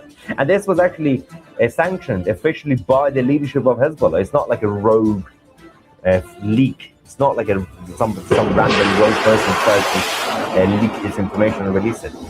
This was actually officially launched released by the leadership. Insane. The other updates we have, major updates, one is the Russians. The Russians have now evacuated 198 of their staff members from the Bushehr nuclear plant in the south of Iran. As you guys know, Bushehr, not too far from the border with Iraq and Kuwait, and also the Kharr Island right next to the Persian Gulf, a very key location, and that nuclear facility, nuclear plant, is also very important. The Russians have now evacuated, clearly indicating something is going to happen there. On the other hand, the Israeli Defense Forces are now also, according to Channel 13, are preparing for attacks on the additional energy sites and facilities, but they are waiting for a green light from the United States. Also, as I said, the US have now tonight launched. Hang on. That's funny. Yeah, I just realized the audio wasn't supposed to be on, and it just went up. That wasn't my fault. Let me just clarify. Over the last few hours, we've had massive problems with a new update on our system. It wasn't my fault. I couldn't hear what you could hear. I could not hear that the music was actually loud. So apologies. Hopefully it's fixed now, right?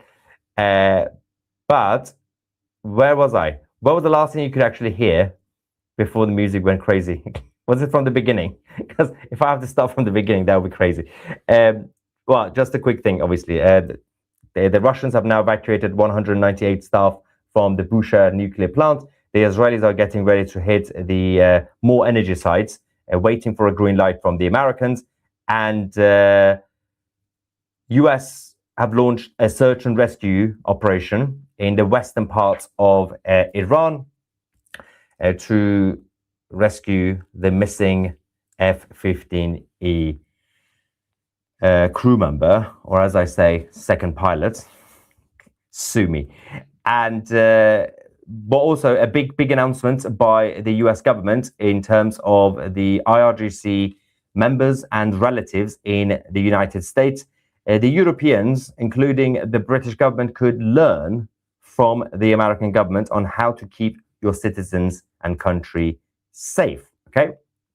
Firstly, Secretary of State said until recently, Hamida Soleimani Afshar and her daughter were green card holders living lavishly in the United States.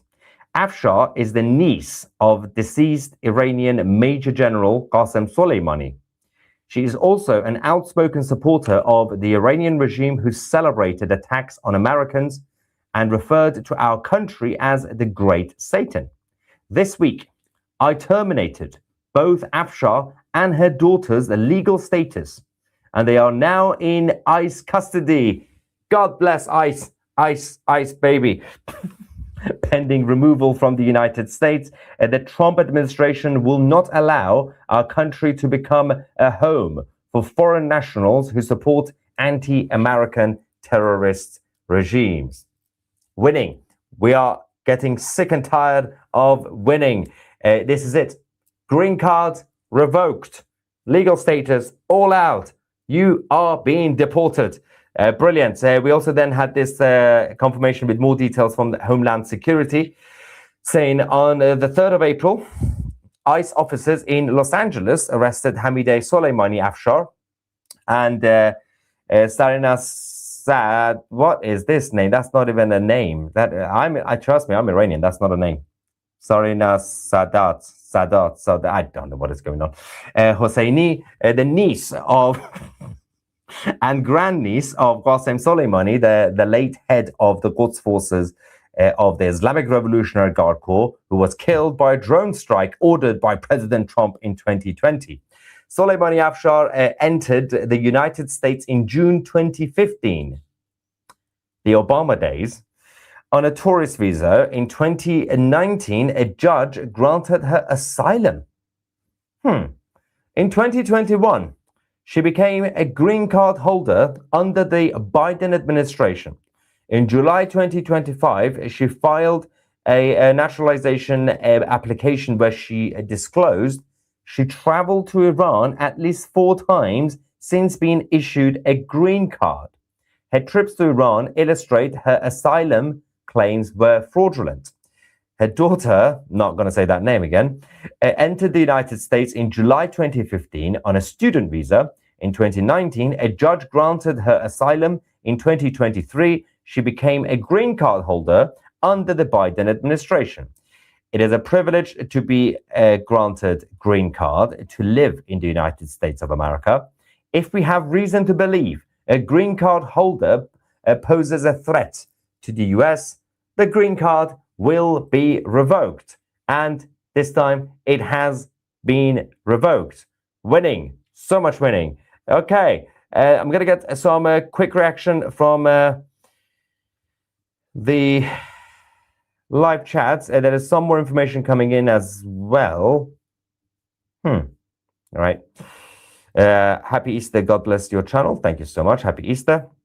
Stormer promised to help. He didn't say who. Oh, and these capitalizers. So I thought that said World Health Organization. Ivan says, with luck, he won't return to my city of Leeds. I don't know you were from Leeds. Ah, that explains everything. F Iran and F Trump. That's an oxymoron, okay? For not turning sand into glass. Anyway, I pray this is fake news. What's fake news? But I just heard on YouTube that North Korea, here we go, has smuggled 500 or so 19 intercontinental ballistic missiles to Iran. Let them do it. What are they going to do with it? Have you not seen what they're doing with their own launchers at this point? Nothing is working. It's all falling apart.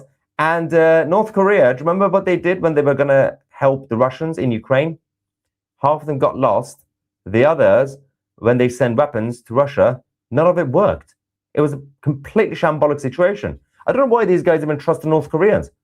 You think the stuff from China is bad? But North Korea is the Lidl or Aldi of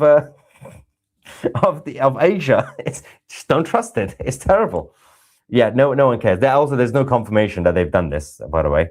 But even if they do it, what's going to happen?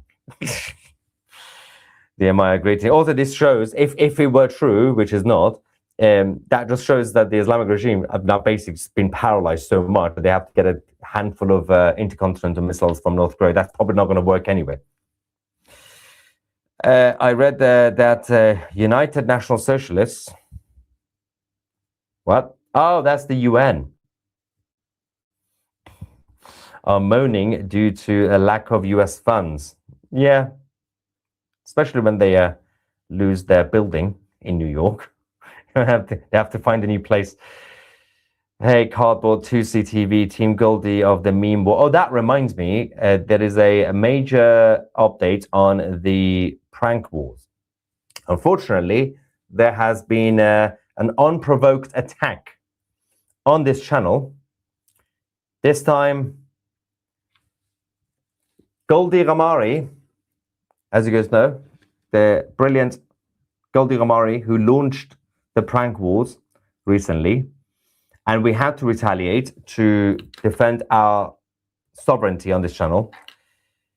She then begged for ceasefire, and of course we respected that. Then she did hit back again because it was the 1st of April, and I said, okay, that's fine. It was a prearranged launch.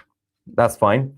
But we now have another attack, and allegedly this comes from Goldie Ramari's proxy, allegedly, ARMIN. And I'm just going to show what we are dealing with this whole thing. In case you're not familiar with what we're talking about, Goldie Ramari, former elected politician in Canada, also a freedom fighter for Iran and the Iranians, who has been doing a great job every single day since the beginning of the uprising. Oh no!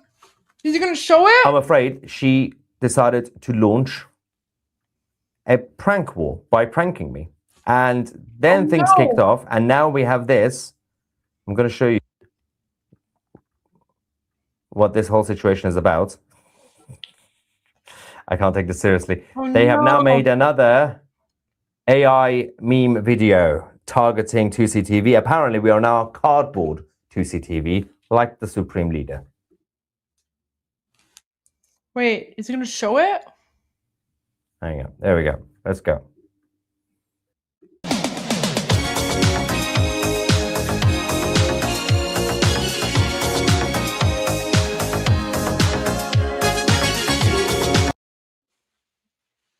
I got you guys.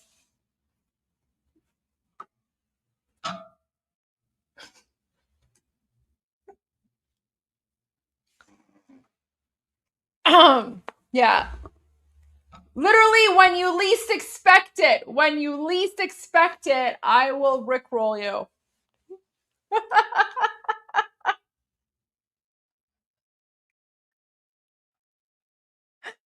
When you least expect it.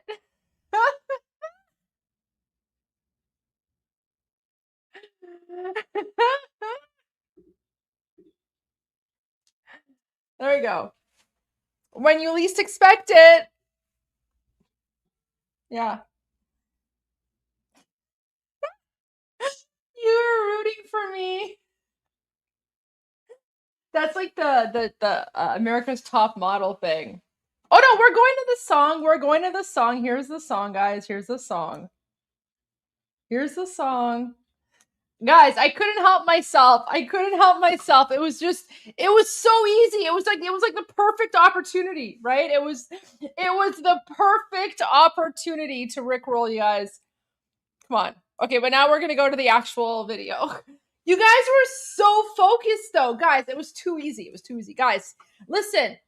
This is why I was such a good politician, because like you guys think I'm nice, but I'm actually evil, right? Like remember, politicians are the most hated people on the planet, remember?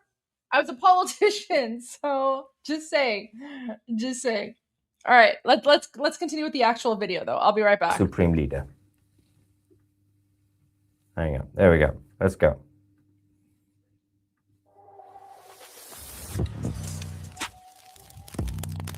Project Vendetta. We're coming for you guys. Wait. That was loud. I am cardboard Tuesday, standing tall and flat. Don't need food or coffee, don't get sweaty or fat. Hair locked tighter than a government line. Not one strand moves, not even in time. Flick, no blinking, no stress, just stand and stare. Meanwhile explaining things no one prepares. I am cardboard Tuesday, hey! Same speech, new day. On replay, cut me out, take me down, still run the show. Explaining it again, real slow.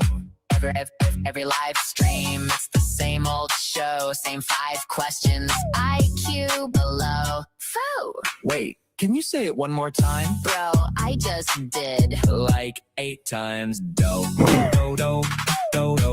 Surrounded by chaos, lost in the fog, explaining basics like it's dialogue with a log. If patience was money, why am I in a flying carpet? Instead, I'm cardboard on repeat. Repeat.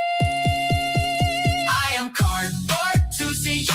Hair still perfect, don't need a mirror.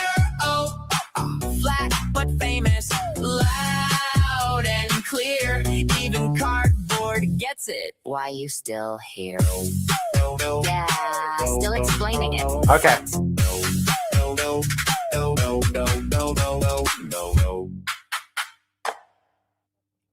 Okay, firstly, cardboard CCTV, right? I believe this is false flag. Right.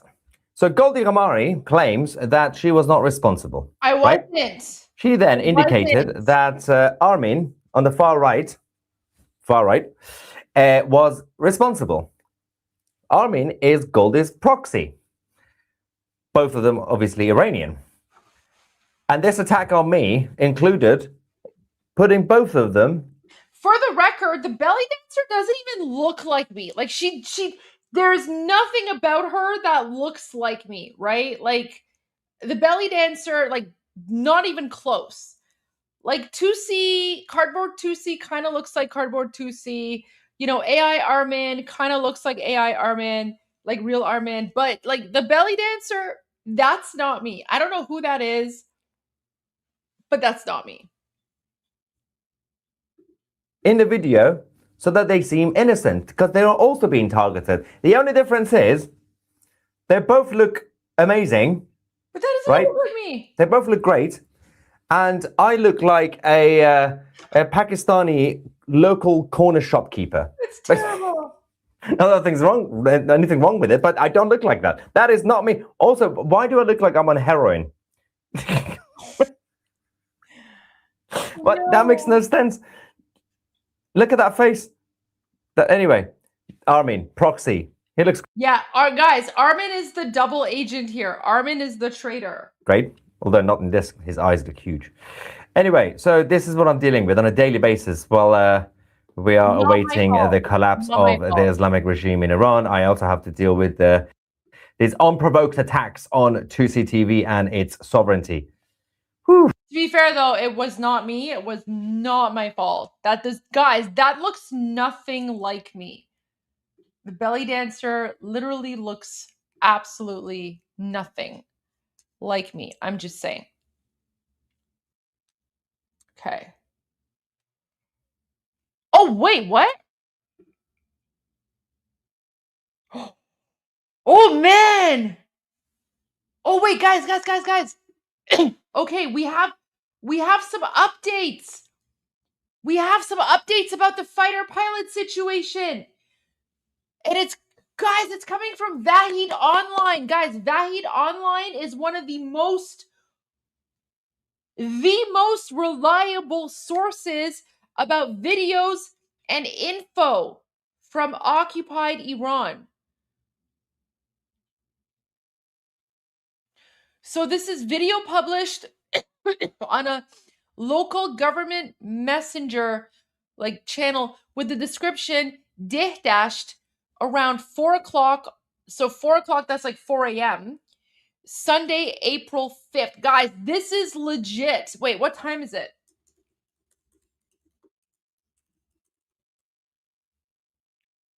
Current time in Iran. Okay, sorry. So the current time in Iran right now is 4:55 a.m. So it's almost 5 a.m. It's almost 5 a.m. So this is from an hour ago. Okay, let's watch this together. Guys, no pranks, no Rick rolls, nothing. This is serious, right? If Vahid Online is posting something, it's legit. No, guys. Okay, I'm just gonna say something right now. I will prank you guys, I will rickroll you guys about, fun things or whatever, but I will never, ever, ever prank you guys about serious information when it comes to, someone's life or an extraction operation or anything like that. Pranking is fun, but for fun topics, right? I'll prank you about not knowing the meaning of iced tea. Right? I pranked you guys and I'm like, I don't know what iced tea is. But when it comes to actual news, especially something this sensitive, I'm not going to do that. That's not cool. Literally not cool. I would never, ever, ever do that.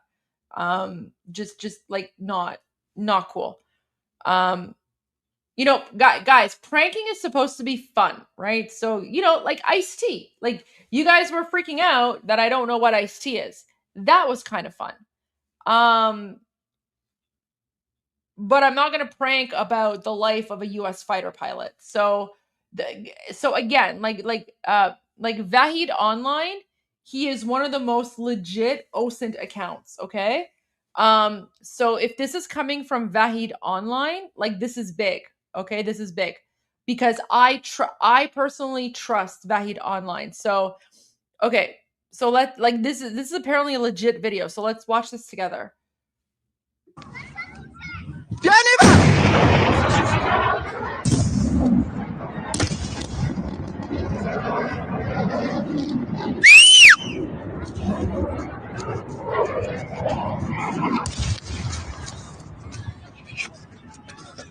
Ya Khuda, Ya Khuda. So at the end he's saying, "Oh my God, Ya Khuda, oh my God, oh my God." So he's basically yelling. He's like, "Bioin invad." So he's like, "Come over here, come over here." That's a flare. Is that a flare? What is that? So he's like, "Bioin invad." He's like, "Come over here, come over here."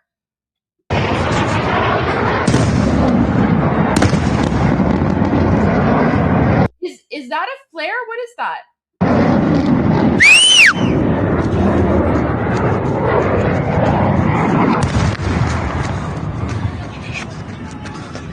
Ya Khuda, Ya Khuda. So he's like, oh my God, right? So he's like running towards this. And again, the reason that we're not getting a lot of videos is because the Islamic regime has shut down the internet, right? Oh my gosh, this could be it. This could be it.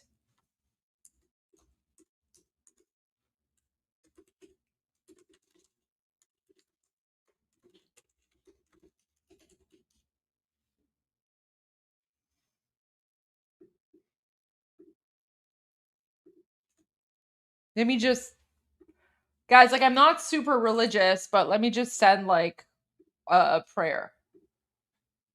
I'm just gonna do it. I'm not religious, but I'm superstitious. So let me just do this. Oh my gosh. Okay. Oh shoot, he just posted it. Oh guys, he just posted another video 1 minute ago. Okay, let's see what it says. This video is being aired with the description confronting the bodies of several people who were US pilot prisoners of war. Several people, guys. There weren't several pilots there. Nothing particular is visible in it, and I don't know if it's accurate or not. It seems they inferred from the weapon that the bodies belong to military personnel, and they say they're in civilian clothes. Okay, guys, so this, Vahid Online posted this video because apparently it seems as if the Islamic regime is now trying to put out propaganda, right? Like they're trying to put out propaganda about the US air pilot, right? So guys, this is what they do. They put out propaganda, they put out fake news. So expect to see this video, like, because he literally just posted this a minute ago, okay? He just posted this, well, now it's like 2 minutes ago. So expect to see this being used as propaganda by the Islamic regime, and you know they're leftist jihadi supporters in some way. So let's watch this video. Let's see what it is. But the thing is, like, this is why I trust Vahid Online unconditionally. So he says, confronting the bodies of several people who were U.S. Oh wait! Oh wait! No wait! What? Oh shoot! Okay. No, I think I just understood it. Okay, I have to listen to the Persian version, but apparently people in the video are saying that these are the bodies of Iranians who were prisoners of war of the US pilot. Oh my gosh, so okay, let's watch it. But apparently I think the Islamic regime is trying to claim that the US pilot took a whole bunch of Iranians as prisoners of war and then murdered them. I think that's what they're saying here. Confronting the bodies of several people who were US pilot prisoners of war. That's what they're trying to say here. Do you see how like weird Islamic regime okay, let's watch the video. Let's watch the video.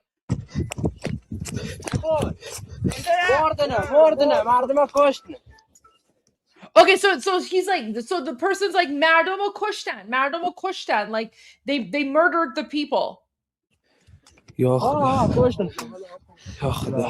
And then the guy's like, oh my god, they murdered people.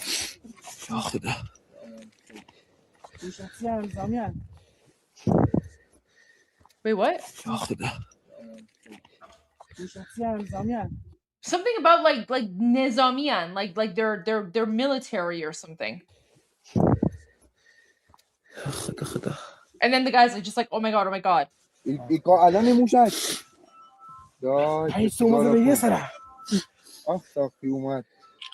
but guys, listen. There's no bodies in this video. Guys, it's like a blurry video. There's no bodies.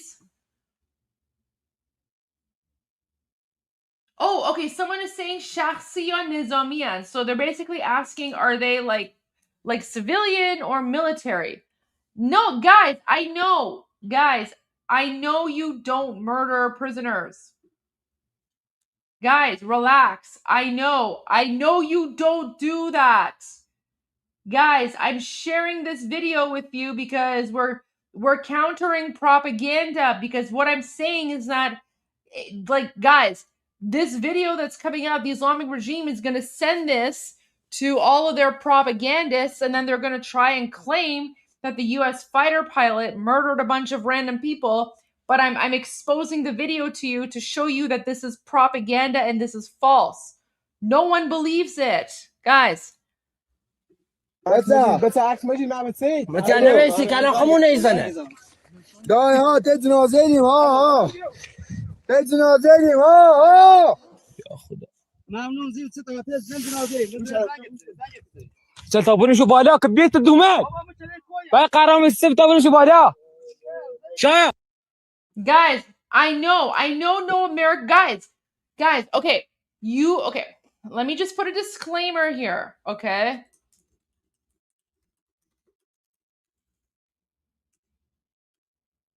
Experian.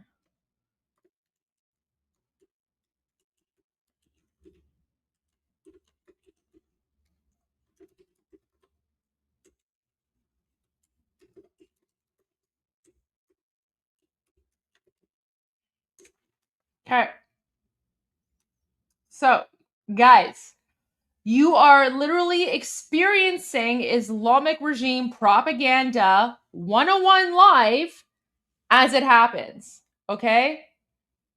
Guys, you are witnessing Islamic regime propaganda 101. These people don't even sound Iranian. Like Savagzadeh is right. These people sound Afghan. These people don't have an Iranian accent. They have like an Afghan accent. Okay? Like I don't even think the people like filming this video, like they're not even Iranian. This is literally Islamic regime propaganda 101. I'm sharing this with you. Vahid Online is sharing this with you because he wants people to understand how the Islamic regime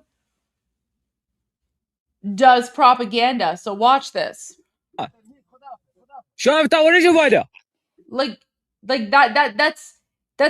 that's not a Lord Bakhtiari accent that I'm familiar with.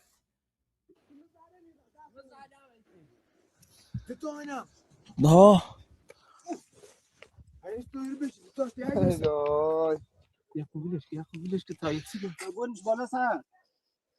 And guys, why is it all blurry? Why is it all blurry? Right? این سرباز هستن. And someone is saying, didn't they just bring Afghans? Yeah, they literally just, like Armin and I were sharing videos earlier today. They were bringing in Afghans to support the Islamic regime. این استفاده مثل این نیرنن.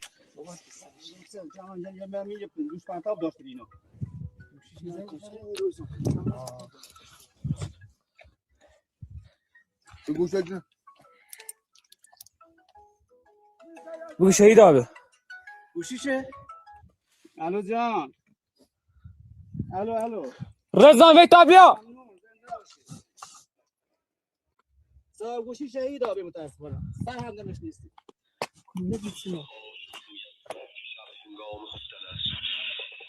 خداحافظ. الله اکبر. یا خدا. The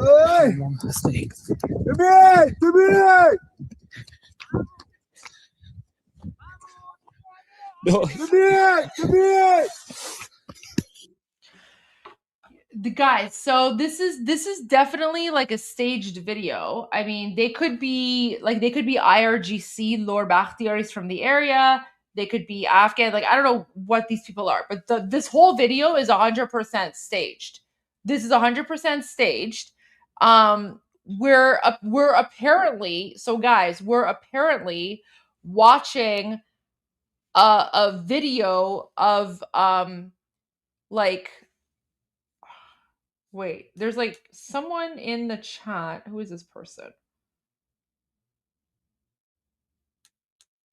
What's this?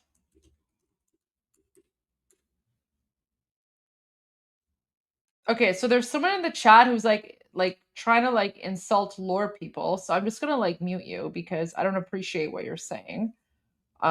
Because this is not like lore people. These are IRGC, and IRGC exists in all parts of Iran. So if you want to cause division among ethnic lines, like Borogom show. Because there's IRGC in every single part of Iran. So yeah, don't just like attack one ethnic group, because that's what the Islamic regime does. Guys, this is like so the Islamic regime is now sharing this video, and apparently they're trying to claim that this video, yeah, like this looks more like a failed missile launch than anything else. And remember, yesterday I actually shared footage of the Islamic regime and how there was like a failed missile launch and it attacked a residential area, right?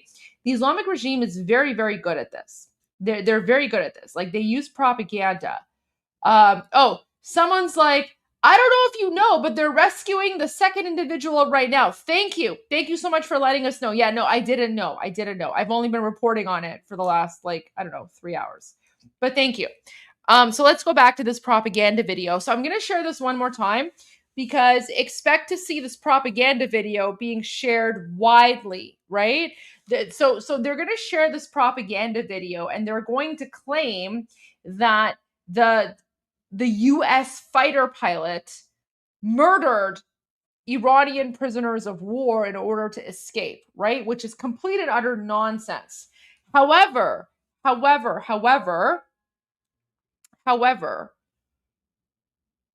the one thing that this gives, the silver lining here, is that if the Islamic regime is trying to spread propaganda about the US fighter pilot having murdered, allegedly, Iranian prisoners of war, which doesn't make sense, by the way, because a fighter pilot is in the enemy territory. But anyway, if the Islamic regime is already starting to try and share fake news propaganda about the US fighter pilot exterminating prisoners of war, that means that the US fighter pilot has probably been saved.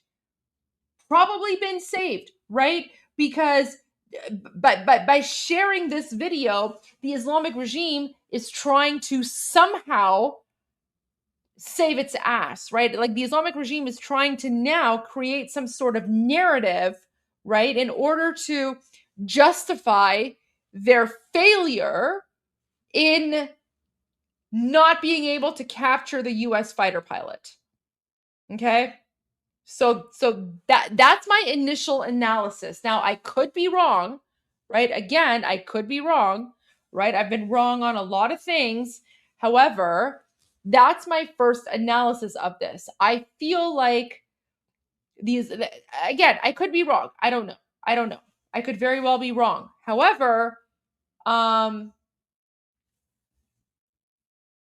wait, someone's saying,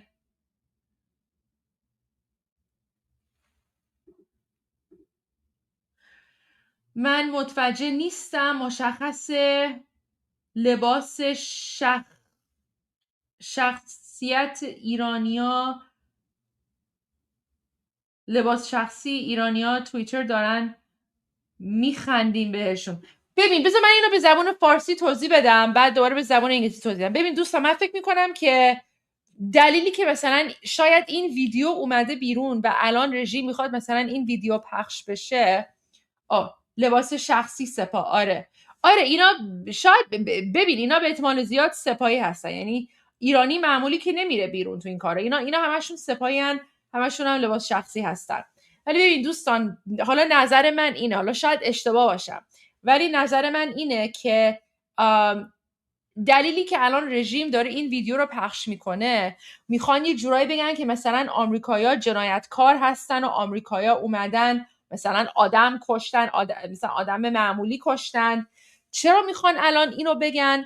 چون که به نظرم میاد که شاید، حالا باید دعا بکنیم، ولی شاید خلبان آمریکایی نجاتش دادن، right? Like they rescued him و به خاطر اینکه نجاتش دادن رژیم میخواد بیاد این پروپاگاندا رو بذاره بیرون که خود چون که اگه مثلا یه چیزی نگه کوتاه میاره، بعد همه طرفدارای رژیم میبینن که مثلا واو چقدر رژیم what's the opposite of قدرتمند؟ رژیم چقدر چیزه بیقدرته و رژیم اصلا نمیتونه از خودش دفاع بکنه. و ببین این اصلا برای خود رژیم مثلا چقدر باید الان خجالت بکشن که نتونستن مثلا یه خلبان رو پیدا بکنن. اوکی؟ به خاطر این من فکر میکنم، حالا نمیدونم شاید نظرم اشتباه باشه، شاید کاملا حرفی که میزنم اشتباه باشه، ولی به نظر میاد که رژیم الان یه جورایی میخواد خودش رو مثلا نشون بده که ضعیف.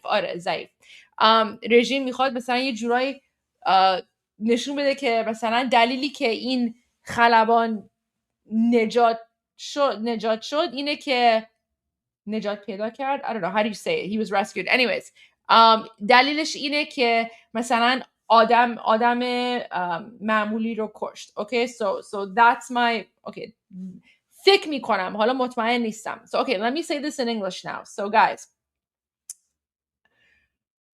I was explaining in Persian that the reason that I think this propaganda is coming out about the US fighter pilot is because most likely the Islamic regime already knows that he or she have been rescued. And so they're putting out this propaganda to accuse the American of war crimes in order to save face, right? Because the Islamic regime,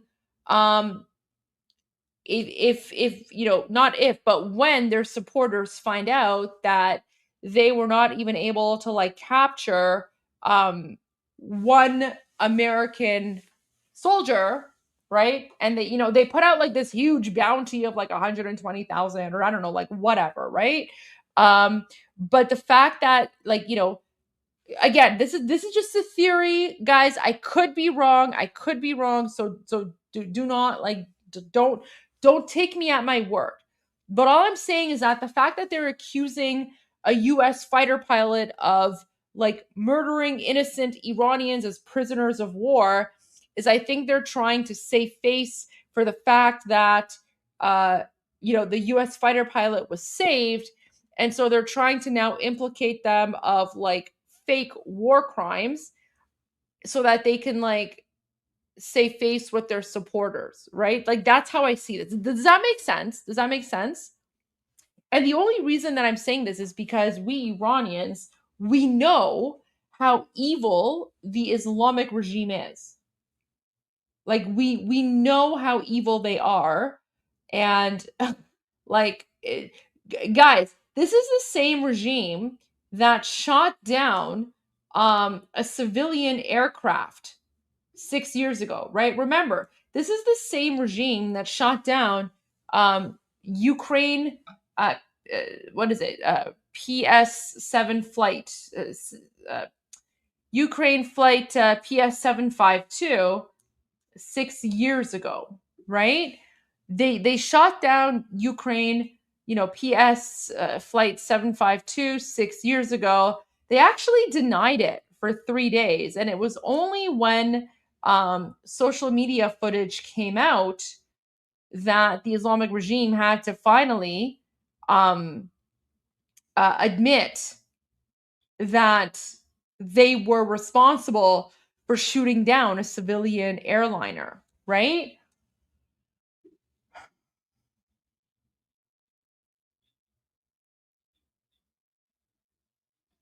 So this is interesting. This is interesting. So at 2:49 a.m. on Sunday, guys, military forces are transferring a large number of bodies of military personnel and local individuals from the Black Mountain area, that's Siaku, to Dehtasht Hospital. Meanwhile, it has been reported that the targeted pilot has not yet fallen into the hands of the regime's terrorists. During the search operation for this pilot, U.S. fighter jets targeted and bombed an unidentified group affiliated with the IRGC terrorist group or local forces who intended to approach his likely location in the southern flank of Black Mountain of Kohgiluye and Buyer Ahmad province. Good. I'm glad. Any like Vatan Furush who goes into the area in order to capture the US pilot, like boom them, like get rid of them. Guys, the ground operations allegedly began a few hours ago, okay? So, yeah, this is what I mean. The people in that video, they're plain clothed Basij members, plain clothed IRGC, right?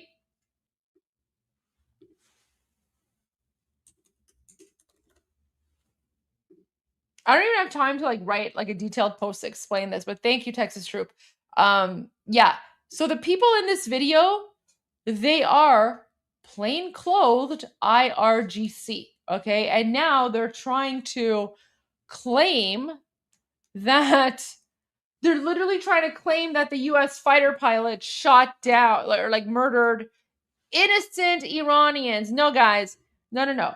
No innocent Iranian is going out there trying to capture the US fighter pilot. The only ones doing that are ones affiliated with the Islamic regime.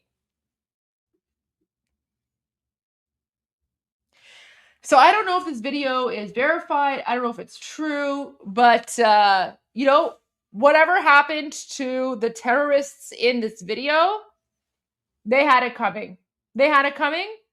And I hope, they have listen, they had it coming. They wanted a first class VIP ticket to hell and they got it. And by the way, why is the video so blurry? This is Islamic regime propaganda. The reason the video is blurry is because they don't want people to know how much they're lying here, right?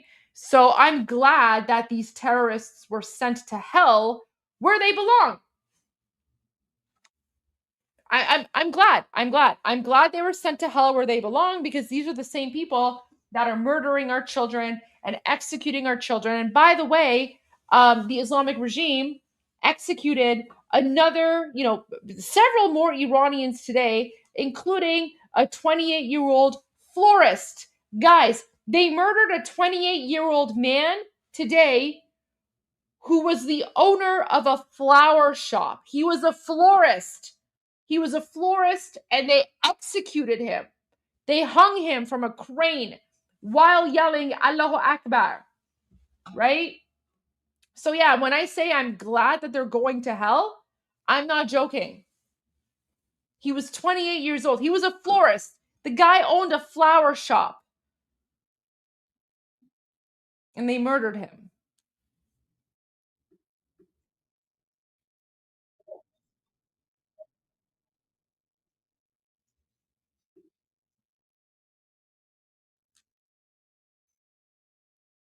What is this? What can you even see here?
Okay, so this video is starting to go viral, and we're starting to see some confirmation on the translation. So the person who's filming, they're like, upon seeing the bodies, the person in the video says they're soldiers plain clothed, right? Like what we said. So guys, the people who are filming this video, they themselves are not necessarily with the Islamic regime or terrorists, right? They're the ones that are taking this video and sharing it with the outside world, right? So the only reason that we're seeing this video is because the person filming it filmed it and then ran back to wherever they have like a Starlink or whatever so that they can upload it and share it with the world, right? So what he's saying is that these people, like these corpses, they're soldiers, and they're plain clothed. Oh God, they killed them. And then but the Islamic regime is now trying to spin this narrative as if the US fighter pilot killed all these people, which doesn't make any sense, right? But this is like, again, this is how propaganda works. Okay, so guys, Shin has an oops. I accidentally stopped sharing my screen. Okay, Shin has an update, and I always respect Shin's updates. So at 126, he's saying parts of the body clearly burnt, things torn and burnt, certainly due to an explosion. Okay, so now he's confirming. How did those people know the bodies were there? I don't know. They probably heard the boom booms. The people probably heard the explosion and then they ran over to see what's going on.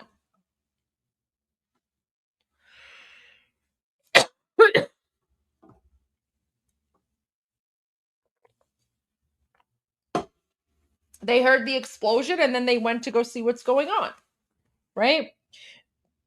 But Shin is saying at 126, so let's go to 126. Sorry, I'm losing my voice, so I might have to end the live stream soon.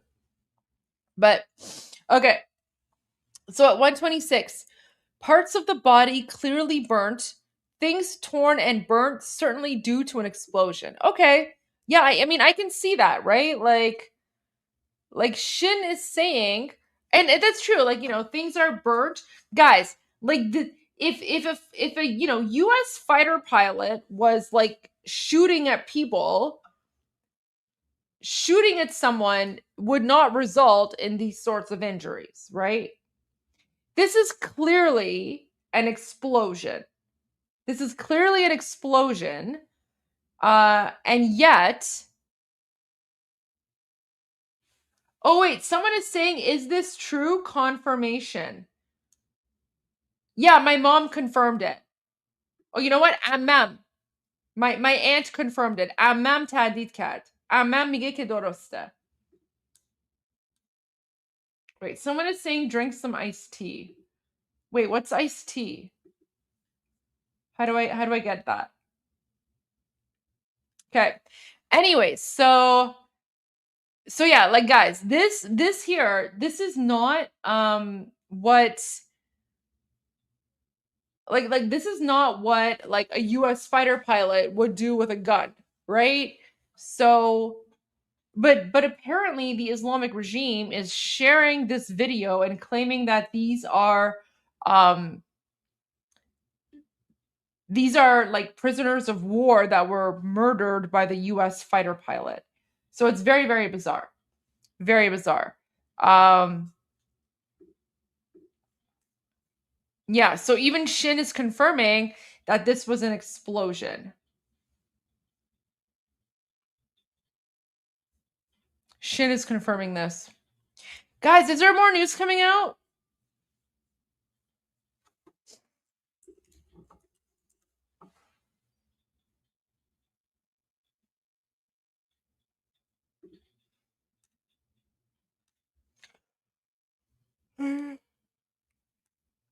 Like I probably need to go to sleep because like I mean I could doom scroll all night, but all I know is that many people, I mean I can tune into Fox News, but all I know is that many people or many like Islamic regime military leaders have lost their lives thanks to the boom booms from President Trump. But the one thing, guys, the one thing I can say though is that Vahid Online and Shin are two of the most respectable and most trusted Iranian OSINT accounts. And you know, if you guys are members of like my Discord channel, like I actually like my Discord server, I actually have on my Discord server like a channel that's dedicated to Iran OSINT accounts, right? So, like, if you guys want the latest from reliable OSINTs, right? Like, I don't know if you can see that, but like, I literally have a channel called Iran OSINT accounts, and you guys get like all the latest info is there. And I know a lot of people in my Discord server like they ignore sort of like the updated like the automated updates. But when you guys ignore the automated updates, you're actually missing out because those automated updates are literally like real time, right? So, yeah. Like just for those of you who are in my Discord server, pay attention to like Iran OSINT accounts and then, you know, Iran military updates as well, because I only have the most reliable accounts there. And like they give you everything. And even if one of them is posting something in Persian, you just, you know, you can just click on it. Like once you go into X, you can just automatically translate that, right? Because like guys, for example, like see, like here's Vahid Online, it's in Persian, but then you can see like it literally says like show translation. So you just, you know, you click on show translation and it'll translate. And you know, the translation is usually like, you know, Persian to English, it's not like 100% accurate, but it's probably like I don't know, like 95% accurate. Oh, Sharon is asking, where is Kuhdasht? Great question. Let's Google it, right? Because Google is free. Where is Kuhdasht? See, like guys, this is the amazing thing about like the internet, right? You could just literally search where is Kuhdasht and it'll tell you. So Kuhdasht is a city and capital of Kuhdasht County in Lorestan province, western Iran. Situated in a mountainous region, it acts as an agricultural hub in the province, right? Oh my god, look, there's a Wikipedia article about Kuhdasht. Guys, look at this. Oh wait, where's Kuhdasht? Look at this. There's Kuhdasht, right? There's Kuhdasht. There you go. Look at that. There's like the region of Kuhdasht, right? Oh yeah, that's the other thing. Everyone's like, oh, the guy is like he's trapped in the desert. Does this look like the desert to you? Come on, guys. Does this look like a desert to you? Guys, I know, like listen, we do have camels and deserts in Iran. But you know, we also have trees and grass, right? Like Iran isn't a country that's like 100% sand. I'm just saying. Like it's not all sand. We're very diverse in terms of the environment. But there you go. This is what Kuhdasht looks like. Let's see what other images I can find for you about Kuhdasht. Oh, you know what? Since someone wants to know where Kuhdasht is, maybe if we do like a Google image search, we can just find the pilot. Let's see. No, that's a bridge, so that's not it. Oh, look, there's honey. Oh, look, you can get honey from, wait, it's not showing up. Here you go. So here's the bridge. So apparently there's a famous bridge. You can get honey. You can get honey in Kuhdasht. I mean, honey in Iran is really good. And then there's like, natural caves and stuff. And yeah, here are the mountains close to Kuhdasht. And then, yeah, guys, as you can tell, Iran is literally a desert, right? Iran is literally a desert. It's all sand. It's all sand, all camels, right? Let's see, what else can we find? Oh, look, guys, I found some sand for you. Okay, look, Iran really is a desert because I found some sand. There you go. And yeah. Oh, what's this? Whoa, this is like some ancient ruins in Kuhdasht. Ooh. That's kind of freaky. We have a lot of those though, because Iran's a very old country. All right, there you go. Okay, let's see if we can find anything else about this pilot. And if not, then I'm just gonna have to end it because I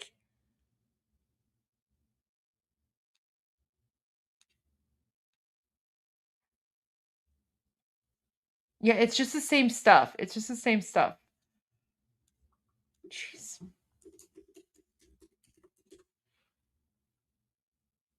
Let me go to Vahid again. No, this is the last stuff. This is the last thing he posted.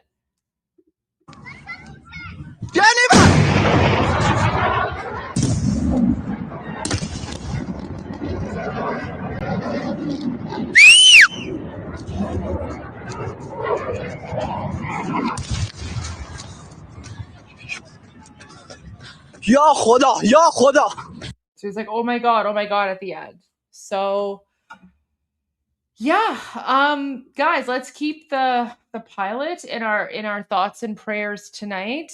You know what? I have a feeling that something is happening.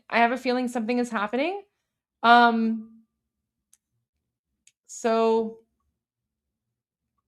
yeah. Let's keep him in our thoughts and prayers. And on that note, guys, I will see you all tomorrow for day 99 of Iran Revolution Live. And oh my gosh, you know what? This is exactly what would happen. Yeah. People are probably waiting for me to log. You know what? That's exactly what's going to happen. You know what? I'll just have to announce it tomorrow. But you know what? Let's just keep the pilot in our thoughts and prayers.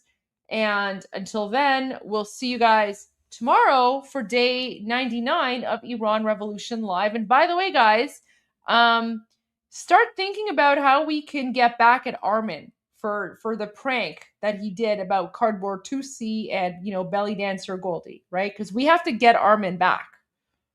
Like, we need to prank Armin hardcore right now. And we have to figure out what we're going to do for day 100, because we're going to prank Armin on day 100. So think about it, and let's come up with a plan. All right, guys, I will see you all tomorrow. Thank you for tuning in. As always, wait, oh my gosh, Navajo was like, new song. Okay. All right. Okay. Thank you, Navajo. Let me go to the Discord. Let me see what the song is. Thank you for letting me know. Where is the new song? Is it in music?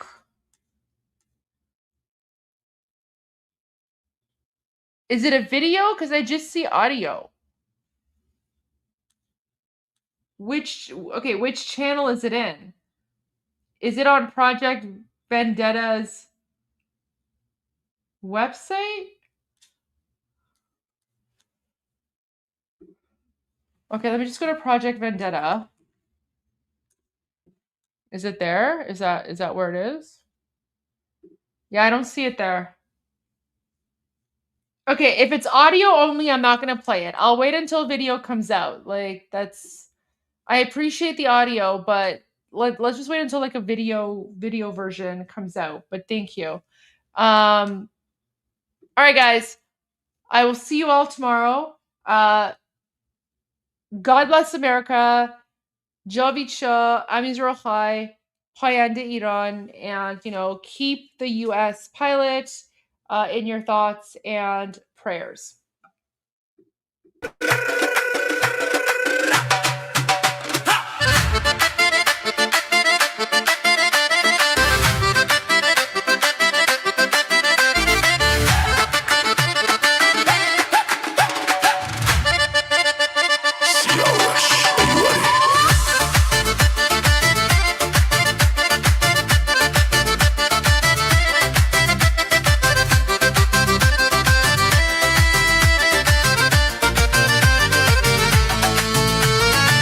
امشب شب خوبیه خنده رو لمحای ما پیر و جوون تو میدون هی میرقصم بی هوا هیچ کسی دیگه اینجا از اون سایه نمیترسه هر کی دستشو آورده بالا از ته دلش میخنده همه با هم هیدر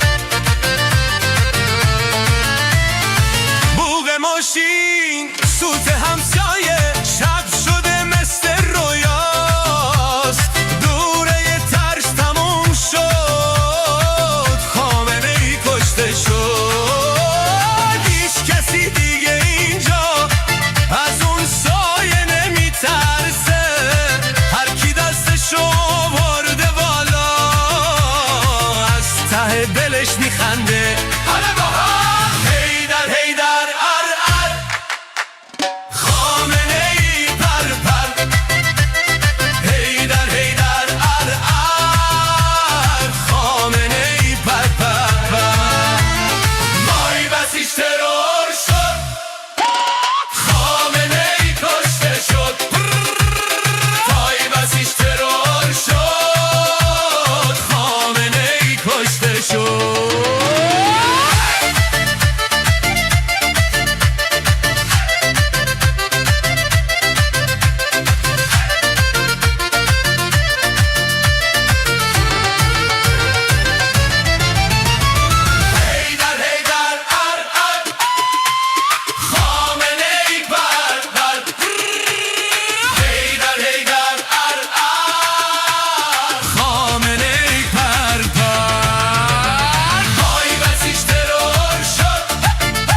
بریم در خونه امام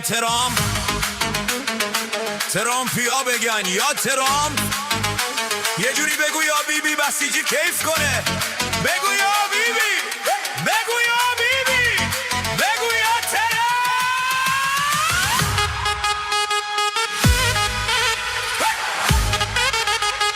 سیاوش ایواری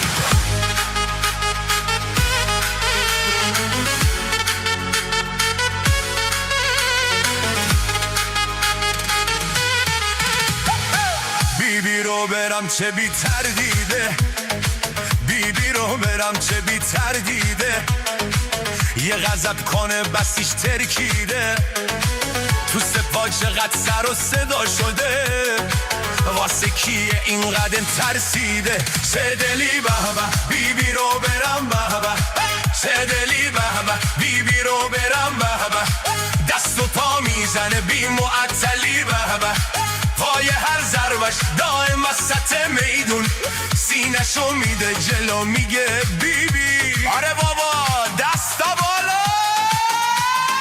موشکاش دقیقه به به عجب سریره این صدای غرش شیر اسرائیله عین بی عقلی جنگیدن باهاش خدایی یه تن کل سپارو از هم دریده بیبی جانم بیبی بیبی جانم بیبی بیبی جانم بیبی بیبی جانم بیبی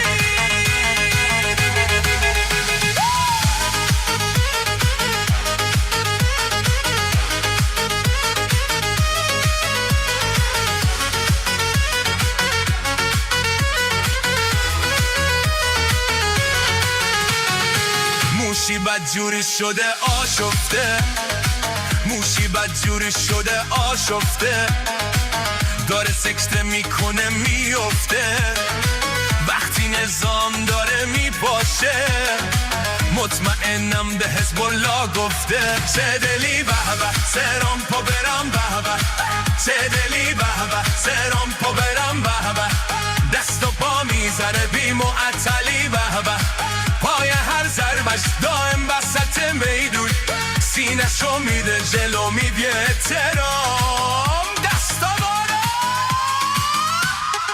اینقدر دلیره دشمنو کرده خیره اینقدر دلیره دشمنو کرده خیره شیوه جنگی دلش خدایی بی نصیره داره هی نشون میده بیبی اومده به میگون انتقام کشتن جوونا رو بگیره انتقام کشتن جوونا رو بگیره بیبی جانم بیبی بیبی جانم بیبی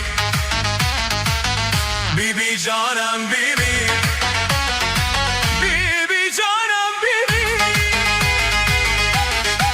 چه دلی بابا بیبی رو برم بابا چه دلی بابا ترام فو برم بابا دست و پا میزنه بی معطلی بابا پای هر ضربش دائم وسط میگون سینشو میده جلو میگه بیبی دستا بالا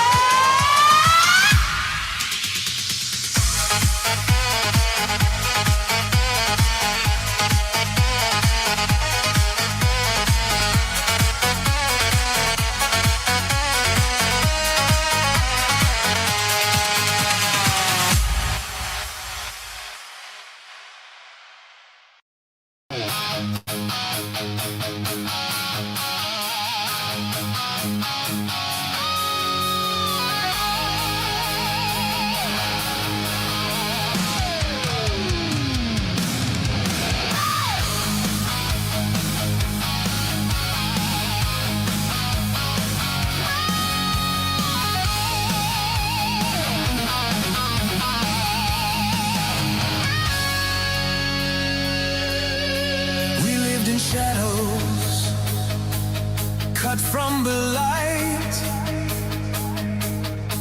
sirens and gunfire in the dead of night. They took our voices, they shut the net, but not our will, not our regret. Now hear us say without any apology, America, send your angels of liberty, unleash your fire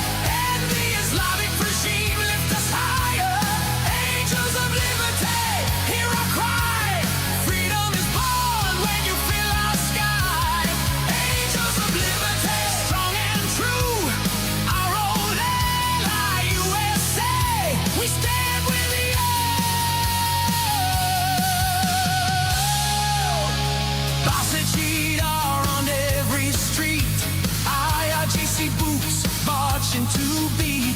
40,000 killed, buried unnamed. 50,000 caged, broken and chained. But we still rise, we still believe in words you wrote, in vows you gave. We want freedom and revenge. We will fight beside you till the end. Angels of liberty, unleash your fire, and the Islamic regime lift us higher. Angels of liberty, hear our cry. Freedom is born when you fill our sky.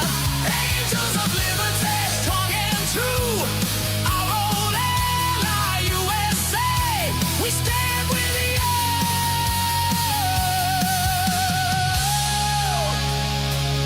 We stand with you.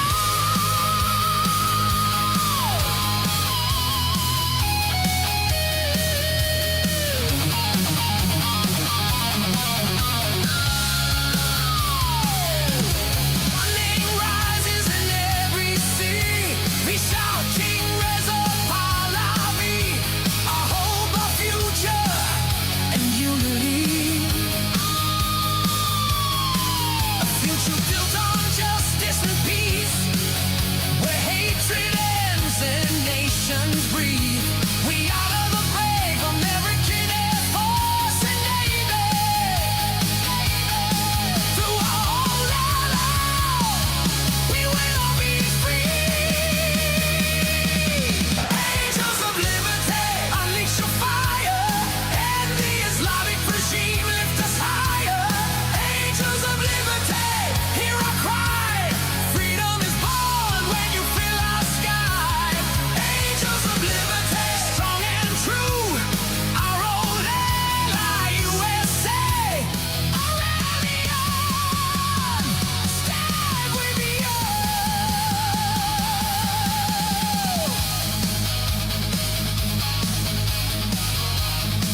God bless the USA.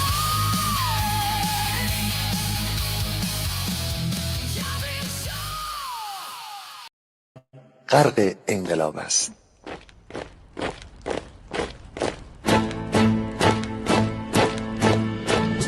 کشور ما، تاریخ ما در سیدگر فرا گرفته. گویی اهورا مستا دوباره در نور خود مرا گرفته. هشتم سرودی سر میدهم باز فارغ از رنج و تشویش. ایران غرق انقلاب است، به پیش به پیش به پیش. ایران غرق انقلاب است، به پیش به پیش به پیش. هن ای پدر، هن ای پسر، برخیز و با ما شهنگاه. تا درد آن تجربه تلخ ما را نکشیده در پا. بگذار هر دم بغرند گرگ‌ها دم لباس میش. ایران غرق انقلاب است، به پیش به پیش به پیش. ایران غرق انقلاب است، به پیش به پیش به پیش. ای کارگر، ای برزگر، راحت کنون ادامه دارد. در این زمان که پرتو یزدان از هر سو بر تو میبارد. پس پیش به سوی آزادی از بحر خزر تا کیش. ایران غرق انقلاب است، به پیش به پیش به پیش. ایران غرق انقلاب است، به پیش به پیش به پیش. خلقا به پا، بهر دفاع از استقلال و آزادی. تا بشکنیم پشت ارتجاع، تیریزی ویران آبادی. تا زنده سازیم سنت‌های می از من آیین و کیش. ایران غرق انقلاب است، به پیش به پیش به پیش. ایران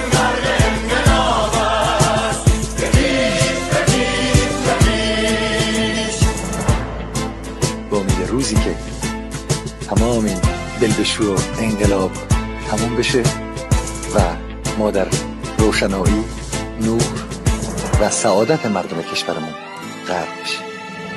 نه خارجی نه بیگانه، نه مستشارهای ویرانی، نه چیر خاران نه کاسلیسان، فقط هم رزمان ایرانی. ما با شرافت میهنی بسازیم فخر فرزندان خویش. ایران غرق انقلاب است، به پیش به پیش به پیش. ایران غرق انقلاب است، به پیش به پیش به پیش. مردم بیایید داخل صف ما، اکنون که آغاز رویاست. دشمنان بدانید ما زنده هستیم، بعد از ما هم ایران پابرجاست. آن روح شیطان ما را فریب داد با صد شعار مردمیش. ایران غرق انقلاب است، به پیش به پیش به پیش. ایران غرق انقلاب است، به پیش به پیش به پیش. پرچم ما، پرچم ایران غرق خون شهیدان، روی شانه هامان حمل میکنیمش در هر خیابان و میدان.